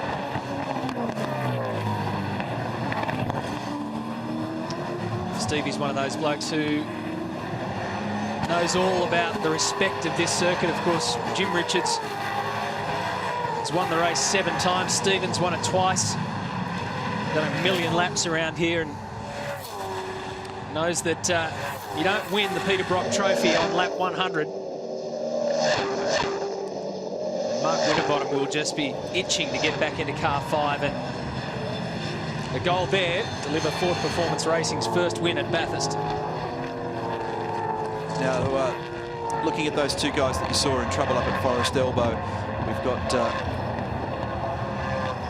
where are they? Michael Caruso's in 21st and John McIntyre's in 20th. So just want to tidy up where they drop back in the field at the moment. And they're nearly 2 minutes behind the play. So they're still on the lead. They're still on the lead lap. Yes, they are still on the lead lap, but they're in danger of going a lap down if they don't get a wriggle on. So they desperately need a safety car. Rick Kelly here pulls up alongside Nathan Pretty, and Rick will go to 13th. Now, fuel economy-wise, they look okay, and he's basically done the same sort of thing that Mark Scaife's done. So is in front of him on the road at the moment and is reasonably well positioned. But the thing that's not been good for him all day, and it might be because they've been chasing economy, but they just haven't had great lap speed. It might come to them as the day unfolds in the Jack Daniels Racing entry. There he is. So at the moment, he shows position 13, but with our Pit Smart simulation of what's likely to unfold because of the different strategies that are now being used, we're seeing him in corrected terms somewhere around 4th, 5th together with Mark Scaife. It's sort of line ball between the two of them. Look at these two, like caged lions waiting to get back out there. James Courtney, your day's going well? It would be going well if old mate didn't keep pulling up in the pit stop when we wanted to stop. But that's the thing when, I suppose, when your teammates are ahead of you, it's a little annoying. But no, look, the car's running really well. Fuel burns really good. It's looking after its tyres. The only problem we've got at the moment is just our necks are getting tired from having to stop on all afternoon. So we're going to get a hammock next year. GT, the pit problem's easy fixed. He's just got to get in front of you. Yeah, well, I'm not going to let that happen. Otherwise, then we have to queue behind him. So it's been like that all day. You see the Vodafone guys now going on strategy with each other. So it'll be interesting to see how he plays out. I think that last stop or that last safety car will probably be the defining moment of the race. So it'll either work for us or it'll work for Triple 8 car. And Garth, Nick's been working hard out there for you? Yeah, he's doing a great job. He had that one small mistake at the exit of turn 2, but other than that, he's done a fantastic job for us. So car's going really well, so looking forward to the end. All right, looking like a good weekend for the team, boys. Well done. Yes. James Courtney, Garth Tander, waiting. Meanwhile, Mark Scaife continues to get hounded by this mid-pack here. Nathan Pretty in car 30, James Moffat side by side. Down towards turn 1. Moffat on the inside, sails on through. So Scaife's in 14th position. Remember, he was 4th when he elected to take that stop under the safety car, change brake pads, eliminate himself from the same strategy as car 88, unlock car 888 from that.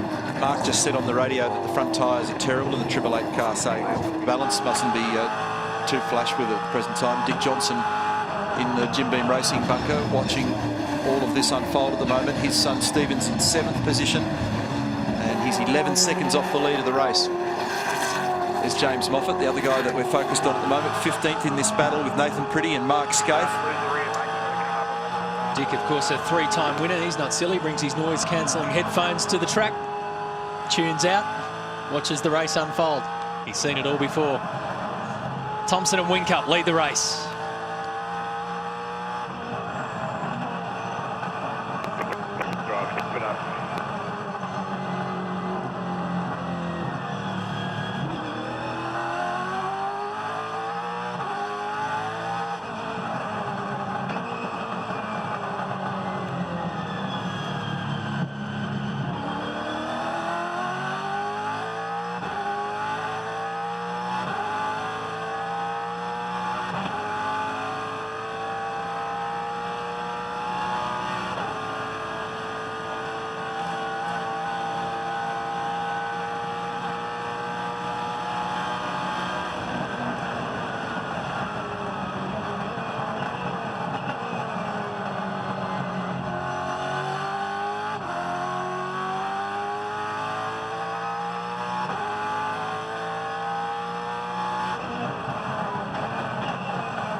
At about 15 or 16, mate.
Warning light.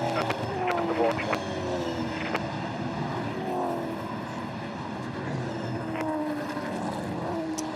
The six-time Bathurst champion Mark Scaife is mowing his way through this field. He's just taken a position off Rick Kelly to go into 12th spot. So he's starting to make a move and taking advantage of this sunshine that sprung out of nowhere. Those clouds are still pretty dangerous and they're lurking over the back of the hill. Daniel Gaunt here in the Lucky 7 car, number 47, has some panel damage on the rear right-hand side, so they'll be keeping a close eye on that. Yeah, race control's already noted that they'll monitor it, and I'd say that when it's hanging out that far, the right rear bumper, they have a chance to require it to come in and be secured, taped up. Now, Scaife's very close to the back of that car now. Incidentally, he's about 24 seconds away from the lead of the race. And he'll be... Mate, you got Scaife right behind you there, you got Scaife right behind you, nice and easy. So if you were to assume that he'd run all the way to the base of the tank on this load of fuel, Mark Scaife, he could get in as far as lap 123 before stopping, which will be about 10 laps past all these other guys that he's racing at the moment, except Rick Kelly, who's tied on the same strategy. So a 10-lap difference, as that's what that little stop for Mark Scaife, that's what it's afforded him. He'll try and have a look here, but Daniel's gone to the inside to cover, but question mark over the rear bumper on the Lucky 7 car. Mechanical black flag for car 47. He's covering, but Scaife's going to get down the inside here. Up to 11th. And Rick will have a piece of that as well. He might be able to make that work by the time they get to turn 1. If he doesn't, he'll crisscross and try and get him up at turn 2. So Scaife released. Next in his sights would be Dale Wood in the Wilson Security D'Alberto car. When you hear the teams talking about box, they mean in the pit lane. It's a European term. It's a bit awkward. James Moffat's going on with this. Daniel Gaunt's going on with this. And Rick Kelly's going to go on with it too. 3 of them wide. This doesn't work. Oh, they sorted it out. They managed to turn it into single file at the right moment. And we're all betting against it. Yeah, so box this lap for Daniel Gaunt, car number 47. Reason, apart from just a little language difference, but one of the reasons that you also hear it, it's actually easier in the car to understand the term box than pit. Pit can get confused with all kinds of other stuff. It's actually hard to unravel. It's very difficult, the communications in the car. You can imagine how sketchy, how scratchy it can be. Sometimes it's good, sometimes it's bad. So as you mentioned, Rick Kelly is certainly one to watch. He can take it out towards lap 123 as well. The onboard replay here of James Moffat. The reason why this was awkward was James got the run, and then he was trying to keep Rick up high, but he also wanted to get past Daniel. So he managed to do it, and what's amazing, in the space of 50 metres, they turned 3 supercars wide into one single file act, and they all did it without communicating. Because they all know what's ahead. Oh, you wouldn't want to go up there 3 wide. Go and greet Mr. Wall. 2 are going to have very big teardrops. Yeah, so Rick Kelly, certainly one to watch. Good fuel strategy, everything in that department is going okay. So lap 123, we'd be looking for Rick to head in. Yeah, Matty, Mark Winterbottom is about to tag with Stephen Richards. Frosty, your teammate's done a great job. He's just found his feet. The first session, he was just being out of trouble, staying calm. Second session went a bit quicker. Third session, he's put the pressure on. I need to lift my game for this last stint. So he's done a great job. Good to be back together, the two of you working together. Be nice to be on the podium together, that's for sure. But the car's, the car's not too bad, but the two 888 cars are very fast. So hopefully Richo and I can get up on that podium and we'll race to the end. But it'd be nice to do it with him. He's a good bloke and we've known each other a long time. So if I can do it with him, I'd be a happy man. Right, all the best, Frosty. Thank you. Getting ready to jump into car 5, and he's absolutely right about that. Stephen Richards has done a superb job. We'll take a break. Whincup and Thompson lead it.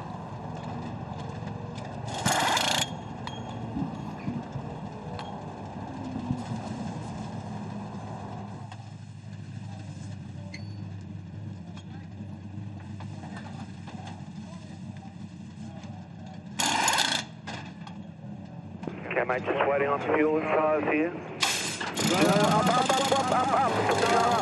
Clear.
Dean Canto, car 55, inside the top 5. He's got Cam McConville behind him. And this battle pack refuses to give up. Nathan Pretty's been in the thick of it. They're battling for 15th position. Alex Davison's in there, David Wall's in there, Jack Perkins is part of it, Luke Youlden in the Trading Post Falcon is still part of it, a lap down. We're heading towards this critical stage of this race. And just it was important to note that Scaife did clear Dale Wood, is now in the top 10, but whilst he's been making ground on the track, he's actually losing margin to the leaders at the moment. He's 27.5 seconds down as this frantic battle continues. These guys just locked in combat to the end, aren't they? It's just amazing. And look at them, they're all battered and beaten. Old Russell, 200th event, car 200. Jack Perkins in the car at the moment, and this is the drama they had. This was when they dropped the Lucky 7 car before the right rear was properly secured. Frank Adamson from V8 Supercar picked them up on it, and they've had a couple of glitches there, and the reason they were in was to tape up that rear bumper to make sure it was secure and safe. Tim Slade's jumped in. There's a bunch of people also calling for changes on their car as well. There's going to be a damper change when a little adjustment, I should say, to Rick Kelly's car, the Jack Daniels car, when he comes in. Of the leading cars, Canto, who's fourth at the moment in car number 55 in the Botlow entry, he's had the best fuel economy with the biggest window of any. He's had 26 laps out of a load of fuel. But the really interesting thing for me here at the moment is just what happens. Garth Tander actually summed it up beautifully before when he said that move to split 888 and 88 apart and do what they did with Mark Scaife's car will either be a make or break move. It'll depend on whether we see another safety car and just, you know, exactly how this thing unfolds in the future weather-wise. So safety car or weather will play that one out one way or the other. And Neil, if I could just add to your comments, I've been trying to peer over the shoulder of a few of the engineers to look at their fuel usage, and there's no doubt about it that Dean Canto, Paul Dumbrell Botlow car is running around better than the cars around it on fuel. So you did right. If we get a safety car until it gets dragging them back up to the front, look for a short fuel stop at the end.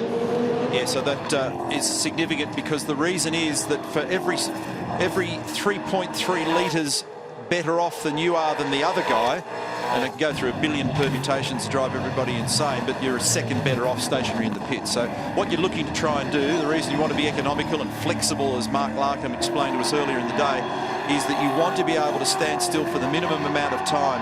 This car's been very fuel efficient so far for both Paul Dumbrell and for Dean Canto. Now they're fourth at the moment, they're about 10 seconds off the lead, and that's a real margin to Cam McConville. There he is, Toll Holden Racing Team entry. So these guys in a battle for fourth and fifth, and Thompson's pace is still just that whisker stronger at the moment than Percat. That's just been a seesawing battle. It's back out to about 3.7 seconds at the moment. And before we went to the break, when Mark Winterbottom was talking about the stint for Stephen Richards, it's often really weird, Matty. Very often your first stint, particularly when you don't drive the cars all the time, sort of awkward. It just takes a while to Dave Patterson telling. So they're doing everything, fuel, tyres, driver, Dave Patterson telling Dean Canto the story there. So sometimes your first stint's a bit ropey, especially if something goes wrong like it did for Stephen where he stalled it on the line. But now he's found his rhythm and he's done it so many times successfully around here. He is blazing. He's doing a very good job at the moment. It's kind of one of those weird things. Physically, very often your first stint's actually quite hard around here, and then your subsequent second, third stints, whatever it is you do, even the double stints you do, once you've got the first blast out of your system, it's as though you cleanse yourself, you get your mind on the job, you get your body right, and away you go. So Percat's in as well. Here he is. Driver change, Garth Tander going in, Nick Percat on the boo at the mountain, jumps out. And that's the job that he was asked to do. He's come back, he's delivered the car back in shape. He did have a brush with the wall earlier on as he was battling with Craig Lowndes. He delivers it back in shape, in second position. Dean Canto is about to exit the cockpit of 55, and Paul Dumbrell goes in. Richard Lyons is in the mother Ford as well. Now here they are, caliper pliers. They'll pluck out those hot pads. They're stinking hot. They're leaving the brake rotor in place. It's floating there. We're just now currently waiting for fuel. There goes car number 2. Toll Holden Racing Team car in the foreground, so limited there by fuel, and away they go. And that's Dean Canto just making his way back into the garage after a pretty solid stint. He should be happy with that. Oh, what a terrific job he did. I mean, he's had 3 stints full-time in the V8 Supercars before, so he knows what he's doing. We've come to expect that with him, and I guess we were going to expect this sooner or later because they've been going toe-to-toe for so many laps. And David Wall and Nathan Pretty. Eventually they had to come apart. They came together, though, before that. Now, Mark Dutton asked Andrew Thompson a little earlier whether we need some more point in the car. What he's asking is, do we need to change anything with the rear roll centre to make the car steer a little better for Andrew so that it's more accurate? And he said, do you want it pointier for Mr. Whincup? So they want this car to be basically in a trim to be very quick at the back end of the race. We're starting to enter that phase that we discussed. We all use the term now, you've got to buy this ticket to the last race here. All this other stuff on the run is all kind of like a chess game. It's an arm wrestle. Get yourself in position, get the car trimmed and tuned right. Now you're getting into a position where you've got to be able to get the right guys in the car at the right time with all the right trim and basically stand on it. Still got that mirror problem with that car, as now the 5 cars in as well with Stephen Richards. So Mark Winterbottom was standing by ready to jump in. He's left the racetrack 8 seconds off the margin. So Andrew Thompson clearly in control, and 1's in 2. So Conville in, and here comes James Courtney. So down with the driver net, disconnects, radio, belts, water, and here's Mark Winterbottom. Got the seat insert ready, arriving at 40 kilometres an hour. Dual point fuel coupling on, fuel in, venting out the other side. See the belts are held back by elastic straps. Big mission here to try and get everything done. Clip up the radio, clip up the water hoses, get the belts done. Once the belts are done, get them over the top of the hands device. Make sure the engine's running, make sure you're in neutral, make sure you get first gear at the right time. Make sure if they're doing a brake pad change that you don't stand on the brake pedal, but once they have, pump the pedal is the order. There's a lot to do, a lot to consider while all this is going on. Out and in front of 1. So good job for Ford Performance Racing. You touched on earlier about Stephen Richards having to find his rhythm in the car after not being in it full time. You've got to give credit too for Mark Winterbottom's first session. He was very angry and very focused. Now remember my remarks earlier about the different fueling strategies. Scaife has now gone to position 2 as car number 88 prepares to come in, and this man, Jamie Whincup, our championship leader at the moment by 92 points in our 20th event of 28 for 2011 in the V8 Supercars Championship. Scaife will assume the lead after all this, but then he will come in on lap 123. So he's got another 10 laps. So standing by now for the race leader to come in. Andrew Thompson's done a beautiful job in this stint. He withstood the blowtorch and the question mark about the slimy track conditions. No, Stephen Johnson, fuel on the road. This is a big, big incident. Turn 2. David Bernard's actually in the car. It's not Stephen Johnson. So safety car will be deployed. We've got 120 litres. They've just gone through the driver change. So it's David Bernard in the car. Out goes the Peters safety car. And this is a very big incident at turn 2. He's backed it into the wall. Driver's side door is open. David Bernard jumping out of the car. He gets out. The fire has been put out. This is going to be quite a while to clean up too. Well, that's an enormous incident. With just under 50 laps to go of this race, and Bernard has hit hard in the Jim Beam entry. Rear of the car, okay, ripped apart. Cancel everything I said about Scaife. They've now brought him in as a result of this, so he's actually back in the queuing business again. Can you believe it? Here he is. So even though they actually separated the car strategically, he's got to sit there and wait. So apologies for the wrong call, Stephen. If you're a fan of Stephen Johnson, he was in the pit bunker at the time. David Bernard was the driver in the Jim Beam machine. The difference here was that Scaife didn't have to wait for long. He didn't have to wait as long as he has been. Tear off. That was what they were trying to avoid. Yeah, it's still burning track position though while this is going on, but there is no choice. Now this is going to take a long time to resolve. So look at the David will have gone up there. Something's happened. He's either been battling someone or he's done it on his own. He's locked the rear brake. He's backed it into the wall. It's ruptured the fuel cell. I can't, I mean, it's bizarre that in one season where we had the fire for Carl Reindler at Barbagallo Raceway in Western Australia, I mean, fire is a very rare occurrence in a V8 supercar. So the Petters safety car goes out on the circuit, and the Brains Trust at Jim Beam Racing look on. Malcolm Swetnam on the left-hand side, the new team manager. Oh, and very high-speed approach, 260 kilometres an hour into turn 2. Now watch this. This will ignite anytime soon. There's a lot of fuel on the road there. The whole rear of the car has been ripped apart, and once it starts, it turns into a fireball very quickly. And very dangerous, feeding straight back to the car, enveloping car 17. At this stage, Bernard is still in there. Marshall's right on the scene, well done. So this might explain it. We're on board the VIP entry. Steve Owens at the helm. So it looks like David did it on his own. He just backed in very hard. So the approach speed into turn 2 is 260 k's. Their slowest mid-corner speed, there it is in real time, is 130 k's. So this would have been just after a stop.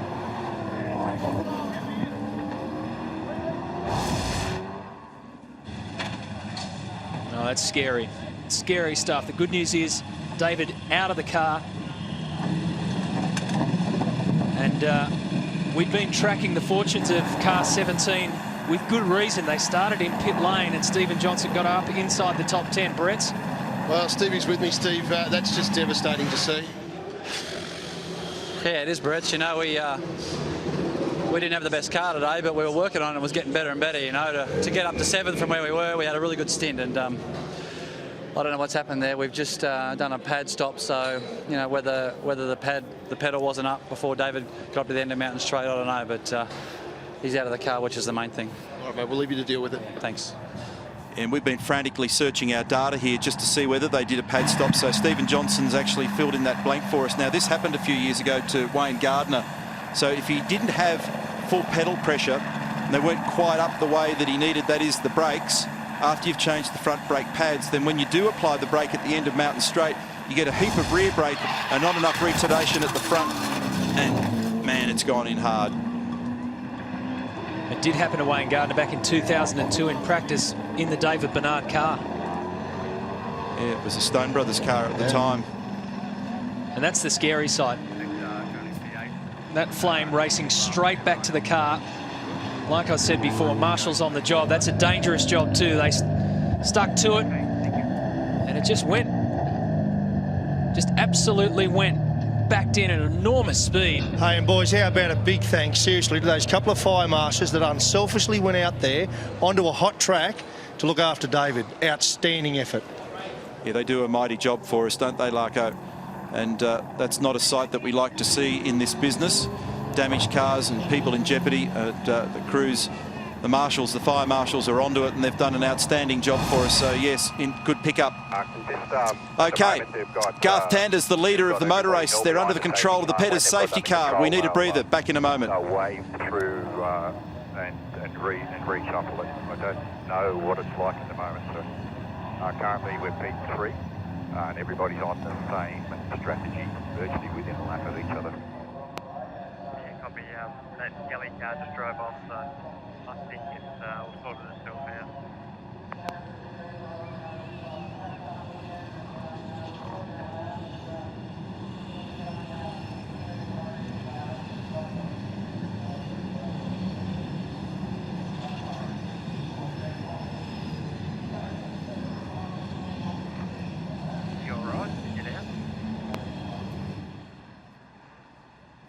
Yeah, mate, no, yeah, got out, no problem. There's monster shunt, don't know what caused the fire. Bars currently at 11 and 7, you're happy there? I think so, yeah. Yep, I'll put it there. It was 11.8, and yeah, just jump on that rewind a little bit. I think that'll be okay. This is good for the colour, the rotors too, mate, that was perfect.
gone, but they're just cleaning up the circuit.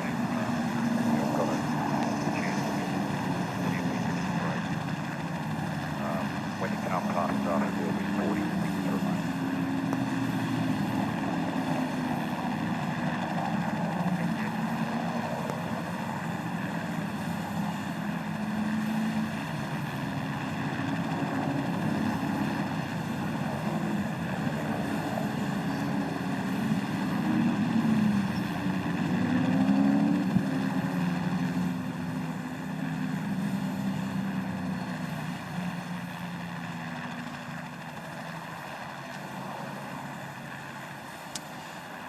Well, we've seen some very big accidents over the years here at Mount Panorama, and what David Bernard has just been involved in at Turn 2 rates right up there with one of the worst. It sounded bad, it looked bad, it got even worse with all that fuel on the circuit. Once the fire started to rage, it was heading straight back to the car, and the great news is that Bezzy has managed to get out. He's okay. Wow. I mean, that could be one of two things on the, even on our camera lens there. It could be fuel or it could be water, because sometimes the water sits inside those tyres as well. Here it is again from on board the VIP Pet Foods car, and Bernard's just fired in so hard there. And it was Steve Owen at the helm just confirming that again, and he's just buttoned off it, downshifted, and been able to sneak out the other side. They've been able to get the cars through there. They're recovering all the bits and pieces, and well, you can understand pretty much how we all felt at that stage. And as I said a little earlier, just unbelievable that we see these scenes effectively twice in a year where we've seen a fuel-related fire. Very, very unusual. So at this stage of the race, still under safety car, and Garth Tander, car number 2, leads, and his co-driver has some headphones on and a nice Channel 7 microphone in front, which means, Nick Perkins, you're ready for a chat. Matty White here with Neil Crompton. Congratulations to you on your job today. What did you do? More than 70 laps right on the knocker, and you did a great job. Yeah, it was an interesting debut. I can't say I wasn't pushing. It's virtually like a sprint race out there. I couldn't believe it, and giving it all I had just to make sure I was still keeping the gap to the 888 car and keeping the FBR car a long way behind. So you saw I had a few little moments, might say, but it was managed to gather it up, and I don't know how, but I've had 2 moments around Bathurst, and you guys know, and I've got away with it, so it's unbelievable. Yeah, the thing that really impresses people with your driving as you come into the V8 Supercar Championship, you make your debut here, Nick, and like you say, you had an incident there where you were under pressure with Craig Lowndes. The impressive part is that you managed to bounce back. What is it with your cool head? I mean, is it confidence, or what is it? Have you got a great team around you? I think it's a combination of things. Toll HRT really have brought me along quite well since 2007. They've always taught me how to keep my head cool, and it's taken a few years. Trust me, I used to be a lot more hot-headed. I won't say I'm not hot-headed, but I used to be a little bit fiery, and they've managed to keep me very calm. And Al just got straight in the radio and said, mate, as long as she's all sweet, press on, and gave the steering wheel a bit of a wiggle and pressed on. But with Lowndes, I was just caught me out in the marbles. As you'd known, I just went to run too wide with him, and I was like, oh, this will be fine. And next thing you know, the rear's gone, front's gone. I'm like, this is not ideal. No, it's not ideal, and it's an awful feeling, isn't it? Because all of a sudden you feel a bit helpless, because you're only slightly wide of where you'd typically be, Nick, but the thing just has a mind of its own once it's up on that high part of the camber there. Yeah, exactly. And as soon as I felt the back hit, I just tried to keep the wheels dead straight so I'd hit square, and managed all it did is damage the front rim, and had a bit of a vibration at top speed, which was a little bit unsettling on the first fly, but once I realised it was all good, the lap times came straight back down and pressed on. It was lucky. I know you're not a shy fella, Nick, so did you give Garth any advice as he heads out? I didn't. I'm just hoping he doesn't hate me right now. He'll be right. Don't worry, he's got a job to do. Well done today, mate. Congratulations on your debut. Thank you. Thanks, guys. Yeah, great job. Yeah. Garth Tander leading the race, so let's take it back a step. Yeah, this is the Jim Beam Racing pit stop. Driver change involving Stephen Johnson and David Bernard. They are doing pads at the front, so we heard Stephen Johnson confirm that before, but you can see in the background that's what they were doing. My suspicion is that it just didn't have brake balance and didn't have a pedal pressure correct for David when he got to the end of Mountain Straight, and it's fired in, and you know the rest of the story.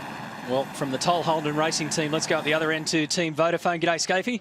G'day, Matt. Hey, that was an enormous impact for David Bernard there. You've obviously seen the replays. Yeah, like, as Neil said a minute ago, you don't often see those sorts of incidents with the Reindler incident at Barbagallo earlier in the year, and then that one at the end of Mountain Straight. I agree with Crompo. I think it's certainly got to have a brake drama, and maybe it just didn't have the front brakes up, and it had mostly rear brake, and obviously spun into the tyres there. So it's a pretty wild spot. The cars do 255k up there, and you wouldn't want to rotate at that spot. Mark, you chose to split the car strategically in that earlier stop, and so you had a 15-second difference in your fuel load for later on. Basically, it was a 10-lap offset between the two cars. When that happened and you had to come in, the weird thing was it put you back in the queuing business, which is what you were trying to avoid. Oh, I'm with you, and they play for keeps down there, Crompo. I'll give you the tip. They're wild. They're running into each other, and the Jack Daniels car and I think it was Moffat. They were running into each other and sideways. And I mean, if it was a sprint race, it'd be okay. You just fire down the inside and no problem. But you've actually got to be there for lap 161. And as I said, they're pretty lively. So anyway, I mean, we snuck through, and it's still got its headlights in it, which is always a good sign. There's a few that don't. Exactly, and we live to fight another day. I mean, the car wasn't quite as good just then. For whatever reason, that tyre set wasn't quite as good. The car was very good in the second segment today. And a couple of bad, I mean, just a little bit of bad luck, because as the things worked out for us, we've had to queue 3 times today so far. So that certainly affects you. Yeah, I think I picked you up on the radio saying that you didn't like the fronts in that last stint. Was that right? Yeah, and very weird, Crompo. It actually had shutter, which, you know, when you turn the wheel and the front of the car slides, it actually gets a vibration in the front of it. And I ended up with the rear bar on full hard, the front bar on full soft, and I couldn't make it turn in and everywhere. So it took a long time. As the fuel load come off, it got a little bit better. I ended up with a heap of rear brake on it, so I was doing your trick, you know, lock the rear wheels and fire it sideways. And that was the only way I could keep the load off the front of it. And luckily, didn't rotate, because it's very, very easy to rotate when you do that. Yeah, good work, mate. We'll let you get back and towel down. Great job today. 67 laps. Did you enjoy it? Oh, absolutely, Crompo. You know what it's like. This is a very, very good place to race against the very best blokes. It is the #1 race. Yeah, great. Thanks, mate. Well done, Scafie. Let's go to Mark Beretta. He's with David Bernard, I understand. Brett? Yeah, in the medical centre, Matty, and always good to report news like this. But Dave, you've been checked over by Dr. Carl and 100%. Yeah, other than a bit of the fire extinguisher stuff in my eyes, which is stinging a bit, but other than that, I'm fine. It was probably looked worse than what it was. You know, it's the tyre wall there sort of absorbed it, but yeah, I'm fine. Just really annoyed about the car. Bessie Hart, a fair shock, obviously. What happened? Went out and we put new pads in it, and normally you get told to pump the brakes up, and I wasn't told, so I guess I take a bit of blame for not thinking about it myself. But yeah, so I wasn't told, and got down there and started pumping the brake. Well, got on the brake and there's nothing there. Started pumping, and right at the end, right into the corner, they finally came up and just locked the rears and into the wall. Probably one of your more terrifying accidents, to be there surrounded by flame. Yeah, I've had some big ones, but you know, not for a few years. But never had flames, and yeah, that's not great. You know, it's all right if you got a packet of marshmallows, I guess, but that was no fun. Well, it's good to see the fire marshals were there to look after you today too, and the medical team here do a great job as well. Yeah, I think they thought I was on fire. I got covered in the stuff, but I'd rather have a bit of that over me than flames, that's for sure. So yeah, thanks to those guys. Mate, great to see you well. Take care. Thanks, Brett. Yeah, I'm with you, Brett. Another big thumbs up for those fire marshals going onto a live track like that. We might just try and catch a quick word with Malcolm Swinton, team manager down here at Dick Johnson Racing. They're just talking to, Brett was just talking to Dave. He's okay, bit sore in the eyes, but that's about all. But brake pad change, he's gone up there, not pumped the brakes, maybe a little bit of a process failure, might be a little bit of driver failure, all of the above, but it just really underlines, doesn't it, Malcolm, all the things you have to tick and cross to win this tough event. Mate, you're right with process failures. We're just looking at Greg's radio now. His radio went down a lap before, but Steve came in. I was talking to Steve on the way in. Car went out. Greg was still fighting with his radio in the wall. Yeah, no, I mean, it's hard to cover off on that one, mate. But anyway, it's your first crack at it. I reckon you'll be back for plenty more, and it takes plenty of goes to win this one, mate. Oh, yeah. We'll be back. We've got to do Gold Coast and the rest of the year first. But, yeah, I mean, it's a shame. Bezzy's okay. I think one of the cameramen might be sprayed with fuel and stuff. I hope he's okay. It's racing. I'd be buying those fire marshals a carton of beer, mate. Yeah, you're right there. Thanks, Malcolm. Or a carton of Jim Beam, probably. Well done, Larko and Malcolm Swetnam in the bunker there at Dick Johnson Racing. So a terrifying incident. Thankfully, everybody's okay. After the break, we'll go racing again.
thinking end of next lap, mate. They're thinking end of next lap.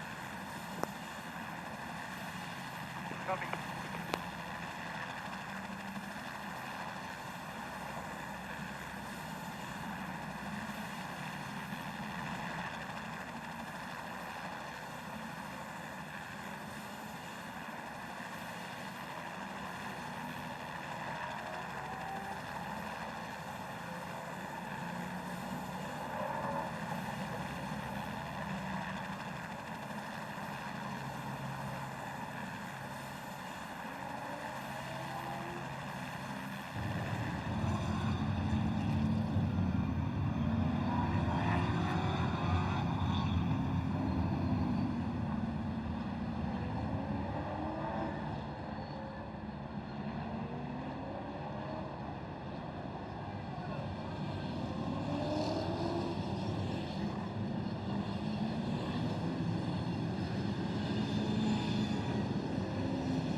Good look at turn 2. I know you have been, but just have another good look this time through. They think it's all finished, so that's as good as it's going to get. For the next time round. This time we should be going green, but again, I'll let you know. Copy. Okay, thank you.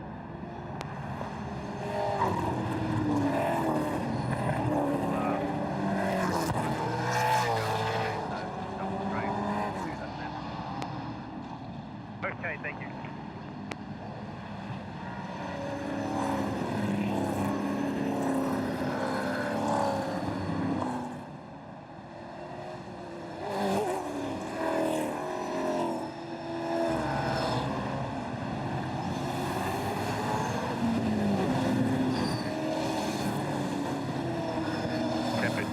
Brakes, mate. Brakes are very cold. Hopefully this time they're correct that they're going to go green this lap. And obviously once the safety car shoots off at Forest Elbow, you won't be able to warm those brakes anymore. So get a bit of temp in them. Over the top, down to the mountain. Copy.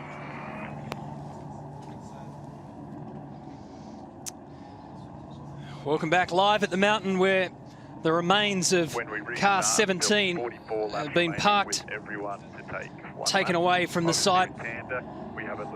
And just check that out. I mean, the exterior of the car has been totally damaged. The rear of the car has been pretty much ripped off. And the marshals have done their job. David Bernard is okay. So run you through some highlights here of what's been happening in the last hour or so. Johnny McIntyre and Marcus Marshall came together at Forest Elbow after car 34 had done a good lot of running inside the top 10. Look at all the marbles up the top of the mountain. Nick Percat, however, went the other way in car 2. He decided to go on the grass. This is the bird's eye view from James Moffat's car up towards turn 2. That's Rick Kelly on the left. That's Daniel Gaunt in front of them.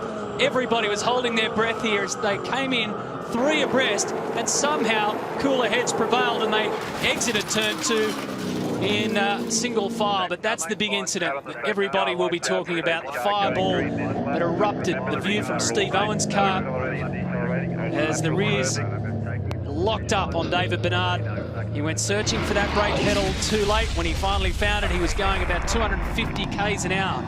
Super quick story here, Matt, before we go racing once again. You might wonder how something like this can happen. I've just got Clayton Stearman from Harrop Engineering to show me with CAD drawings here.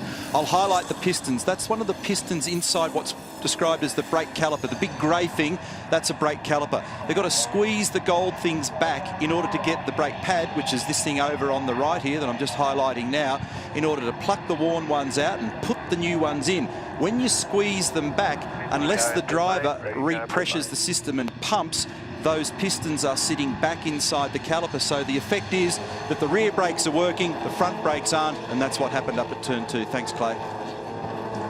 Devastating results. Okay, restart number 6. There will be one more stop only to complete, pending further safety cars and further weather.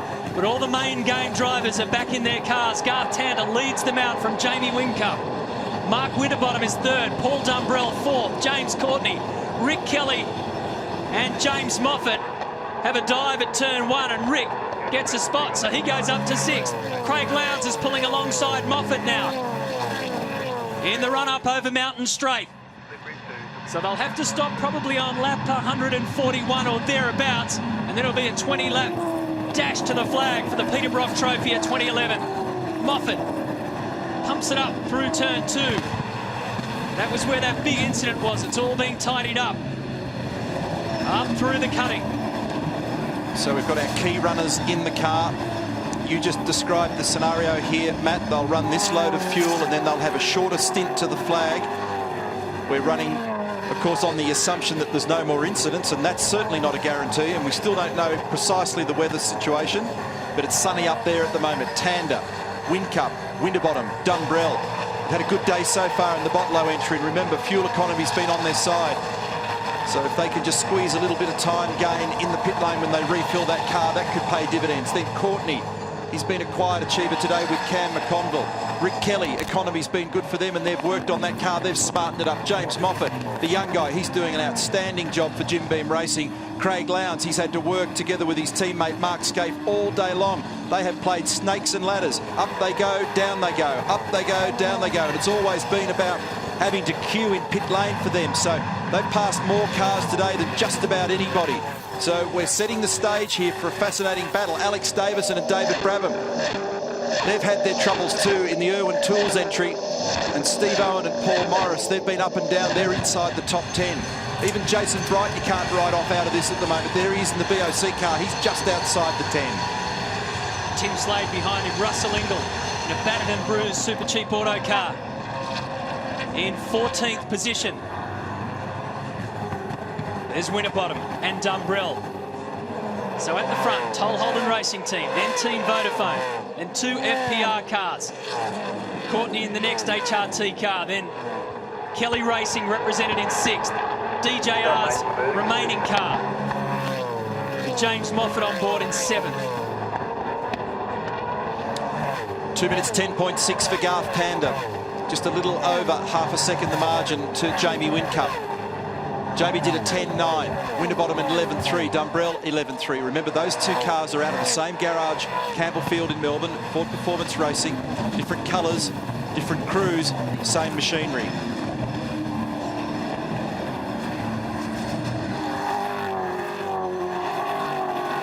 All weekend they've been trying to get into a rhythm. Dry running was the key that they've been looking for. There's still weather hovering over the back. At this stage of the race, almost 5 hours of racing. 120 laps around this circuit. They're still pushing it to the max.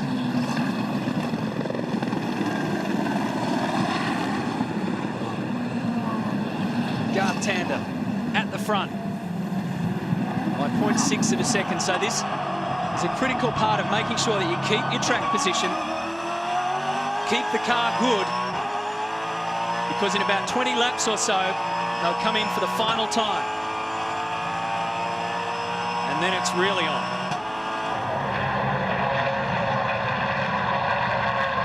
The other thing to just consider in all this at the moment, you're seeing one picture and one set of conditions and track positions out here as we focus on Paul Dunbrell in position 4. But you have to also bear in mind that Tander stopped on lap 111, Whincup on lap 113. So that changes the amount of fuel that they've got to put back in those cars to bring them up to full for this next stint in the race. So in real terms, even though Whincup is behind Tander at the moment, in some respects that kind of vaults him over, but we're working then on an assumption that they both do their in and out laps on the average numbers that we know, and they're refueling on the average numbers that we know. But that's just something to bear in mind. So if I was at Team Vodafone and I was in the Jamie Whincup helmet at the moment, you could just take it a little bit more gently and reduce the risk manage yourself a little bit differently, knowing that you may well get your gain in pit lane anyway. The other thing that's important to note, I raised this question earlier in the day about the battery voltage and an alternator. They just conveyed to Jamie that everything looks okay on the telemetry there for that, because there was a question mark over the battery charging system in the car, the alternator. James Moffat now has Craig Lowndes on his tail.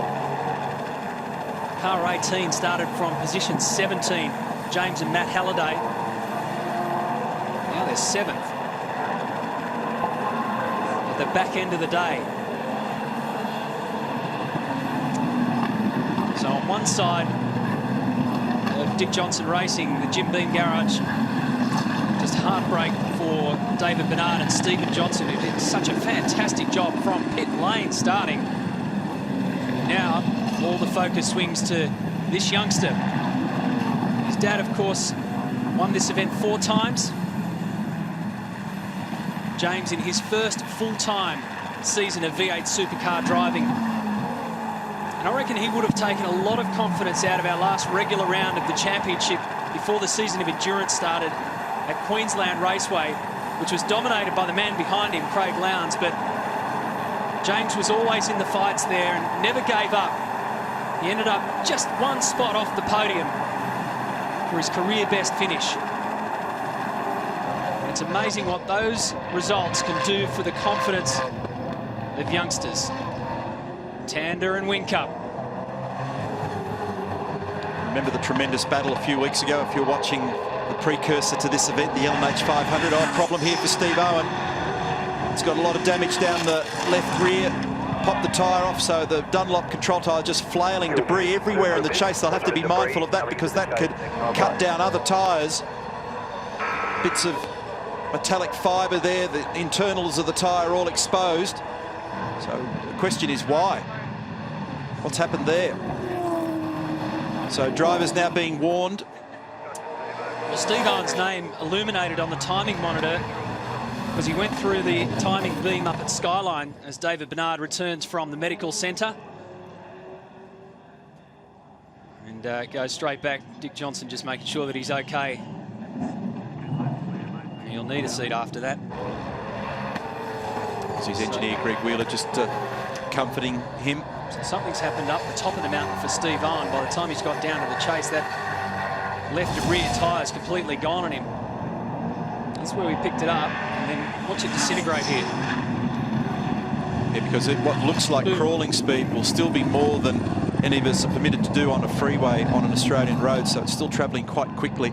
This is after the fact. Now the safety car is going to be deployed once again because of the amount of rubber that's on the road. There's so many bits and pieces that are scattered everywhere. They've just got to be removed. You can't have that stuff on the road. Now this is good news for Lowndes. This will help his cause a little bit. He's still battling away here with James Moffat, 7th and 8th. So the safety car, well, it's true to form. What have we had so far? 6. This will be the 7th, which hits our average. The average of the last 10 years is 7.1, so we're batting on our averages at the moment. And there's the reason why. As soon as I saw it, I knew that that was going to be a problem. Just that stuff can be very dangerous. You don't want it flailing around. Gets hit by another car, it could end up on the wrong side of the fence. The field's compressed. It's game on again. Position 4, please, mate. Field position 4. Yeah, mate, all over.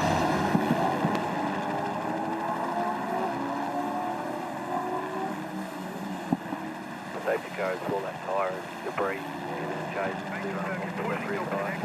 You've got scrub tyres, Okay, push, push, push.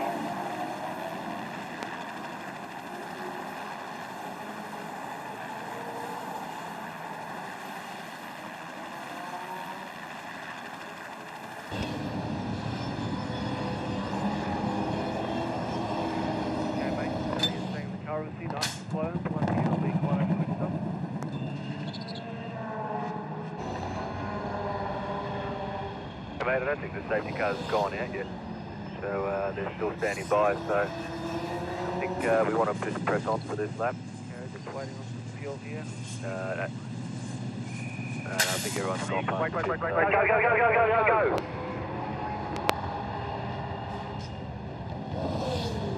Yeah, we had to do this to try and get back on the lead lap later, maybe.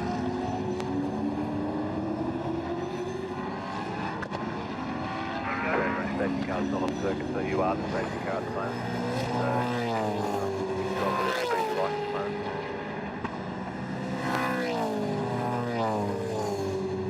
Okay, there's nothing happening in the lane.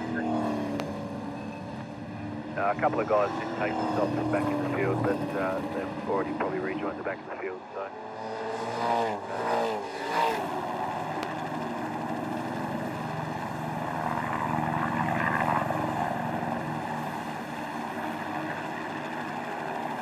Okay, safety car, scramble, safety car, 60 kilometres an hour, but I want you to hold prior to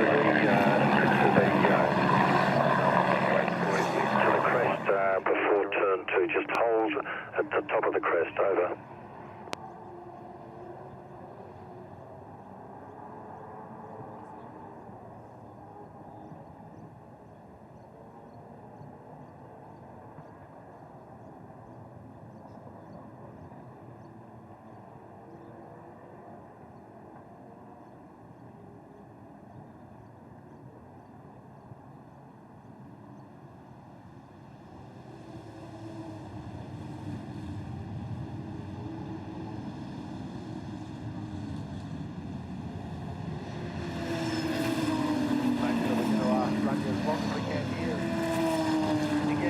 For another safety car at the right time. Right back. I was really struggling to get through that pack anyway. Had a heap of understeer. I don't know. Quite a bit of understeer crept into the car. I didn't feel very strong at all. Look, drop that front bar down for me and pop that rear one back up full stiff.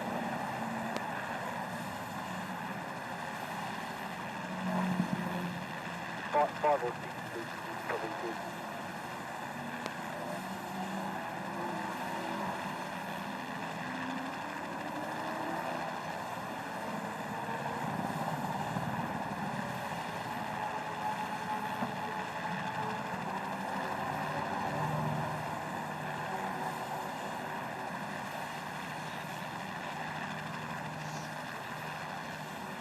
Okay, mate, so we've just completed. It's been a familiar sight today for various reasons. Some interesting reasons too. Some big crashes, some medical dramas. And, the Petter's safety car continues to clock up some laps. Now, this is what you'll do if you're down the order a little bit. You'll just basically come in and get your car, fill her up, and try and just run the gamble here that depending on what else happens in this race, you can keep returning it to full in a shorter amount of time. So there's a reason why a whole bunch of cars all positioned in about the same spot all did it when they did. This is an interesting little battle here between Jason Bright and Russell Ingall, but eventually Russell has to yield and drops in behind. While we're in the break, and we're just cleaning up all that rubber debris that was around the track as well from the Steve Owen incident. That just right on cue, I was about to mention, we also had Skip make a annual visit here as well, and there is a system that they have in place here to discourage the roos from getting onto the racetrack, but it is the only racetrack in the world where there is actually a kangaroo warning flag for the competitors. When I was in the drivers' briefing last night, they actually, Tim Schenker, the race director, made mention of it. It raised a few eyebrows. I've got one in my driveway at home, Neil. Now, I've walked down to the other end of pit lane and been wanting to catch up with Kevin Fitzsimmons, Dunlop Motorsport Operations Manager. Kevin, first of all the years up here, mate, you're going to have to start to bring four-wheel drive tyres. Debris and rubbish and curbs, it's getting harder, isn't it? It is getting very, very hard. Yeah, there's a lot of rubbish out there today, but it's the nature of this place, you know, and almost similar to a lot of other street circuits that we go to. We've got to remember this is a street circuit, you know, and the walls being so close to the racetrack, the gear hits it and bounces back onto the track. So, yeah, it's been a tough day for the guys out there, but so far we've got through pretty scot-free, which has been good. Mate, and I want to touch on 10 years in V8 Supercars Dunlop, and I've got to commend you because, you know, sometimes you cop a wallop about the tyres degrading, but it's actually clever technology that allows you to design tyres that degrade intentionally to bug the drivers. Yeah, that's right. You know, we've got to keep them on their toes. They get paid big bucks to do that sort of thing, don't they? So, no, it's a real compromise because nobody else around the world in the major categories run a tyre as a steer tyre and a drive tyre. So that's the critical thing. It's, you know, you could make the cars a lot faster and everything else like that, but it adds to the mix, you know, gives them sort of something else to talk about. And I know you've got the contract for the car of the future, but what I do want to have a look at, you reckon these guys know their business? How old's this thing, Kevin? 105? This one's 105 years old. Yeah, it set a world record in 1907 for 777 miles in a 24-hour period. So that's actually older than Neil Crompton. I was going to say it looks like it's straight off his car. Thanks, Kevin. We were all lining up there to have a shot at you. You saw it coming, though, didn't you? It's bigger than Texas. He does a great job, Kev. So let's run you through this order. Still under safety car. Garth Tander leading. Car 2 started in 9th. Jamie Whincup 2nd. They started 8th. Mark Winterbottom 3rd. They started 10th. Paul Dumbrell 4th. They started this race 11th. And you've got James Courtney, who is on the 2nd row. He's in 5th. Rick Kelly in 6th position. Car 15. Started from 16th. James Moffat started from 17th. He's in 7th. Then you'll have Lowndes, Alex Davison in 9th. Well done to those guys. They've had their dramas, including a pit lane drive-through. Tony D'Alberto in 10th position. Seen this before this afternoon. That little splash of fuel that you saw Jason Bright grab before, that's going to play him into the top 10 a little bit later in this race as well. We'll see whether we get any more weather or safety cars. Restart once again. Tander, this time with Whincup right under his rear bumper at turn 1. Single file, around they go. On the last restart, Rick Kelly made an early move and Craig Lowndes wanted to go with him. This time everybody's very well behaved. There are 20 cars on the lead lap of this race. There's James Moffat. Still inside the top 10. Jim Beam Racing, car number 18. So all the drivers, all the main game drivers here. Craig was ranging up on the outside at turn 3 there on James Moffat, but it's a going nowhere position because you end up, not only is it dirty out there, but the bump's bigger and you've got to turn left at turn 4 at the cutting. So he wisely just backed away.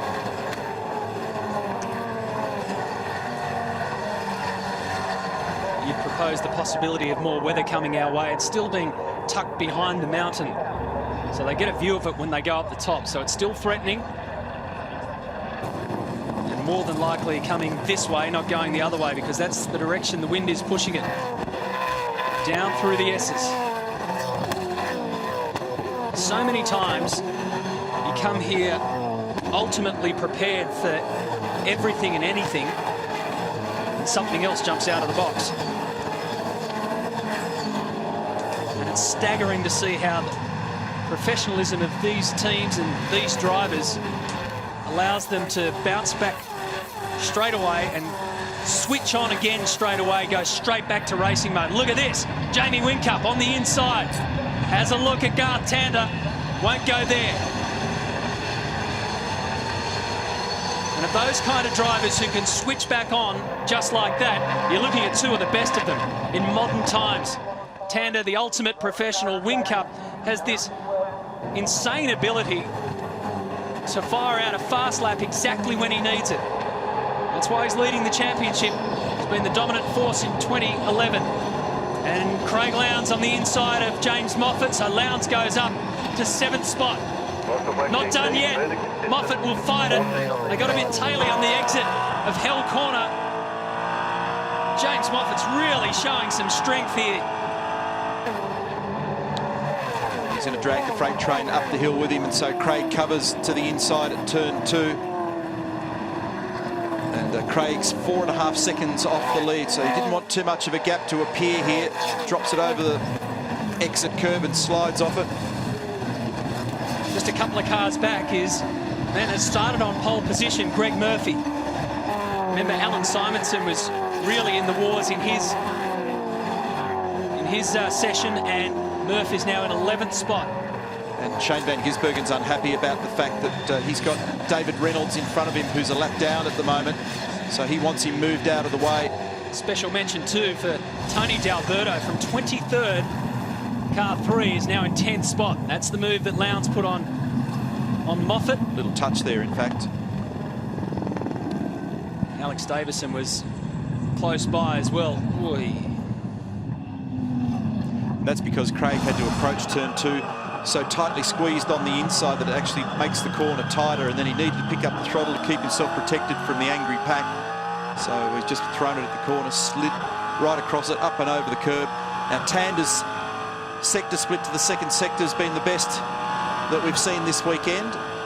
Track's rubbering up, conditions are pretty good. I don't think it's even quite as blustery as it was early on. And they're now counselling Shane Van Gisbergen about the David Reynolds situation. They've sent off an email and asked for blue flags.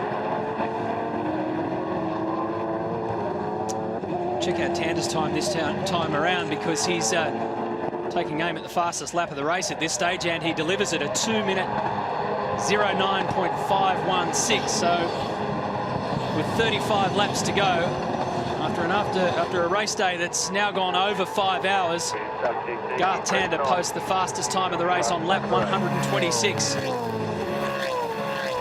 last year's fastest lap of the race was a 2-minute 8.8, and that was Jason Bright, I think, from memory. So 7/10 of a second away from that. So slowly but surely they've tuned the cars. They've got them back to near that pace we've seen before, but it's taken nearly all day.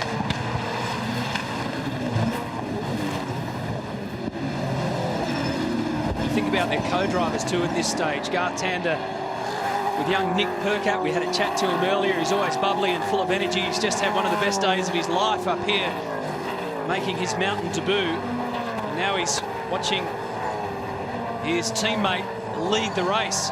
If they stay that way, Nick will become the first rookie to win in more than 30 years. Jackie X back in 1977. Just shows you how hard it is, especially these days of V8 supercars. So Greg Murphy still looks as though he's got plenty of race left in him, and David Reynolds continues to be in this pack a lap down.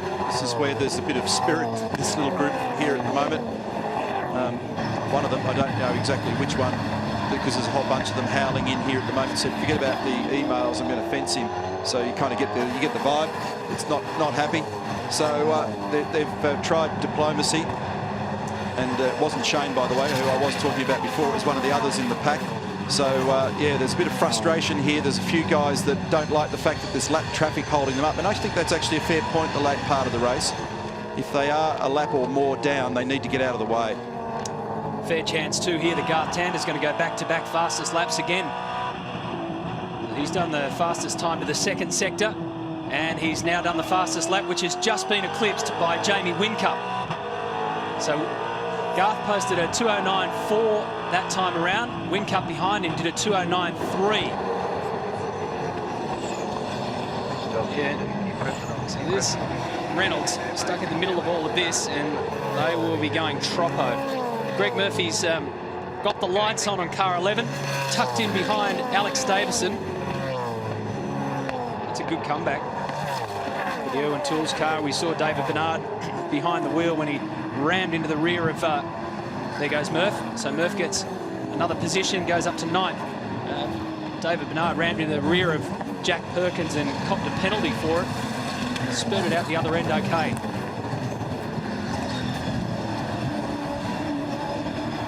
So it's impressive lap speed now for Jamie Whincup. I meant David Bradley. I knew what you meant. Yeah, thanks. 9.4 last lap for Tander. The subsequent lap, 9.3 for Jamie Whincup. Half a second between those two. Real pressure motor racing between the two. And they've just got that little extra bit of speed over Mark Winterbottom at the moment. Mark Winterbottom and Paul Dumbrell, not surprisingly, their cars are just lapping in virtually exactly the same pace.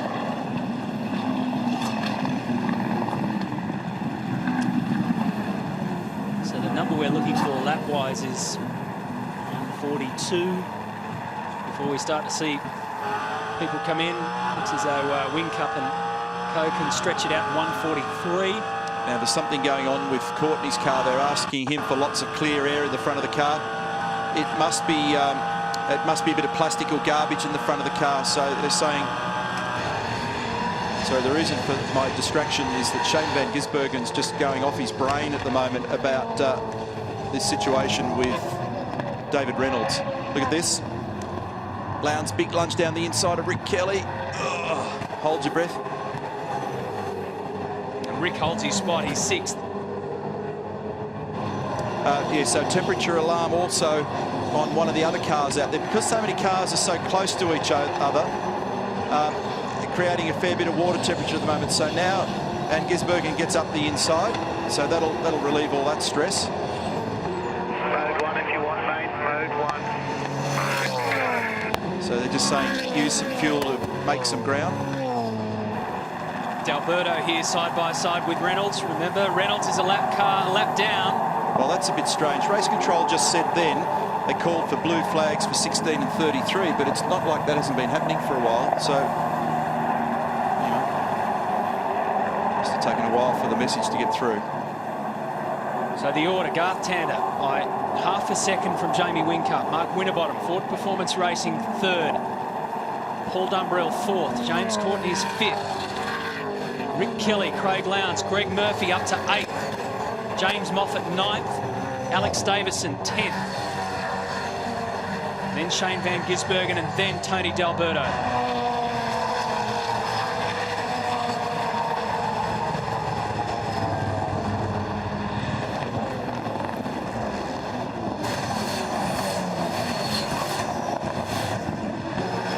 Everything's a watching brief right now.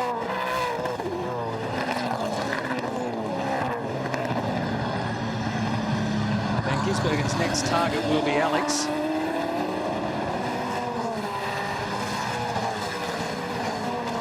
They were having a really good day, the SP Tools guys, of Johnny McIntyre and young Shane, but it came unstuck at Forest Elbow. Off the road for Paul Dumbrell. That's critical. That's for position. So Dumbrell gives up 4th spot to James Courtney, and Rick Kelly and Craig Lowndes will want to pounce too. But he got back on the circuit okay. So just the tiniest of errors. All good. Rico's last lap was about 10 for Whincup. And that time around, Tander and Whincup, 209s. Courtney at 210, Dumbrell after that excursion to 212. This is Craig's big opportunity here to try and have a crack here, because just as soon as you change the rhythm of the pack, because of what happened down there for Paul at the chase, you get a real genuine gain, and so he's in this now. Rick Kelly's done a terrific job today to recover. Let's have a look and see what happened. The replay here, basically Paul just didn't get it stopped and misses the apex and runs wide, a little bit of grass along the way, and regains his composure. Now, the other thing that they've asked Garth Tander whether or not they should do a roll center change for the last stop, and also alter the position of the anti-roll bar, which they can do within the cockpit, but the roll center change, which will change the character of the rear of the car, they'll do that in the stop. That's a little adjuster up on the B pillar, and so they're looking to just tweak this car to make sure that it's just right for the last stint, and that last stint is going to be a short, exciting one. It'll be a timed fuel stop, just enough fuel in to get them to the end. Neil, a bit of a conundrum for James Courtney, as you picked up earlier on. He's got problems. I was just talking to Mike Henry from the Toll Holden Racing team. He's picked up a lot of rubbish, a lot of debris in the air intakes, and that's overheating the engine at the moment. It's getting quite warm. They're going to wait till they bring him in and clear it out, and hopefully he'll be fine after that, but he's got to get there first. Yes, that's right. So here we go. It's because of all that tape and garbage. There might be some other plastic in there. That's actually James in the background. His radio is very distorted. So you heard me say earlier on in the day that sometimes the radios can be pretty scrappy around here. That's an example of it. So all that damage around the front, and the fact that the front bumper assembly is all a bit skew-whiff on this car, that's impacting temperature on the vehicle at the moment.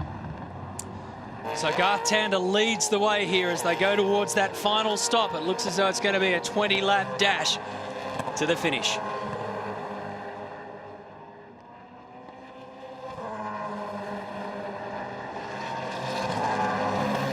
Okay, mate, that's better. That's come down a little bit now, so that's good.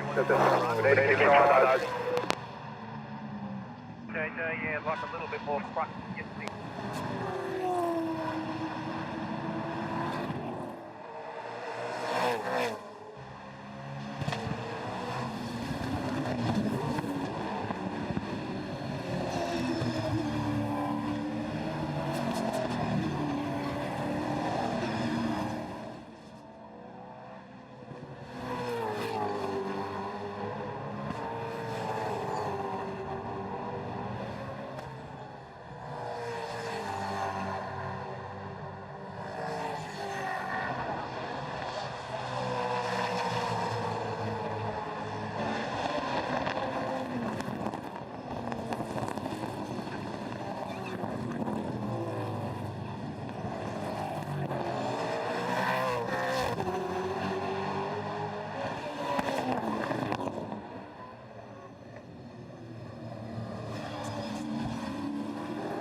still have a blue flag outstanding for car 16. We still have a blue flag outstanding for car 16. Stuff GT, 30 to go. Okay, mate, nice and calm now.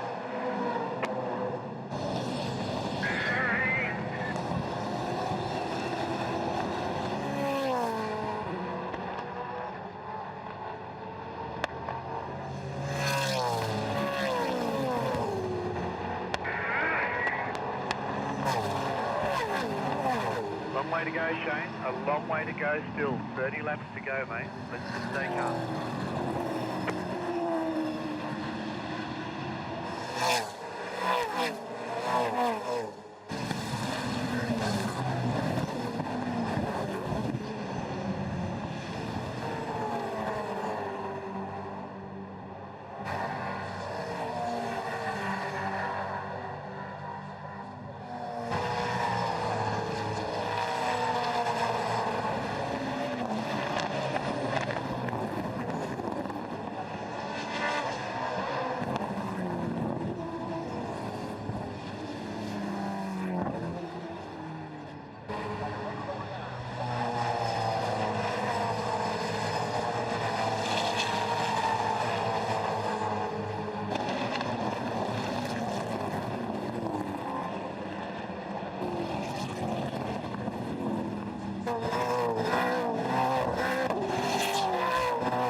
Well, we're getting to that stage of the afternoon that we've all been waiting for. There's still one stop for these guys to complete.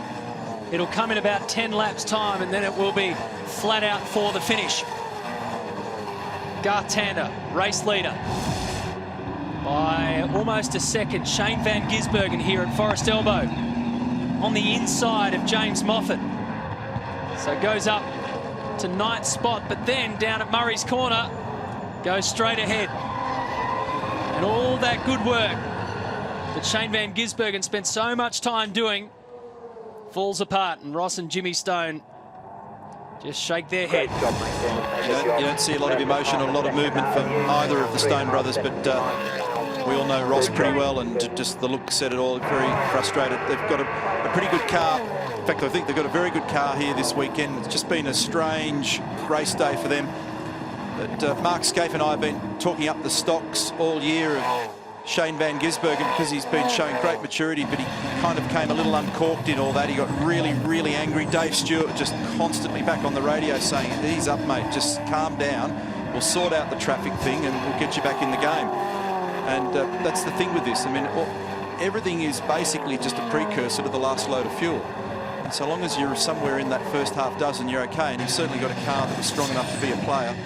But I think the other thing we've got to remember, even though we've seen him for a long time, is he's a very young guy. And on the one hand, you don't want to stand on him too much to the point where you put the flame out. But there's a championship at stake also for them, and he's come into this race weekend as third. Now, after all that, he's popped out the other side in track position at the moment as 17th. So that was the reason for the little head shake there from Ross Stone. They'll live to fight another day. So Craig Lowndes is still tucked in behind Rick Kelly. It's been situation normal. This is brewing to a grand finale. Feeling, don't you? I mean, think of the guys that are going to be in there from the top, assuming no further problems in between here and the stop, and then no problems in the stop. I think life's going to be pretty difficult for Craig Lowndes still, just given where he is relative to the leaders. He's nearly 10 seconds off the lead. He's gnawing away at the back of Rick Kelly, his old adversary here. Remember, they went all the way to the wire in a championship battle several years ago. But our PitSmart computer projection on this is still suggesting that because they last took fuel 2 laps apart, that is Whincup and Tander, the two guys battling it out at the front, that it'll be Tander that's best positioned. But that's based on some assumptions of clean in and out laps, and also depending on what happens with the actual stop itself. A bit of plastic in the front there of Jason Bargwanna's car. Neil, just to add to that, I've been trying to peer over the shoulders of the engineers, have a little bit of a look at their fuel usage, and obviously they keep the figures pretty close to their chest, but best I can make out, I reckon Jamie's using about 4.7 litres a lap at the moment, 4.75, and I reckon Garth's using about 4.7. So there's nothing in it. In fact, Mike Henry from HRT tells me he reckons it's not going to be about fuel. It's going to be about who has the fastest car at the end. It's going to be about tyres. They're going to make a tweak on Garth's car at the last stop. He needs a little something more, and she's going to be. It's going to be a cracker race, mate. Stick around. It's going to be about tyres. It's going to be about a fast car. It's going to be about taking that deepest dive when it's all on the line. Good effort from Tony D'Alberto and Dale Wood inside the top 10 here. From position 23 on the start grid. 7th different enduro driver alongside him in 7 starts at Bathurst for Tony D'Alberto. But maybe he's found the right guy this time around in Dale Wood inside the top 10 here at Mount Panorama.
Great lap, mate, great lap. He's 2.6 behind you guys, 2.6 behind you, still catching. He'll be there shortly.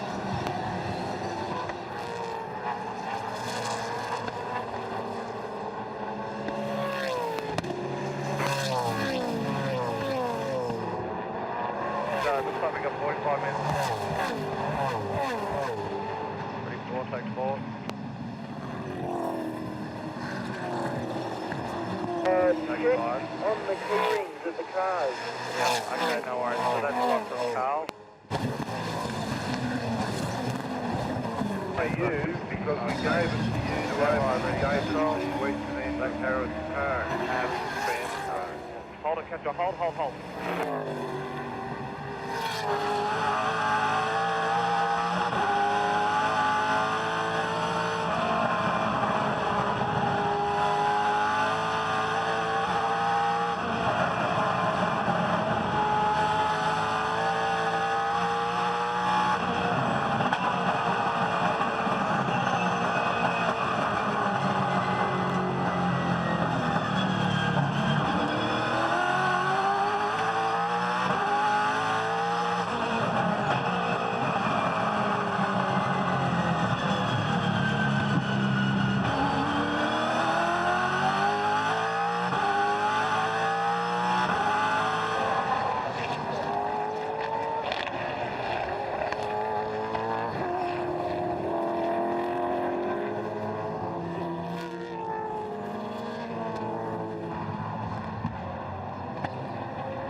Doing fuel, tyres, drink bottles, and brake spray. I'm going to put the rear roll center up, one turn. Is there anything else you need?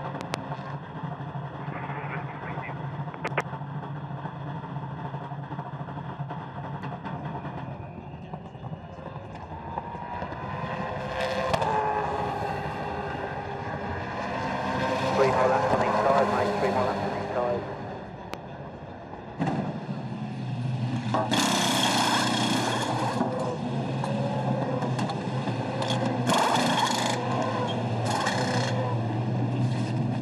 Waiting on fuel now, obviously.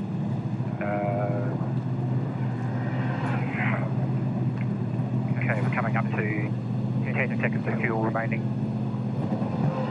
Okay, getting very close now. Pit lane is clear. Once you drop, you can go. Good work. Righto, now In this long, difficult race, this incredible high-speed game of chess, if you like. The first move at the back end has been made by the Bottle race team, Paul Dumbrell, coming in, fueling up to the end. he's taken the opportunity, and his engineering group, to grab their fuel at the first opportunity. Remember Mark Larkham's critical lap that he, way back at the start of the day on the whiteboard, he said you had to get to lap 135. Well, we've got there. So that now fuels you and gets you through to the end. And they're going to do the same with Jamie Whincup in a heartbeat. Now, going back to these remarks again, Whincup and Tander stopped and took their fuel at different points in time. Whincup stopped on lap 113, Tander on lap 111. So even though Tander is the leader of the race at the moment, our PitSmart projection on this shows that because of the difference in bringing them both back up to full, this will be good for Jamie Whincup. Now, he's right in the draft of the preceding car at the moment. Now, the thing is about when you make a statement like that, it's based on forward assumptions. That's assuming that the in-lap's clean, the out-lap's clean, and the pit stop's made in a normal, efficient manner. Of course, there's three very big variables in those things alone. Here's Courtney. Remember, they'll be looking for anything obscuring airflow at the front of the car as well. After they've serviced it, done all four wheels and tyres, got the fuel in, got the water in, someone will go around the front and just have a peep and make sure there's not a little bit of extra paper or plastic. So the water's in now. Lowndes is in. D'Alberto's in. Davison, Moffat, they're in. That's Alex Davison. So no queuing this time around for Craig Lowndes. Be the first time all day. I literally think that's the truth. For me, please. Clear the front of the car, thanks. You should be good, you won't drop down. Aside from that very first stop they had to do. HRT car, 3 garages away. 2 garages away. Good to go, good to go, good to go. Stick with it, stick with it. Good, thanks. Stick with it, men. Keep pressing to get out. Don't wait for James Courtney. So Lowndes gets out ahead of car number 1. Because of the earlier fuel stop, so that just the difference in the time it took to get it back to full. So that's a positional move there for Lowndes. This has helped. Now what's going on at the top here? This is Paul Dumbrell. Oh. What's it got leaking out of it? Is that water? It's on his first lap out after that stop. In fact, as I speak, the race directors also had quarter workers notice it as well. So, and he was sliding on his own fluid there, whatever it was. So Lowndes fueled up, ready to go. Courtney, the same. Dumbrell in that boat as well.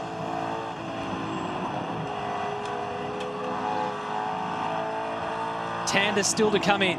Jamie Whincup still to come in. Mark Winterbottom also. And I think there's a problem with car 88 on the front straight. You're supposed to come in. No. Is it out of fuel? It might be out of fuel, because I heard the call the previous lap and said you're in the next lap. So I reckon that's what the story is. Radio, do you have radio? He obviously doesn't. So Mark Dutton screaming at him, you were meant to come in. Do you have radio? Adrian Burgess, now they're trying to get to the bottom of it. So it's coughed. There's 8 litres in the collector in these cars. They use 4.5 litres per lap on average, and if he's out of fuel and it's just got a little bit sloshing around at the bottom, he'll struggle to get to the top of the hill and back. So I heard the call, passed it on to you folks at home. Larko? Oh, you know what I think it is, mate? I'm just looking at the computer screen while everyone's left it. Battery voltage is on 0. And if I look at Lowndes, it's on 13 volts. I'm guessing this is battery voltage, not fuel. He should have had plenty of fuel, mate. It's giving up the ghost rapidly on him. Just trying. You're right, actually, Larko, because I've gone back to my numbers here, and he should have been able to get the window closed for him at about lap 142.43. So it may be. Dutto, battery voltage? Yeah, she's a bit low, mate. So the car's shut down. This will be a safety car. So she's making some volts again there now. Anyway, sorry, mate. Well, there you go. Good call, Larko. It was right, because that's what we just talked about before. If I heard them say come in. My monitor's at 55. I'm happy for it to continue. Well, that's what they were saying. Safety car boards and flags, safety car boards and flags. Another safety car. 8. Okay, he's got it kicked over again. That's weird. There's He's rolling it back down, and I mean, look at it, just jerking and spluttering and coughing. The problem is other cars technically aren't permitted to pass. Safety cars, stay in front of those cars, mate. Yeah, if the battery is at 0, it doesn't suddenly get a new lease of life. There's something strange going on. I'm a bit confused because I heard Mark Dutton say we're going to bring you in shortly, unless it was another radio message. Meantime, Garth Tander.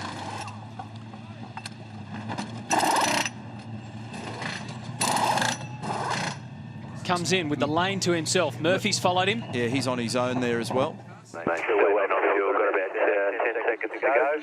The lane is clear at the moment.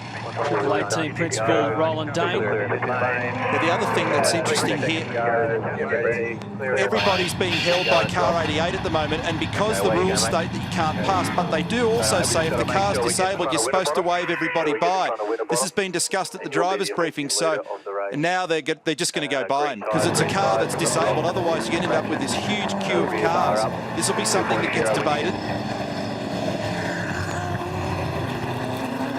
Yeah, they're not going to sit around wondering what Jamie's problem is. It's all on the line here. Yeah, Neil, I was looking at Jamie's numbers. He was looking, his window opened at 1:36 and the tyres were out on the lane. So they were dragging him in that next lap. But to compound the issue, I'm just trying to make sense of it. I don't think they can talk to him either, mate. No, well, it may be to do with the electrical system. So he's got a major drama. Anyway, everyone's decided to take their own cue and just go past him here. But, yeah, it opened for him on our numbers here at lap 135 and closed on 143, so that was the window to get him in. So isn't it amazing how quickly this thing can change? Whatever, he's out of the game. And that's going to be the longest lap of silence that Jamie Whincup has ever done in a race car, with the race there for the taking. No communication. I'm not quite sure how that works, but a car that does not want to go. Garth Tander is now in the box seat. Greg Murphy now in second position. Safety car again out there. The 8th time today. And Jamie Whincup, who was on track to be part of that fight in the dying stages of this race, leading a mountain of laps throughout the race.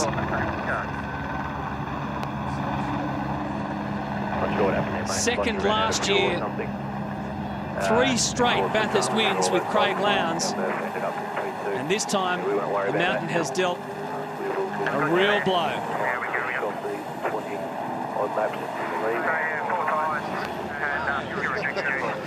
Nick Perkins sitting back here looking very relaxed, but Garth Tander may have just purchased some space on the track.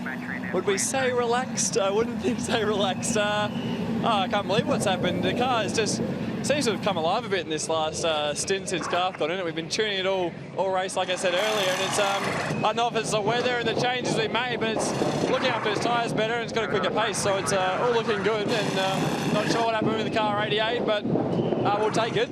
I know you don't want to miss a minute of this. We'll leave you to it, Nick. Good luck. Yeah, I probably don't watch much though. Yep. Okay. Pit lane's clear. Just waiting on fuel. First gear.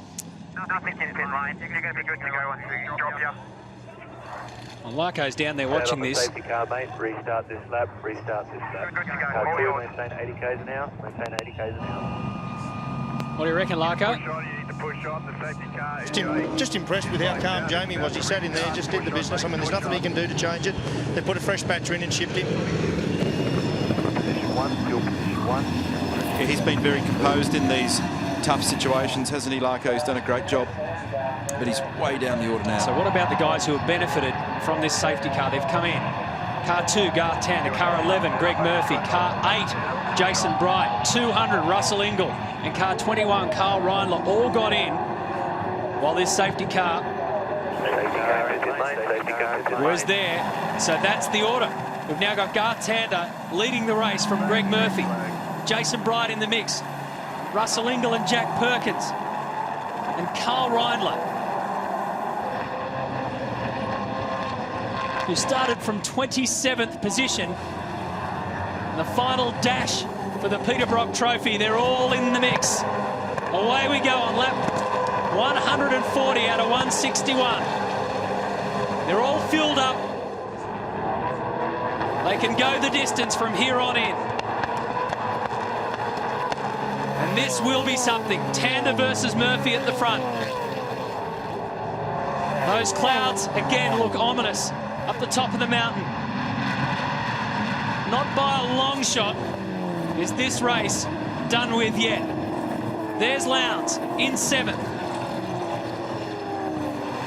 Mark Winterbottom was one of the drivers that was hurt when Jamie Whincup was just crawling over the top of the mountain there, no fault of his, and he waited, so that's hurt his track position here.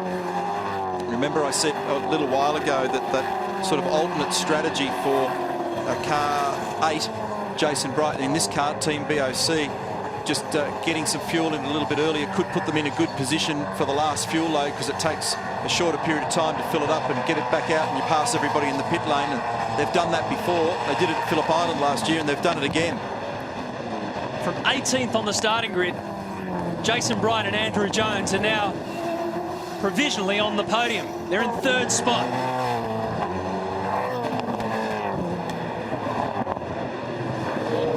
Andrew Jones with me now from 18th on the grid. AJ, that's things are going okay.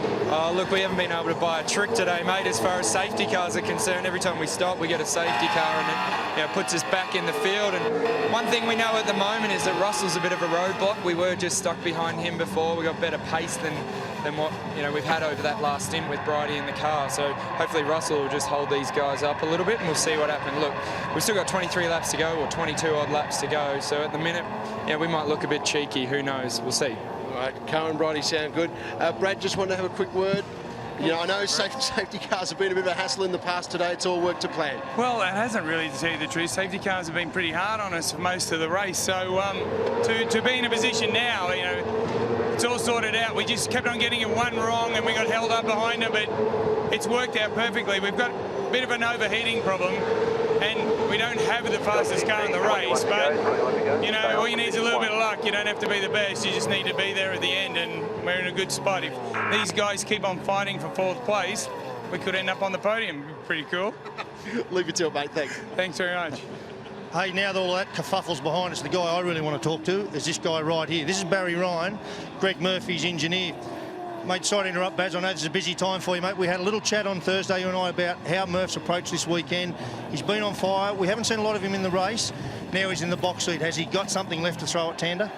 I think so. Tander's pretty quick at the moment, but it's Murph, so who knows what he can do. So this isn't really about the car, it's about the man, isn't it? Oh, it's about the man here, for sure. He'll probably do a 6 to try and catch him. Hopefully he doesn't put it in the fence, but, he'll do everything he can, I'm sure. Well, I reckon you've done a good job, mate, of dragging the best out of him. Good luck. No doubt about it. Murph will give absolutely everything in these final laps, and Will Davison and Lee Holdsworth have got back on the lead lap, so we've now got 24 cars on the lead lap. The previous record to finish the race was 19. It's a reflection of the professionalism of V8 Supercars right now.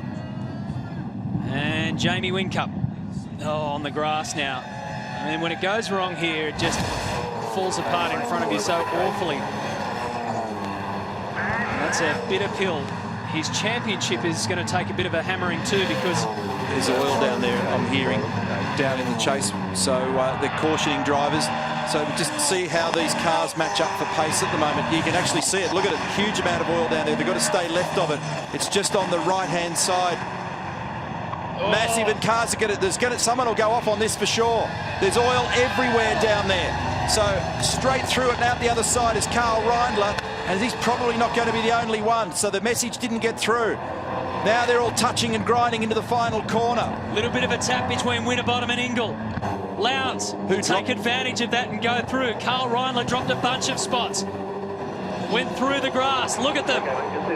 They're all fighting for this position. Tander and Murphy and Bright out in front. Lowndes now goes up to 4th. Ingle's 5th. Behind him is Winterbottom. James Courtney's there. Rick Kelly's there as well.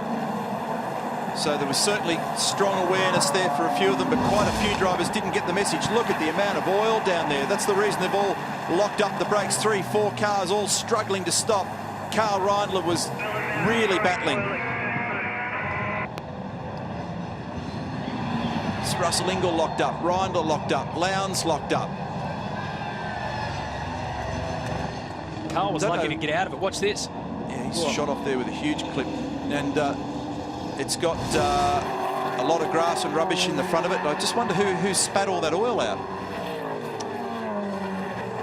Well, Jamie Whincup did come down there earlier on his own. Tim Schenken, just race director, has just warned everybody on Race Management Channel that they're getting reports that they're seeing leaks from car 15. I don't know whether it's related to what we saw down there. So car 15 is Rick Kelly, Jack Daniels Racing. It could be a different issue. That was a lot of oil. That was creepy. So there's car 15. Check it out as it goes past. Lowndes goes through in 4th spot. So 20 laps to go now. Let's have a look at the Jack Daniels racer. Just be careful. Well, the rear bumper there's a little bit dark and dirty. Oh, somebody spun it around. That didn't sound pretty, and it's Paul Dumbrell into the fence at Forest Elbow. Yeah, there's an oil trail there as well. There's oil everywhere on this racetrack. There's a massive amount. So they're all finding it. I mean, it's almost impossible to avoid it. There's an oil smear on the rear of this car. Race control's looking at it. Oh, and off goes car number 4 now. So this time it's Alex Davison who gets trapped by it. Once you're on it, it is an ice skating rink. Now at the front, Garth Tander has a 1.4 second lead.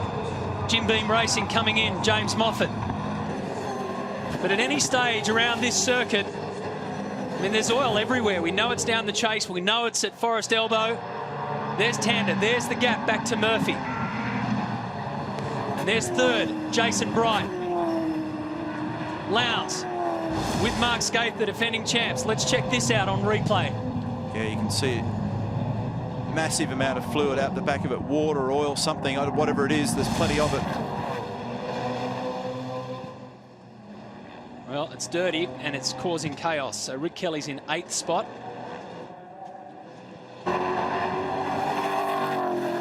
What about the job from Russell Ingall? Started in 25th position, up to 6th. Thank you, Tim. It's started from pit lane, so I'll leave that one to you.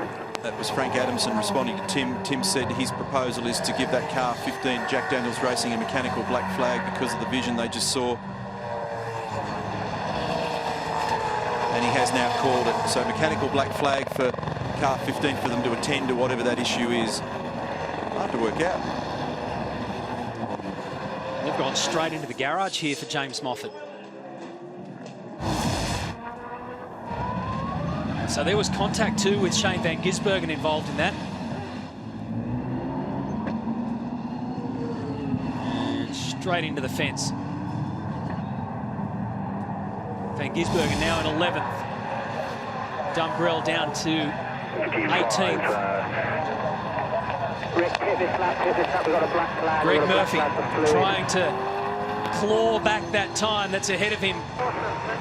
It's almost 2 seconds that Garth Tander has the advantage of this race.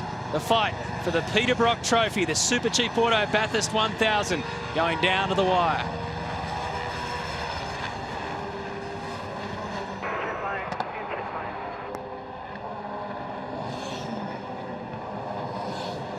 Guys, make sure we go up, fuel it, and we're changing tyres as well. Okay, Rick's car that was fueling at oil, and he's just got a mechanical black flag. All right, mate, I've got you a pit lane here, just dropping on the board. We're going to use the soft spike. Make sure we've got some stands ready if we're going to get under, guys. Let's fill it up. Some gas in it. All right, hold it. When you finish it, when we get in and have a look. Stand. Get to the stand. Come on, go and have a look. Up about.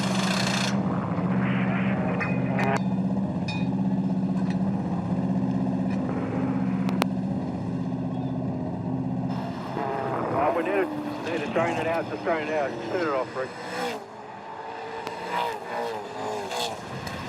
Stands under. Stands under.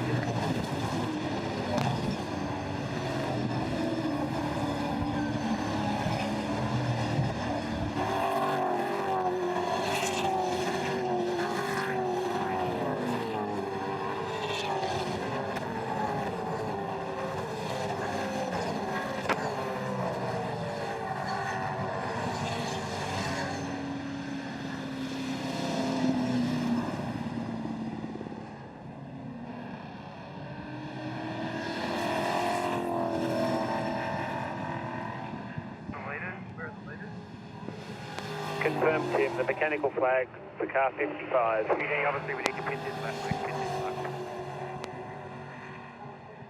What was our position at that point? We were 8. Mechanical black flag for the front bar. So, race control has given us a mechanical black flag. We need to pin to do the front bar.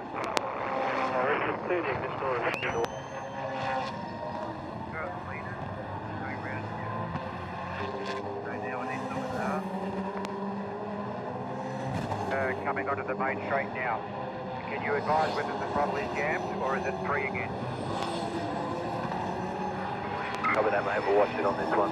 I say Lounsey will be the biggest threat. He's doing into I-10. 17 to go.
Well, as expected, the Craig Lowndes charge is on. He's up to 3rd spot now, rounding up Jason Bright. Garth Tander is your race leader. 2.8 seconds clear of Greg Murphy.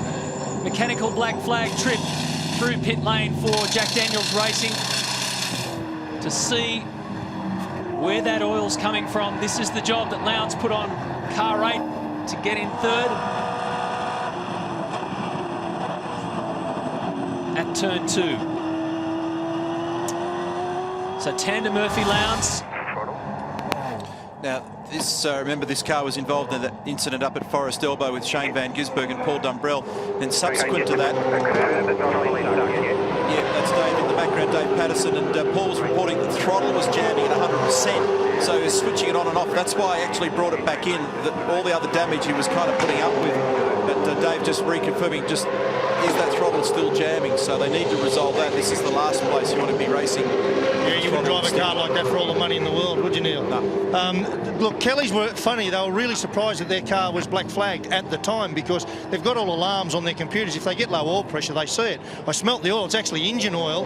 And what they have is if the engine's rings are worn or they've been overheated or whatever, a lot of oil will blow past the piston rings and it goes down to a breather box down the back, a receiver for excess oil, if you like. When that fills up, it just starts blowing it all out the back, and that's what was happening. So all they've done is empty that, so they've probably got, you know, a couple of litres that they can refill it again before it starts spilling again.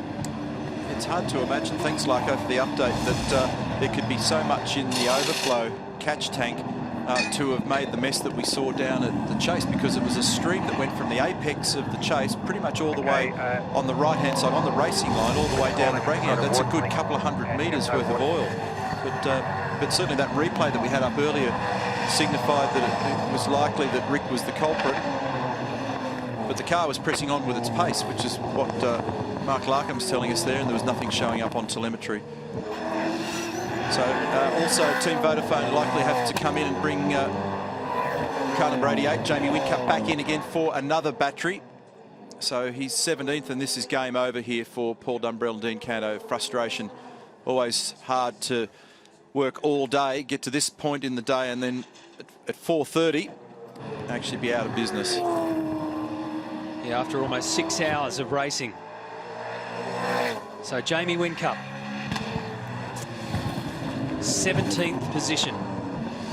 At this stage of the race, we would have expected that he would be going toe-to-toe with Garth Tander. Look at this, Matty, because Lowndes definitely making ground. So that time for Craig, 10.1. For Murphy, 11.6. So much, much slower, the Pepsi Max crew car than the Team Vodafone car. 1.5 seconds different on that last lap. Garth Tander's your race leader. He's got 3.8 seconds in hand. It's a long way from done yet.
I don't know if it's a concern or not, but the headlights weren't flashing there when it was coming down pit lane.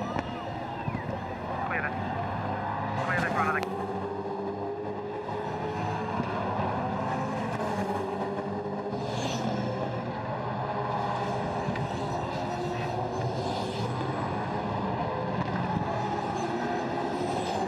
minutes to go, mate. 14 minutes to go.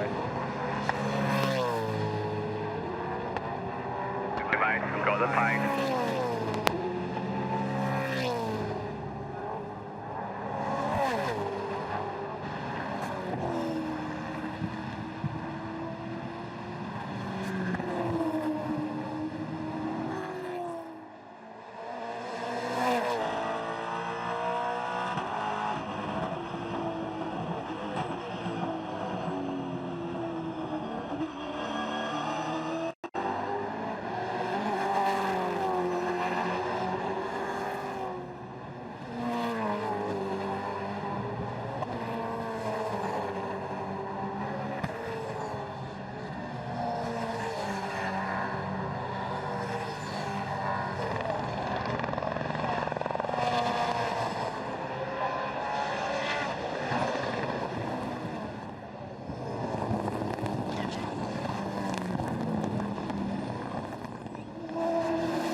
We're back as the celebrations continue for Mark Scaife and Team Vodafone, because Craig Lowndes has now gone to second position in the great race of 2011. Rounded up Greg Murphy. And now it's Lowndes versus Tander, who is some 5 seconds up the road in control of this race. Watch this. This was a really brave manoeuvre, and he stayed with it. I mean, Greg made it a little easier for him as well, but just the same, that's a very difficult thing to do when you're this close, and then you give yourself the shallow line into the fast right-hander. And both of them, super professional job. And then Lowndes had to turn in early, clobber it over the curb, and And we cut back to a shot of Mark Scaife in the garage, and he sucked a lot of air at the time because he knows what that's all about. And that was a wild move. But good driving from both the boys, but clearly Lowndes is fast at the moment. And that gave Tander, that little exchange that they've had for the last couple of laps, has given Tander a breather now. So Lowndes has got 13 seconds to eliminate that 5-second gap. How's the top three guys? 11 Bathurst titles between them, between Tander, Lowndes and Murphy. The other thing that's important to underline here is this gives Lowndes a boost in our championship. He came in 92 points down, and of all the key players out there at the moment, he's the greatest beneficiary so far today. Right now, he leads the championship by 100 points. He swung it right around. And Jamie Whincup is just tucked in behind Greg Murphy, but he's a lap down, of course. So he's watching all that go. That's the provisional championship position right now. Lowndes by 100 points clear of his teammate. They're not worried about that right now. Peter Brock trophies on offer. Again, it's getting darker. Will there be the issue of weather before this thing's done? This is for position 4th and 5th, Bright versus Winterbottom. Hey, Neil, I still can't get over how Craig Lowndes did that from the centre of the road and stayed to the right of the road. That was one of the greatest moves I've seen at that part of the circuit. So, and I can tell you, these guys here, all the HRT guys, were watching. They all went quiet. When Lowndes is driving like that, these guys know they're in trouble. Let's talk to Mike Henry. Mike, sorry to interrupt, mate. I was just watching with interest, all you boys, as Lowndes pulled that killer move on Murph. I mean, that's Lowndes at his best. Have you got something for him? Sorry, mate. Have you got something for Lowndes, mate? You can see him coming. That was a very aggressive move on Murph. Yeah, I'll buy him a beer if he stays in second.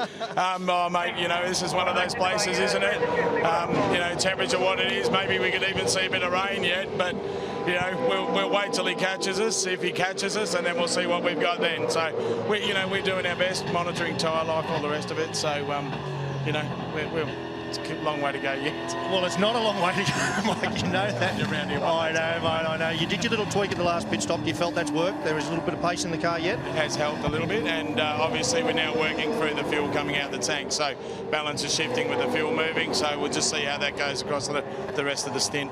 Mike, can you stop bouncing there, mate? You reminded me of Scaife. Good luck, buddy. Thank you. And I don't reckon we are clear of the weather just yet, because the wind has picked up remarkably. Temperature has dropped also, and the clouds up the top of the mountain, where they are right now, still over the back, are looming and threatening. And Lowndes, to the end of the first timing sector at turn 7 on this lap, was 2.5 tenths quicker than Garth Tander, and he's 5.5 seconds behind. Cars are getting lighted at the tune of around about 3.5 kilos per lap. As Mike said, the balance is changing. They're getting quicker. The track won't be as good at any time by comparison to the way it is now. It's perfect conditions. Let's just hope that we're going to get a grandstand finish here between these two guys. There's our race leader. And Tander will know the gap, and he'll be seeing evidence of the Team Vodafone car in the mirror.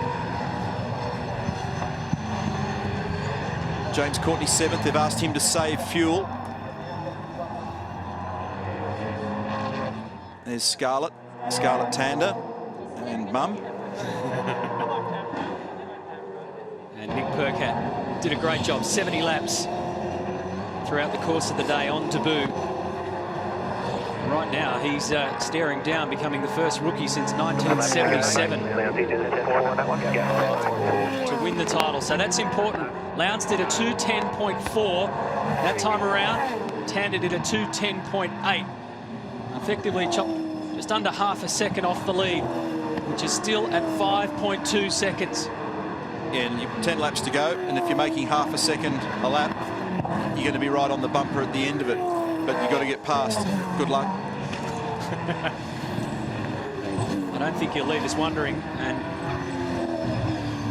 I don't think Garth Tander is going to leave us wondering either. He's on track for his 3rd Bathurst title. All the numbers are lining up too for the Holden Racing team and Garth. It would be his 50th championship race win.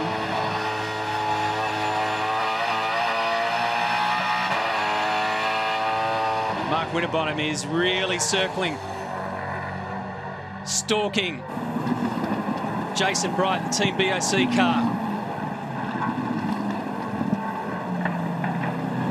Pace is pretty much equalised across Tander, Lowndes, Murphy, Bright, Winterbottom and Van Gisbergen. As their cars have all lightened off and things have rubbered up, they're all kind of in the same speed zone now. Van Gisbergen's got around James Courtney, so he's got another spot, 7th.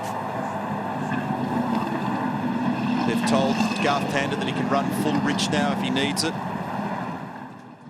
Meantime, down at Team BOC, and they're at the other end of the pit lane, there's Phil Keith. Their man Jason Bright's 4th at the moment, and he has got some pressure. That's Jason in the red and white car. Here comes Mark Winterbottom having a look at the bottom of the chase. He's tucked right in under the back of it, nudging 300 kilometres an hour, and Bright just ever so cleverly sidesteps slightly to the left just to make it a little bit tricky for Mark Winterbottom to sneak on by. Winterbottom sliding off turn 22, tries the crisscross, and Bright's just driving the diagonals at the moment, just keeping that Team BOC car high and wide.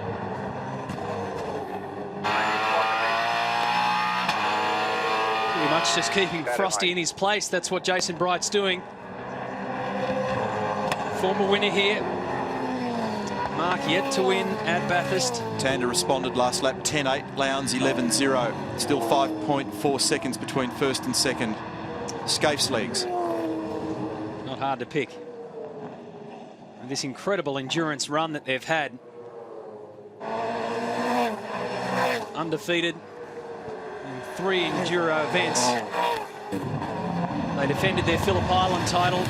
Come here, of course, as defending champions. And right now, they're on the 2nd step of the podium. Not done with yet, 10 laps to go.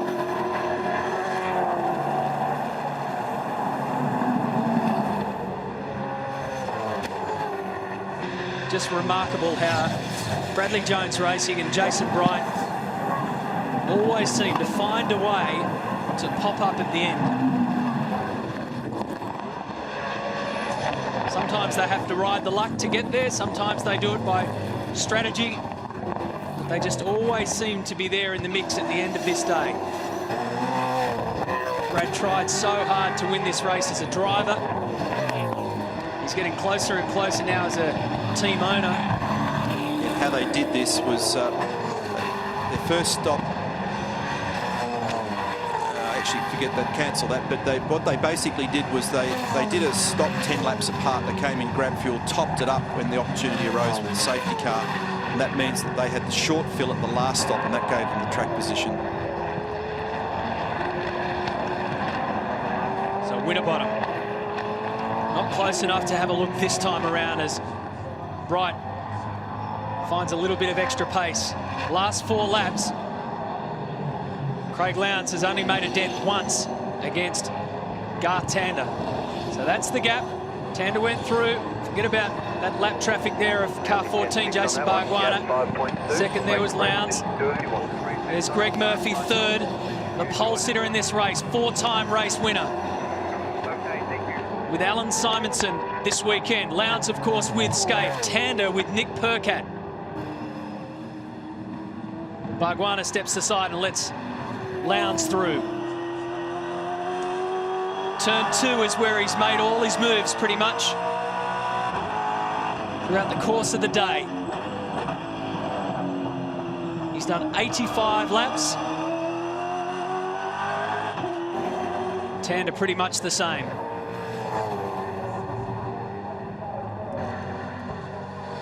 So the Holden Racing team, we heard from Mike Henry. They're watching on. It'll be a comforting fact knowing that you've got a guy like Garth Tander in the car at this stage of the race, at this place as well. If there's going to be one guy who can hold off a fast finisher like Lowndes, it'll be this man. Remember that Tander's had a couple of race wins so far this year. Adelaide and Townsville. One of the things that they've been frustrated with in there is a real seesaw of performance. Garth and I were chatting a couple of weeks ago, just laughing about the fact that sometimes it's been like the stock market. 1 minute you're up, 1 minute you're down. And, but they've brought the car out of the box for the LNH 500 at Phillip Island. Quick. Oh, no, he doesn't need to lock a brake right at that point. He does not need a mark on the tyre. He runs a little wide. This is going to eat some margin for him. Well, it's down under 5 seconds. Nick Percat looking on. Cam McConville also looking on, the partner of James Courtney. And there arrives Craig Lowndes. So now he's starting to put the pressure on in the rear vid. 2:12 for Tander. He lost a heap of time on that one. It's down to 3.7 seconds. There's your gap. 8 laps to go. Now,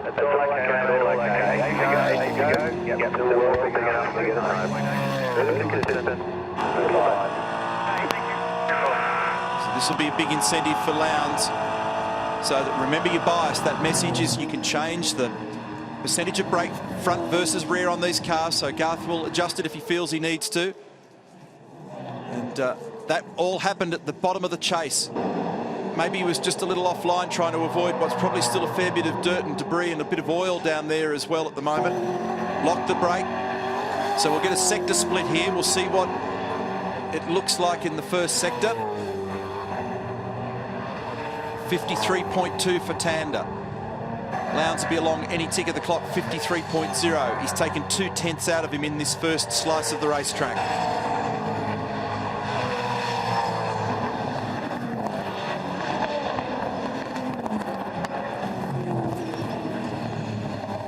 "34 years of age, 2007 V8 Supercar champ. Winner here in 2000 and 2009. 49 career race wins. Here's what happened. It's the other side of the car that's locked up in that instance, so it's the right front that was causing him the grief, and so he couldn't quite stop it. He releases the brake, drives straight ahead. He's going to come up on the back of some lap traffic as well, so 3.3 seconds is now the gap. That's what it looks like. That bright Team Vodafone car will start to loom large for Garth Tander. Lowndes is going to take about 0.3 of a second out of him on this lap, which will bring the margin down to exactly 3 seconds or thereabouts. Different style. See the way Craig just sneaks the car at the corner. He turns it in early, carries the brake. It's exactly 3 seconds, first to second, so he got 0.3 for his trouble on that lap. The green boxes show you how much he's sliced out of Garth Tander. It's lap 153 where the big gain was.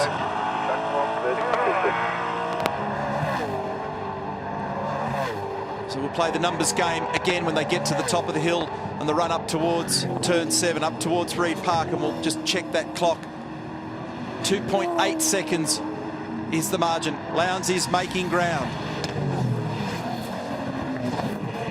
No question about it, Crompo. And the nerves are really starting to show now in both garages. So Nick Percat on debut, 23 years of age. Mark Skate, 25th Bathurst start. First sector split coming up, and you can see a bit of blustery weather in the background. 53.1 for Tander, 52.9 for Lowndes. Another 2/10 in the first sector, so it's a consistent gain at the moment. But is it going to be enough?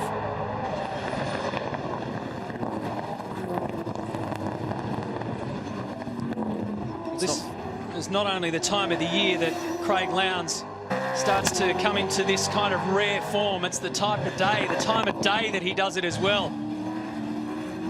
On this Sunday at this circuit, in the dying laps. He's very, very good round here, isn't he? I mean, it's been 4 wins from 5 starts in recent years. He reads the place very well. They give him a great car, but he does a great job commanding it. And the only man who interrupted that run was Garth Tander with Will Davison in 2009. The Tander car does not look as settled in the middle part of the stop, and that could be related to the little bump up at turn 2 earlier in the day. The car tracked, you see it tracking left to right under brakes down there, under big brake stress. So the split on that lap, well, Lowndes has taken half a second out of him. It's 2.5 seconds. It is building to a grandstand finish. 10.9 for Garth Tander, 2 minutes 10.9, 2 minutes 10.1 for Craig Lowndes. It's 2.3 seconds. He's chewing into the lead. of Garth Tander. Watch this thing under brakes. We see the rear of the car. Watch the way it tracks left and right. It's just a little unstable under brakes. I wouldn't be at all surprised if it's got a little slightly bent steering arm or something like that, which could be related to what happened earlier in the day. The Lowndes car looking a little more stable down there, but Tander's still doing a tremendous job with this motor car. And he's in the lead. And you've got to remember that track position is the very important thing here.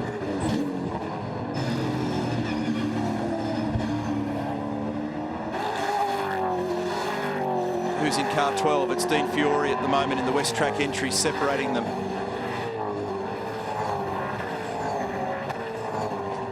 Michael Caruso, who's 12th at the moment, he mustn't have a cool suit because he's talking about how hot it is. He'd be about the only person at Mount Panorama at the moment complaining of being hot. Up over the mountain again. 2.1 seconds the gap. We don't have to wait for the timing sectors to see what the split is because of additional loops that are in the road that give us an update. Now, Lowndes needs to get to the left and get down there, gets it done, yes. And Dean gives him room, well done. So now lap traffic out of the way. This fight continues. It costs our Lowndes a little bit there. It drifted back out to 2.5 seconds, but really, I mean, you're talking tenths, you're talking hundredths really at this stage of the race. And they're both in a great space at the moment. They're both in the zone.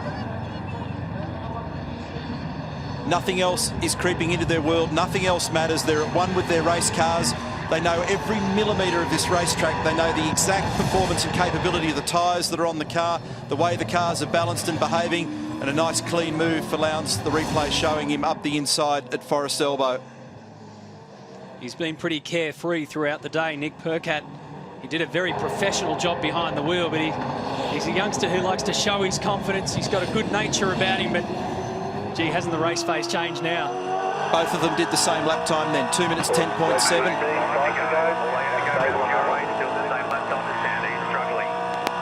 2.1 seconds is the margin now between the two of them. So he quickly got, remember up at Forest Elbow last time, it went back out to 2.5 because of the traffic. And here's the great battle for 4th and 5th. Let's not forget them. Brighton, Winterbottom, they're still boxing on.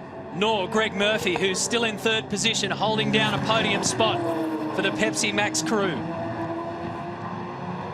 Winterbottom has been so close, but just hasn't been in the position to have a look at Jason Bright.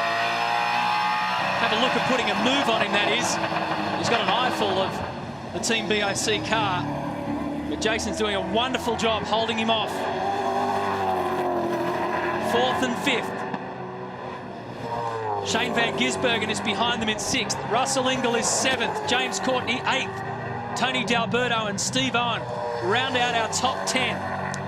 Lowndes took another 3 tenths in the first sector.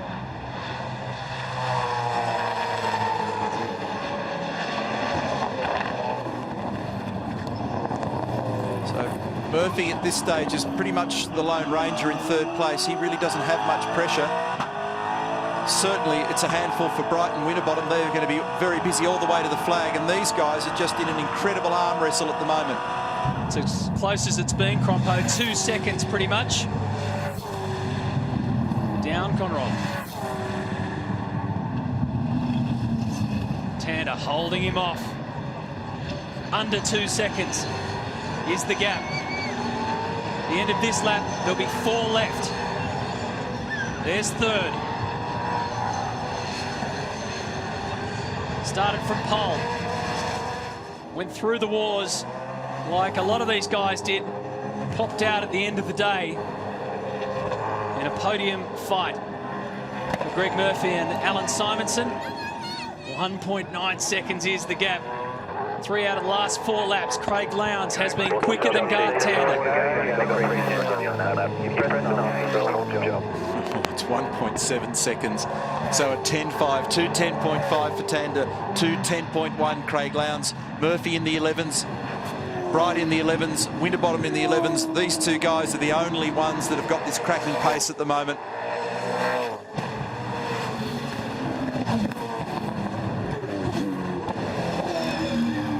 Cars are getting very low in their fuel range now.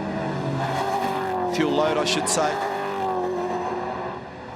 And Look, they're driving. You can just tell with the positions they're taking with the cars and how close they're getting up against the wall, how hard they're pushing. These are like qualifying laps.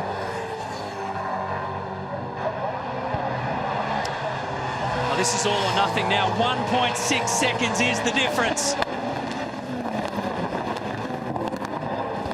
1.5 seconds. He's getting closer and closer. And like you said, it's one thing to get close to Garth Tander, it's another to get around him. MS, how you tracking, mate? Man, it's on young and old, isn't it? Huh? I just standing out of the car so well. I just stood out on the pit wall, mate, and they're driving. I reckon they're in that corner. They're 10 k's up on everybody, mate. It's great. Well, no doubt. I mean, they're basically a second faster than everyone. Two of them are trying unbelievably hard. I mean, this is the biggest race. It's their grand final. So, Larko, you can't believe right now, like, they're qualifying laps. Yeah, I can, mate. I've been watching your knee for a little while, mate. I know what's going on. Young and old. Thanks, buddy. And like the rest of us, Scafie can't wait to get back to the monitor and check it out. That's Whincup in the background there. Remember, he's been having those problems with the battery in the car, and if you haven't been following his progress, he's 21st.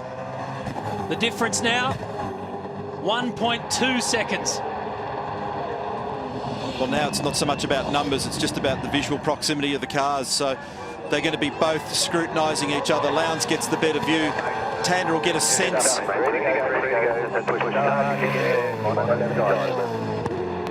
Yeah, so basically, Tander looks to me as though the rear of the car's just starting to slide a little bit more. He's dragging everything out of it. Oh, he didn't get it turned in at 2. He didn't get it quite on the line that he wanted. This will get Craig even closer again. 3 laps remaining. It's absolutely incredible to think that you can have a motor race that goes almost 6.5 hours, almost 160 laps by now, and less than a second separating 1 and 2. The Holden Racing Team versus Team Vodafone. Tander against Lowndes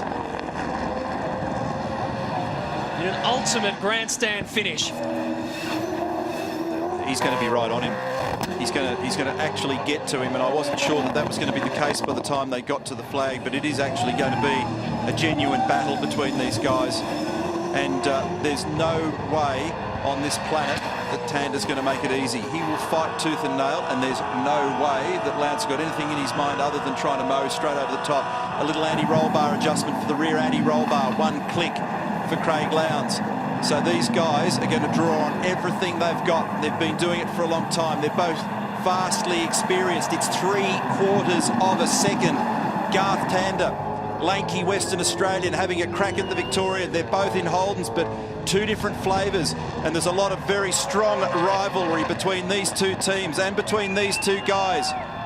Respect, but not a lot of love lost when you get down to the crunch. The margin is officially 0.67 of a second. The numbers kind of don't matter because it is going to be an arm wrestle to the finish. Less than 12 kilometres remain. There you go, mate. There you go. You've made it back wide. Goes red side hurting. Well, that position has been turned to for Craig Lowndes. But they've got to do it without crunching into each other. And it's almost like they've got the circuit to themselves. No traffic around them.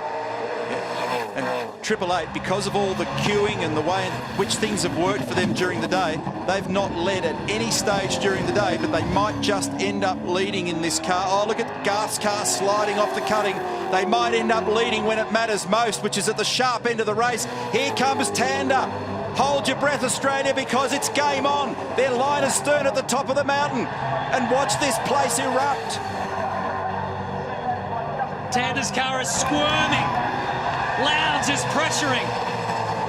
Tander responds, puts the foot down across Skyline. Down through the S's. Absolutely nothing in it. The dipper. He can see Lowndes coming. He's right on him. What a display from both these guys. We're not seeing mistakes. They're driving them within a millimetre of their life. There'll be no tyre life left for either of them. Tander covers. He wants to shake that Team Vodafone car out of the stream behind it. It's going to be an absolute nail-biter. You watch how committed both of them will be through the chase. The slightest of errors can cost you or win you this race. You put it together, you'll get past him. But Tander's not going to let him go. He's going to fight it all the way to the finish. Turn 2. Watch for Lowndes to have a big lunge at turn 2, but Jeremy's already said choose your place wisely. They need Craig to draw on all his experience at Team Vodafone. The guy he's beating or trying to beat here at the moment and beating to death round the rear bumper, Garth Tander at the Toll Holden Racing Team. They need him to be really wise here as well and cover the best they can. Has Garth got anything by response? Is he going to go up the inside? What's going on in the braking area? Tander covers. And he is going to fight hard. This will not be easy for Craig Lowndes, trust me. He's going to have to hope that Tander makes a mistake, and Garth Tander does not make many of those. Lowndes looks left, he looks right. Everywhere he looks, Tander shuts the door. This is the last lap of the race. Unbelievable. They're virtually at the point of paid exchange. There's less than 5 kilometres going in this 1,000k race.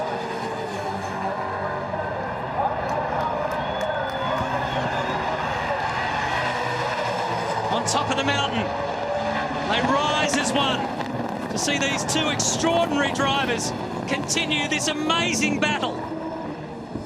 Can Tander hold on and get his 3rd Bathurst Championship? Can Lowndes round him up and lead the race for the first time when it matters on the deck? Garth is struggling for grip with that car, but he's still got him covered. I don't know whether he's got enough. It's just amazing. It's almost impossible to read. He does everything that he can to cover. This is for the biggest prize in Australian motor racing. Tander by 2 car lengths at the moment over Lowndes. Lowndes has a look. Remember the brave move a couple of laps ago. He has a big crack under brakes. Tander holds on. One more opportunity for Craig Lowndes to have a crack. It's been more than 30 years since a rookie claimed victory at Mount Panorama in a legendary finish. This is the year of the rookie and the pro. Tander and Nick Perkins are the champions. What a race. Well done, Greg Murphy too, and everybody at Pepsi Max. But that's extraordinary. What a pro, Garth Tander. He didn't have the car pace in the end, but he had the smarts and the experience and the poise, the concentration and the skill to get the job done. That's probably the closest finish ever. 0.29. 0.29 of a second. We started this motor race at 10:30. It's just after 5 o'clock Eastern Australian summer time. And they were 1 car length apart at the end. Unbelievable. So Nick Perkins at 23 years of age gets his first Bathurst title and will have his hands on the Peter Brock Trophy in his first ever attempt at the mountain. There he is. Unbelievable.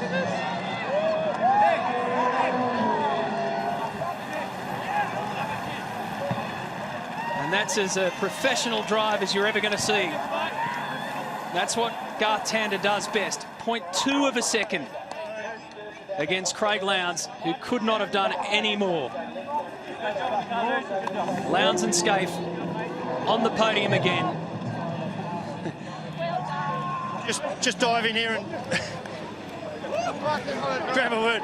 Nick Perkins, mate, you did a stellar job yourself, but for a young bloke like you to see the way Garth just drove that car with Craig Lowndes breathing down his neck, mate, that's something to learn about, isn't it? That guy, I don't know how he's done it. I felt sick the last 10 laps, Larko. I'm not sure how he kept that car that straight for that long, but it's credit to the guy. He's unbelievable, and that's why he's just won another Bathurst. And you did your bit, mate. One attempt, one win. It's only up from here, mate. It is. Do you quit while you hurt or what? Unbelievable day. I had 2 very lucky moments in the car, and can't thank the mountain enough. It's looked after me today. You did your bit. Well done, mate, and congratulations. Thank you, guys. This is ideal. So Leanne Tander and baby Scarlett Tander were there to witness the closest ever finish in the Bathurst 1000, 0.2 of a second. Holden's filled the podium. Best forward of the day, car 5, Mark Winterbottom and Stephen Richards. Jason Bright and Andy Jones in 5th. Russell Ingle and Jack Perkins inside the top 10, and so too Tony D'Alberto and Dale Wood and Michael Caruso as well with Marcus Marshall. Mid-pack, there was some pretty solid racing throughout. But really, at the end of the day, it all came down to the final lap. So 19 cars finished on the lead lap, equals the record here at Mount Panorama.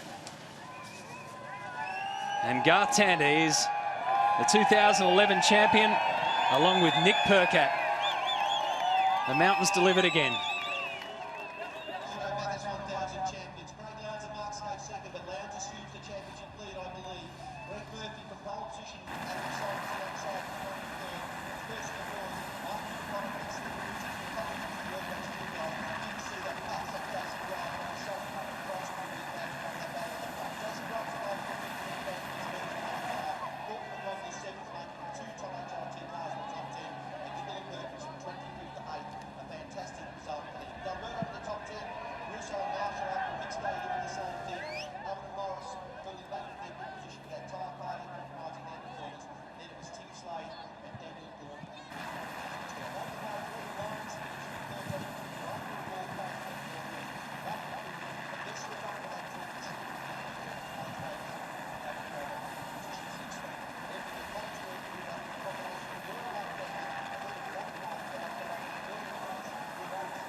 Here in the mountain, Garth Tander, Nick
Well, you never get an easy victory at Mount Panorama, and Garth Tander really had to work hard for this one because he had one of the all-time greats breathing down his neck the whole way, and deservedly so. Tander celebrates.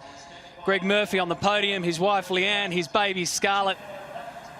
We're all there to witness this with Nick Percat alongside him. That's Garth's 50th championship victory and the Holden Racing Team's 200th race win of all time.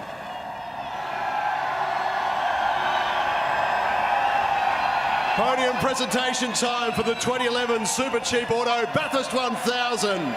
In third place, would you please congratulate Greg Murphy and Alan Simonson.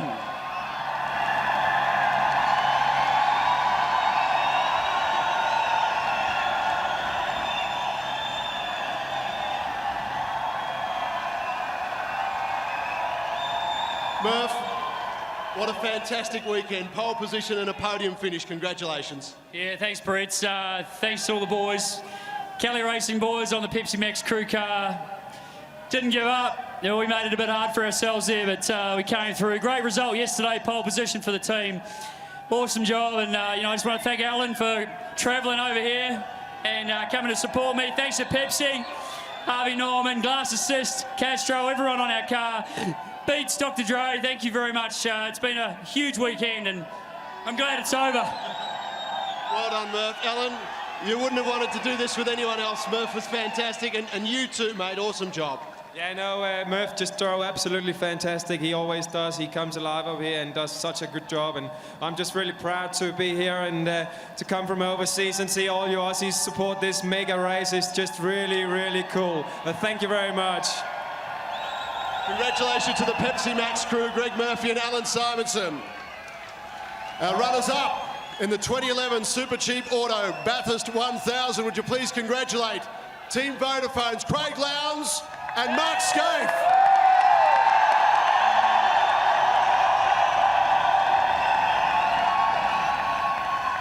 Lounsey, I don't know where to start. That was the drive of a lifetime. You gave the great race the finish it deserved.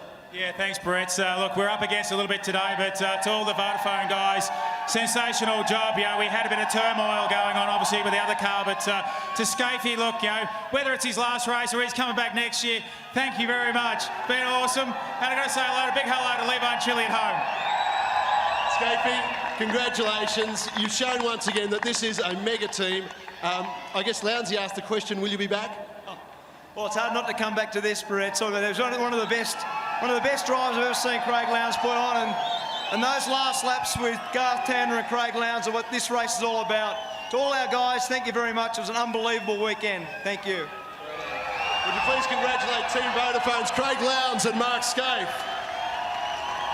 And now would you congratulate on their 200th win, our champion team, the Toll Holden Racing Team. Mike Henry from the team to collect the trophy. And now, ladies and gentlemen, the 2011 Super Cheap Auto Bathurst 1000 champions from the Toll Holden Racing Team. Would you please congratulate Garth Tander and Nick Perkins.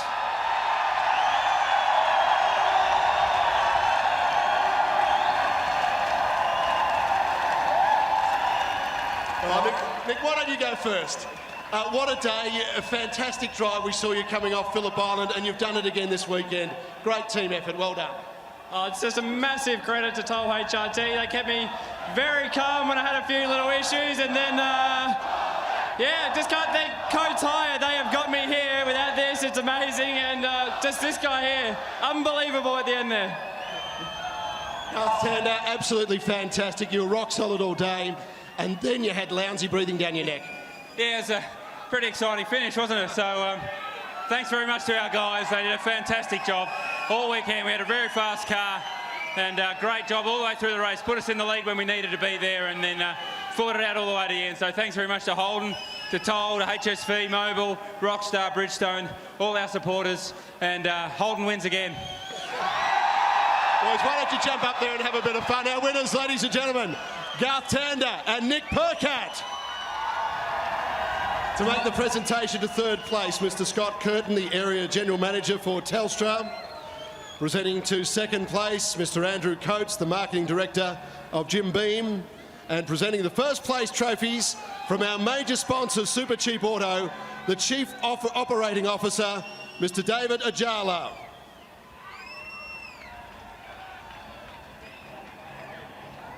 The Peter Brock Trophy.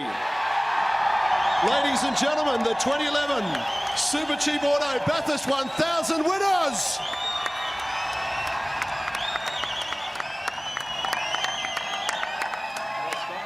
Good job, Barretts. And Nick Percat can hardly contain himself. Came springing out that side door onto the podium. And now he knows what it's like to be a Bathurst champion. At just 23 years of age. Holden filled the top 3 spots of the Super Cheap Auto Bathurst 1000.